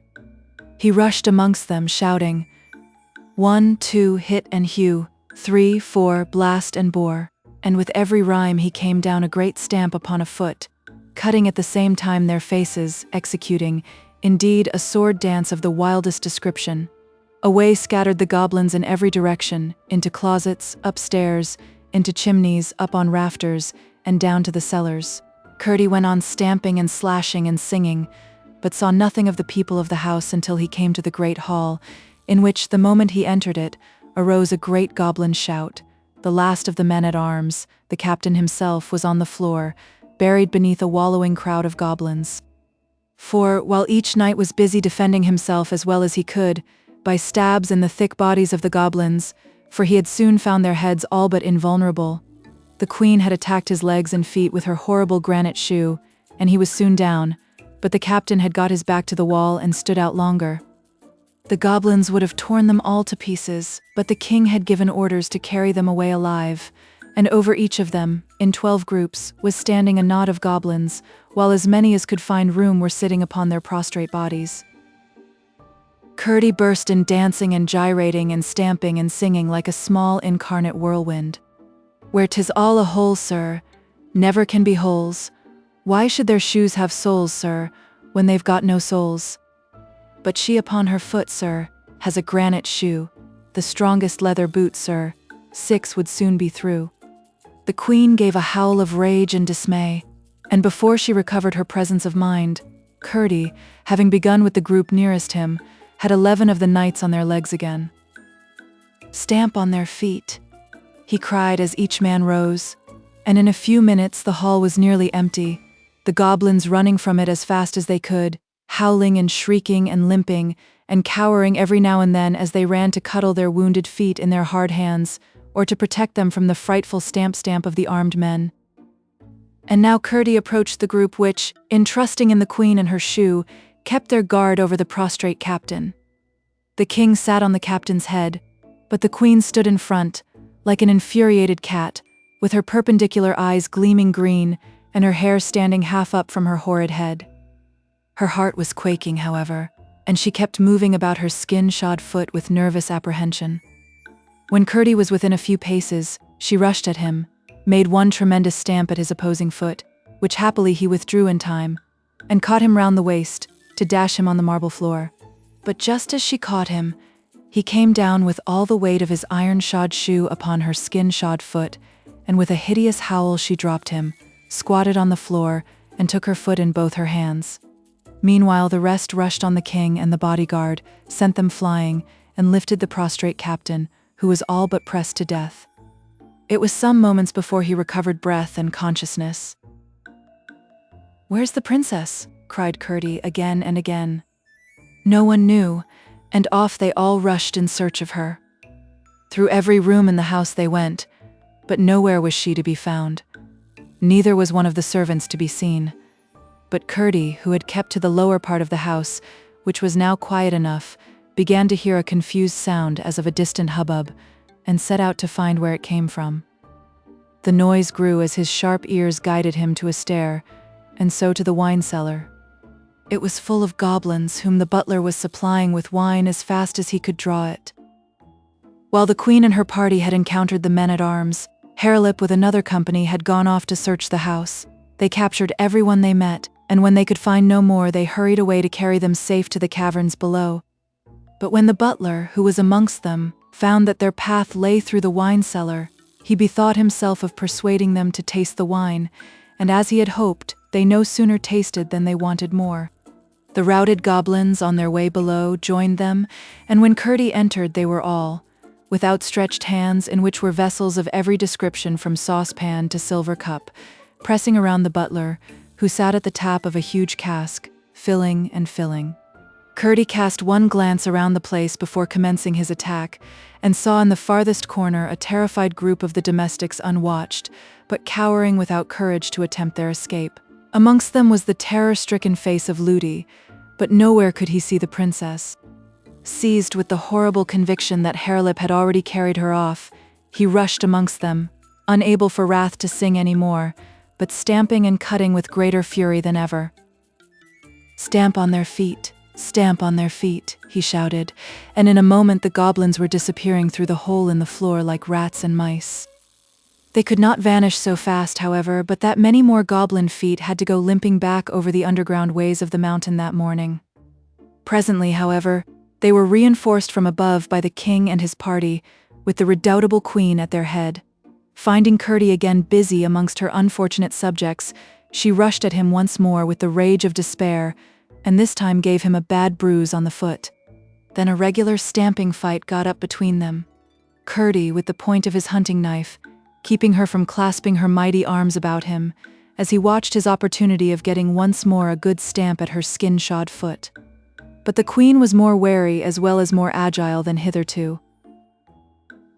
The rest, meantime, finding their adversary thus matched for the moment, paused in their headlong hurry and turned to the shivering group of women in the corner. As if determined to emulate his father and have a son-woman of some sort to share his future throne, Harelip rushed at them, caught up Ludi, and sped with her to the hole. She gave a great shriek, and Curdie heard her, and saw the plight she was in. Gathering all his strength, he gave the queen a sudden cut across the face with his weapon, came down, as she started back with all his weight on the proper foot, and sprung to Ludi's rescue. The prince had 2 defenseless feet, and on both of them Curdie stamped just as he reached the hole. He dropped his burden and rolled shrieking into the earth. Curdie made one stab at him as he disappeared, caught hold of the senseless Ludi, and having dragged her back to the corner, there mounted guard over her, preparing once more to encounter the queen. Her face streaming with blood and her eyes flashing green lightning through it, she came on with her mouth open and her teeth grinning like a tiger's, followed by the king and her bodyguard of the thickest goblins. But the same moment in rushed the captain and his men and ran at them, stamping furiously. They dared not encounter such an onset. Away they scurried, the queen foremost. Of course, the right thing would have been to take the king and queen prisoners and hold them hostages for the princess. but they were so anxious to find her that no one thought of detaining them until it was too late. Having thus rescued the servants, they set about searching the house once more. None of them could give the least information concerning the princess. Ludi was almost silly with terror, and, although scarcely able to walk, would not leave Curdie's side for a single moment. Again he allowed the others to search the rest of the house, where, except a dismayed goblin lurking here and there, they found no one, while he requested Ludi to take him to the princess's room. She was as submissive and obedient as if he had been the king. He found the bedclothes tossed about, and most of them on the floor, while the princess's garments were scattered all over the room, which was in the greatest confusion. It was only too evident that the goblins had been there, and Curdie had no longer any doubt that she had been carried off at the very first of the inroad. With a pang of despair, he saw how wrong they had been in not securing the king and queen and prince. But he determined to find and rescue the princess as she had found and rescued him, or meet the worst fate to which the goblins could doom him. Chapter 28. Curdie's Guide. Just as the consolation of this resolve dawned upon his mind and he was turning away for the cellar to follow the goblins into their hole, something touched his hand. It was the slightest touch, and when he looked he could see nothing. Feeling and peering about in the gray of the dawn, his fingers came upon a tight thread. He looked again, and narrowly, but still could see nothing. It flashed upon him that this must be the princess's thread, without saying a word, for he knew no one would believe him any more than he had believed the princess.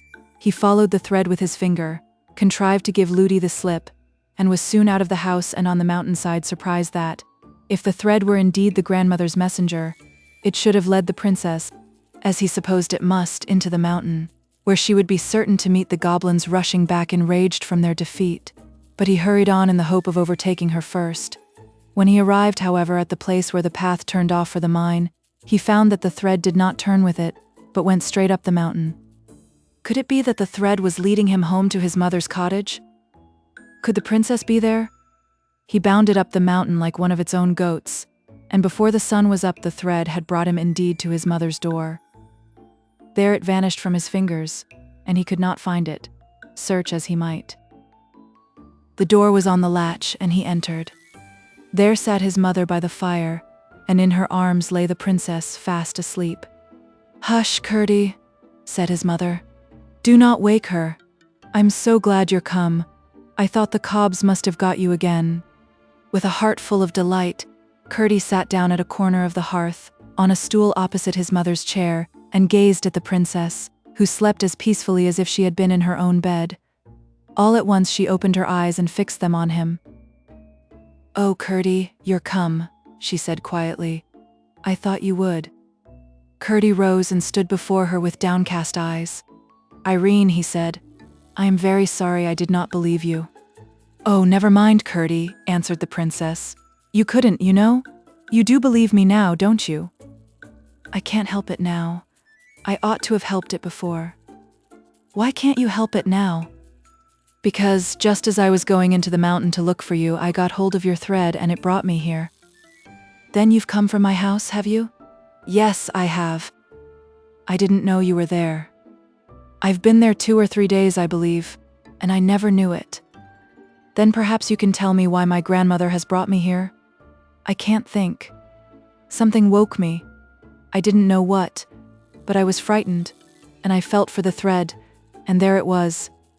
I was more frightened still when it brought me out on the mountain, for I thought it was going to take me into it again, and I like the outside of it best. I supposed you were in trouble again, and I had to get you out, but it brought me here instead, and, oh, Curdie, your mother has been so kind to me, just like my own grandmother." Here Curdie's mother gave the princess a hug, and the princess turned and gave her a sweet smile, and held up her mouth to kiss her. "Then you didn't see the Cobs?" asked Curdie. "No, I haven't been into the mountain, I told you, Curdie. But the Cobs have been into your house all over it, and into your bedroom, making such a row. What did they want there? It was very rude of them. They wanted you to carry you off into the mountain with them, for a wife to their Prince Harelip." "Oh, how dreadful," cried the princess, shuddering. "But you needn't be afraid, you know. Your grandmother takes care of you." "Ah, you do believe in my grandmother then. I'm so glad. She made me think you would someday." All at once Curdie remembered his dream and was silent, thinking, "But how did you come to be in my house, and me not know it?" asked the princess. Then Curdie had to explain everything, how he had watched for her sake, how he had been wounded and shut up by the soldiers, how he heard the noises and could not rise, and how the beautiful old lady had come to him, and all that followed. "Poor Curdie. To lie there hurt and ill and me never to know it," exclaimed the princess, stroking his rough hand. "I would have come and nursed you if they had told me." "I didn't see you were lame," said his mother. "Am I, mother? Oh yes, I suppose I ought to be. I declare I've never thought of it since I got up to go down amongst the Cobs." "Let me see the wound," said his mother. He pulled down his stocking when behold, except a great scar, his leg was perfectly sound. Curdie and his mother gazed in each other's eyes, full of wonder, but Irene called out, "I thought so, Curdie. I was sure it wasn't a dream. I was sure my grandmother had been to see you. Don't you smell the roses? It was my grandmother healed your leg and sent you to help me." "No, Princess Irene," said Curdie. "I wasn't good enough to be allowed to help you. I didn't believe you. Your grandmother took care of you without me. She sent you to help my people, anyhow. I wish my king papa would come. I do want so to tell him how good you have been." "But," said the mother, "we are forgetting how frightened your people must be. You must take the princess home at once, Curdie, or at least go and tell them where she is." "Yes, mother. Only I'm dreadfully hungry. Do let me have some breakfast first." They ought to have listened to me, and then they wouldn't have been taken by surprise as they were. "That is true, Curdie, but it is not for you to blame them much, you remember?" "Yes, mother, I do. Only I must really have something to eat." "You shall, my boy, as fast as I can get it," said his mother, rising and setting the princess on her chair. But before his breakfast was ready, Curdie jumped up so suddenly as to startle both his companions. "Mother, mother," he cried, "I was forgetting. You must take the princess home yourself. I must go and wake my father." Without a word of explanation, he rushed to the place where his father was sleeping. Having thoroughly roused him with what he told him, he darted out of the cottage. Chapter 29. Masonwork. He had all at once remembered the resolution of the goblins to carry out their second plan upon the failure of the first. No doubt they were already busy, and the mine was therefore in the greatest danger of being flooded and rendered useless, not to speak of the lives of the miners. When he reached the mouth of the mine, after rousing all the miners within reach, he found his father and a good many more just entering. They all hurried to the gang by which he had found a way into the goblin country. There the foresight of Peter had already collected a great many blocks of stone, with cement, ready for building up the weak place, well enough known to the goblins. Although there was not room for more than 2 to be actually building at once, they managed, by setting all the rest to work in preparing the cement and passing the stones, to finish in the course of the day a huge buttress filling the whole gang and supported everywhere by the live rock. Before the hour when they usually dropped work, they were satisfied the mine was secure. They had heard goblin hammers and pickaxes busy all the time, and at length fancied they heard sounds of water they had never heard before. But that was otherwise accounted for when they left the mine, for they stepped out into a tremendous storm which was raging all over the mountain. The thunder was bellowing and the lightning lancing out of a huge black cloud which lay above it and hung down its edges of thick mist over its sides. The lightning was breaking out of the mountain too and flashing up into the cloud. From the state of the brooks now swollen into raging torrents, it was evident that the storm had been storming all day. The wind was blowing as if it would blow him off the mountain. But, anxious about his mother and the princess, Curdie darted up through the thick of the tempest. Even if they had not set out before the storm came on, he did not judge them safe, for in such a storm even their poor little house was in danger. Indeed, he soon found that but for a huge rock against which it was built, and which protected it both from the blasts and the waters, it must have been swept if it was not blown away. for the two torrents into which this rock parted the rush of water behind it united again in front of the cottage, two roaring and dangerous streams, which his mother and the princess could not possibly have passed. It was with great difficulty that he forced his way through one of them, and up to the door. The moment his hand fell on the latch, through all the uproar of winds and waters came the joyous cry of the princess. "There's Curdie! Curdie, Curdie!" She was sitting wrapped in blankets on the bed, his mother trying for the 100th time to light the fire which had been drowned by the rain that came down the chimney. The clay floor was one mass of mud, and the whole place looked wretched, but the faces of the mother and the princess shone as if their troubles only made them the merrier. Curdie burst out laughing at the sight of them. "I never had such fun," said the princess, her eyes twinkling and her pretty teeth shining. "How nice it must be to live in a cottage on the mountain." "It all depends on what kind your inside house is," said the mother. "I know what you mean," said Irene. "That's the kind of thing my grandmother says." By the time Peter returned, the storm was nearly over, but the streams were so fierce and so swollen that it was not only out of the question for the princess to go down the mountain, but most dangerous for Peter even or Curdie to make the attempt in the gathering darkness. "They will be dreadfully frightened about you," said Peter to the princess. "But we cannot help it. We must wait till the morning." With Curdie's help, the fire was lighted at last, and the mother set about making their supper, and after supper they all told the princess stories till she grew sleepy. Then Curdie's mother laid her in Curdie's bed, which was in a tiny little garret room. As soon as she was in bed, through a little window low down in the roof she caught sight of her grandmother's lamp shining far away beneath, and she gazed at the beautiful silvery globe until she fell asleep. Chapter 30. The King and the Kiss. The next morning the sun rose so bright that Irene said the rain had washed his face and let the light out clean. The torrents were still roaring down the side of the mountain, but they were so much smaller as not to be dangerous in the daylight. After an early breakfast, Peter went to his work and Curdie and his mother set out to take the princess home. They had difficulty in getting her dry across the streams, and Curdie had again and again to carry her. But at last they got safe on the broader part of the road and walked gently down towards the king's house. And what should they see as they turned the last corner but the last of the king's troop riding through the gate? "Oh, Curdie!" cried Irene, clapping her hands right joyfully. "My king papa is come!" The moment Curdie heard that, he caught her up in his arms and set off at full speed, crying, "Come on, mother dear. The king may break his heart before he knows that she is safe."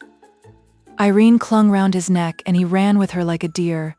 When he entered the gate into the court, there sat the king on his horse, with all the people of the house about him, weeping and hanging their heads.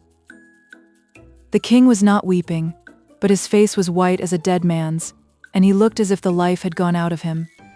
The men-at-arms he had brought with him sat with horror-stricken faces, but eyes flashing with rage, waiting only for the word of the king to do something. They did not know what, and nobody knew what. The day before, the men-at-arms belonging to the house, as soon as they were satisfied the princess had been carried away, rushed after the goblins into the hole, but found that they had already so skillfully blockaded the narrowest part, not many feet below the cellar, that without miners and their tools they could do nothing. Not one of them knew where the mouth of the mine lay, and some of those who had set out to find it had been overtaken by the storm and had not even yet returned. Poor Sir Walter was especially filled with shame, and almost hoped the king would order his head to be cut off, for to think of that sweet little face down amongst the goblins was unendurable. When Curdie ran in at the gate with the princess in his arms, they were all so absorbed in their own misery and awed by the king's presence and grief, that no one observed his arrival. He went straight up to the king, where he sat on his horse.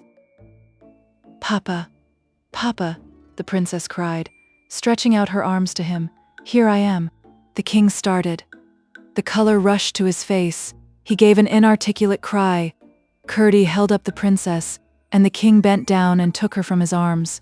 As he clasped her to his bosom, the big tears went dropping down his cheeks and his beard. And such a shout arose from all the bystanders that the startled horses pranced and capered, and the armor rang and clattered, and the rocks of the mountain echoed back the noises. The princess greeted them all as she nestled in her father's bosom, and the king did not set her down until she had told them all the story. But she had more to tell about Curdie than about herself, and what she did tell about herself none of them could understand, except the king and Curdie, who stood by the king's knee stroking the neck of the great white horse. And still, as she told what Curdie had done, Sir Walter and others added to what she told, even Ludi joining in the praises of his courage and energy. Curdie held his peace, looking quietly up in the king's face, and his mother stood on the outskirts of the crowd listening with delight, for her son's deeds were pleasant in her ears, until the princess caught sight of her. "And there is his mother, King Papa," she said. "See, there. She is such a nice mother, and has been so kind to me." They all parted asunder as the king made a sign to her to come forward.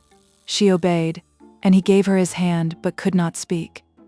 "And now, King Papa," the princess went on, "I must tell you another thing. One night long ago, Curdie drove the goblins away and brought Ludi and me safe from the mountain, and I promised him a kiss when we got home, but Ludi wouldn't let me give it him. I don't want you to scold Ludi, but I want you to tell her that a princess must do as she promises." "Indeed she must, my child, except it be wrong," said the king. "There, give Curdie a kiss." And as he spoke, he held her towards him. The princess reached down, threw her arms round Curdie's neck, and kissed him on the mouth, saying, "There, Curdie, there's the kiss I promised you."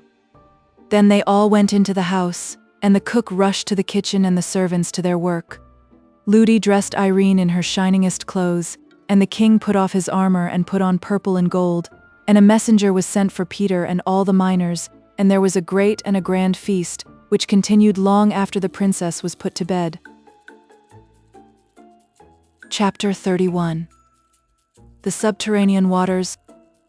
The king's harper, who always formed a part of his escort, was chanting a ballad which he made as he went on playing on his instrument, about the princess and the goblins and the prowess of Curdie, when all at once he ceased, with his eyes on one of the doors of the hall. Thereupon the eyes of the king and his guests turned thitherward also. The next moment, through the open doorway came the Princess Irene. She went straight up to her father, with her right hand stretched out a little sideways, and her forefinger, as her father and Curdie understood, feeling its way along the invisible thread. The king took her on his knee, and she said in his ear,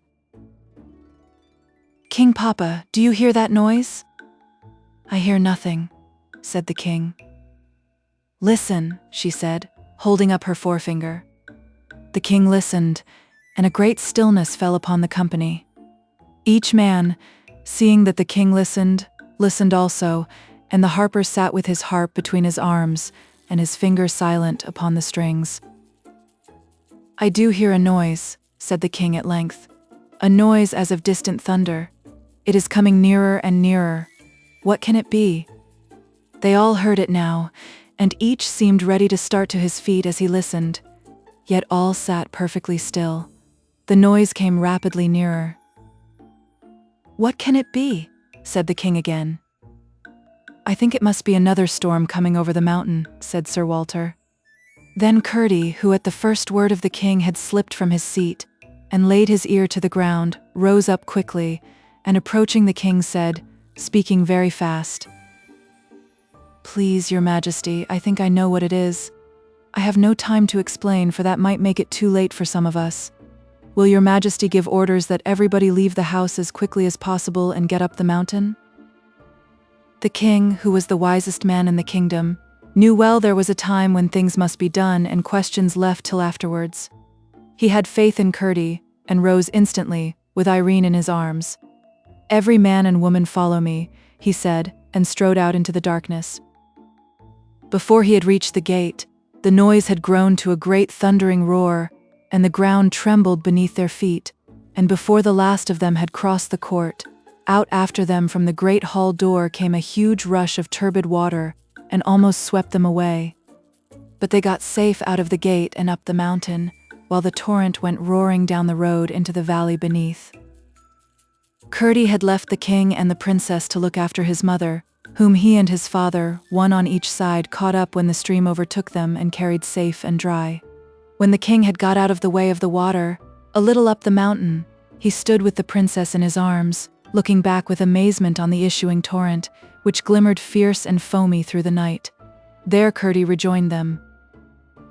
"Now, Curdie," said the king, "what does it mean?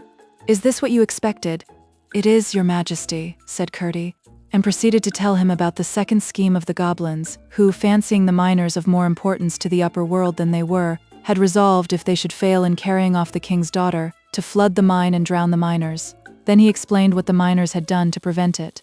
The goblins had, in pursuance of their design, let loose all the underground reservoirs and streams, expecting the water to run down into the mine, which was lower than their part of the mountain, for they had, as they supposed, not knowing of the solid wall close behind, broken a passage through into it. But the readiest outlet the water could find had turned out to be the tunnel they had made to the king's house, the possibility of which catastrophe had not occurred to the young miner until he had laid his ear to the floor of the hall. What was then to be done? The house appeared in danger of falling, and every moment the torrent was increasing. "We must set out at once," said the king. "But how to get at the horses?" "Shall I see if we can manage that?" said Curdie. "Do," said the king. Curdie gathered the men-at-arms and took them over the garden wall and so to the stables. They found their horses in terror. The water was rising fast around them, and it was quite time they were got out. But there was no way to get them out, except by riding them through the stream, which was now pouring from the lower windows as well as the door. As one horse was quite enough for any man to manage through such a torrent, Curdie got on the king's white charger and, leading the way, brought them all in safety to the rising ground. "Look, look, Curdie!" cried Irene, the moment that, having dismounted, he led the horse up to the king.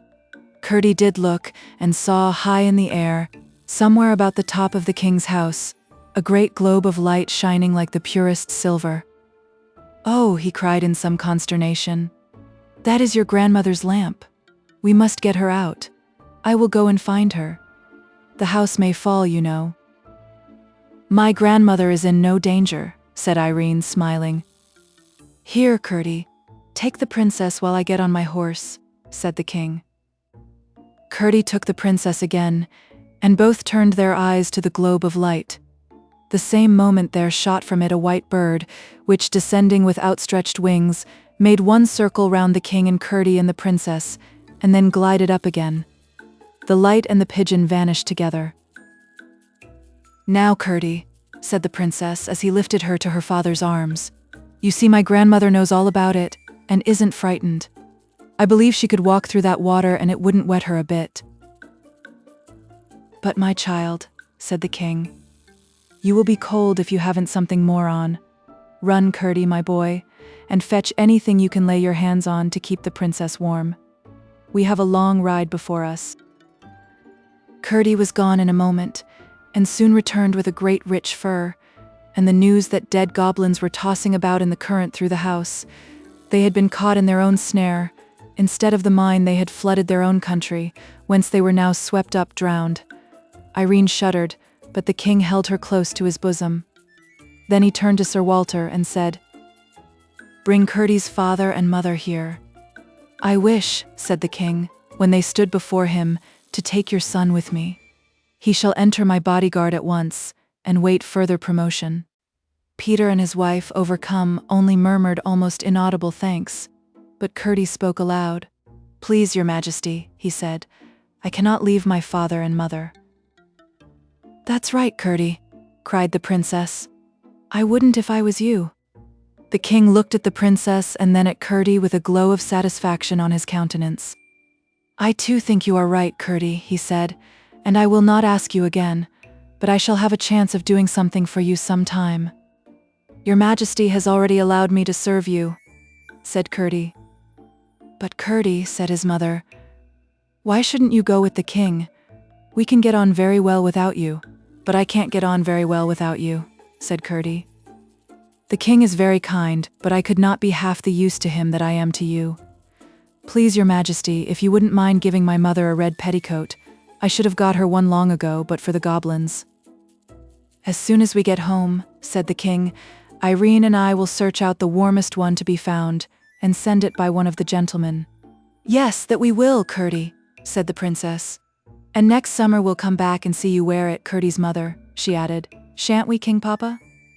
Yes, my love. I hope so, said the king. Then turning to the miners, he said, Will you do the best you can for my servants tonight? I hope they will be able to return to the house tomorrow. The miners with one voice promised their hospitality. Then the king commanded his servants to mind whatever Curdie should say to them, and after shaking hands with him and his father and mother, the king and the princess and all their company rode away down the side of the new stream, which had already devoured half the road into the starry night. Chapter 32. The last chapter. All the rest went up the mountain and separated in groups to the homes of the miners. Curdie and his father and mother took Ludi with them, and the whole way a light of which all but Ludi understood the origin shone upon their path. But when they looked round, they could see nothing of the silvery globe. For days and days the water continued to rush from the doors and windows of the king's house, and a few goblin bodies were swept out into the road. Curdie saw that something must be done. He spoke to his father and the rest of the miners, and they at once proceeded to make another outlet for the waters. By setting all hands to the work, tunneling here and building there, they soon succeeded, and having also made a little tunnel to drain the water away from under the king's house, they were soon able to get into the wine cellar, where they found a multitude of dead goblins, among the rest the queen, with the skin shoe gone, and the stone one fast to her ankle. For the water had swept away the barricade which prevented the men-at-arms from following the goblins, and had greatly widened the passage. They built it securely up, and then went back to their labors in the mine. A good many of the goblins with their creatures escaped from the inundation out upon the mountain, but most of them soon left that part of the country, and most of those who remained grew milder in character, and indeed became very much like the Scotch brownies. Their skulls became softer as well as their hearts, and their feet grew harder, and by degrees they became friendly with the inhabitants of the mountain, and even with the miners. But the latter were merciless to any of the Cobs' creatures that came in their way, until at length they all but disappeared. The rest of the history of the princess and Curdie must be kept for another volume. The end.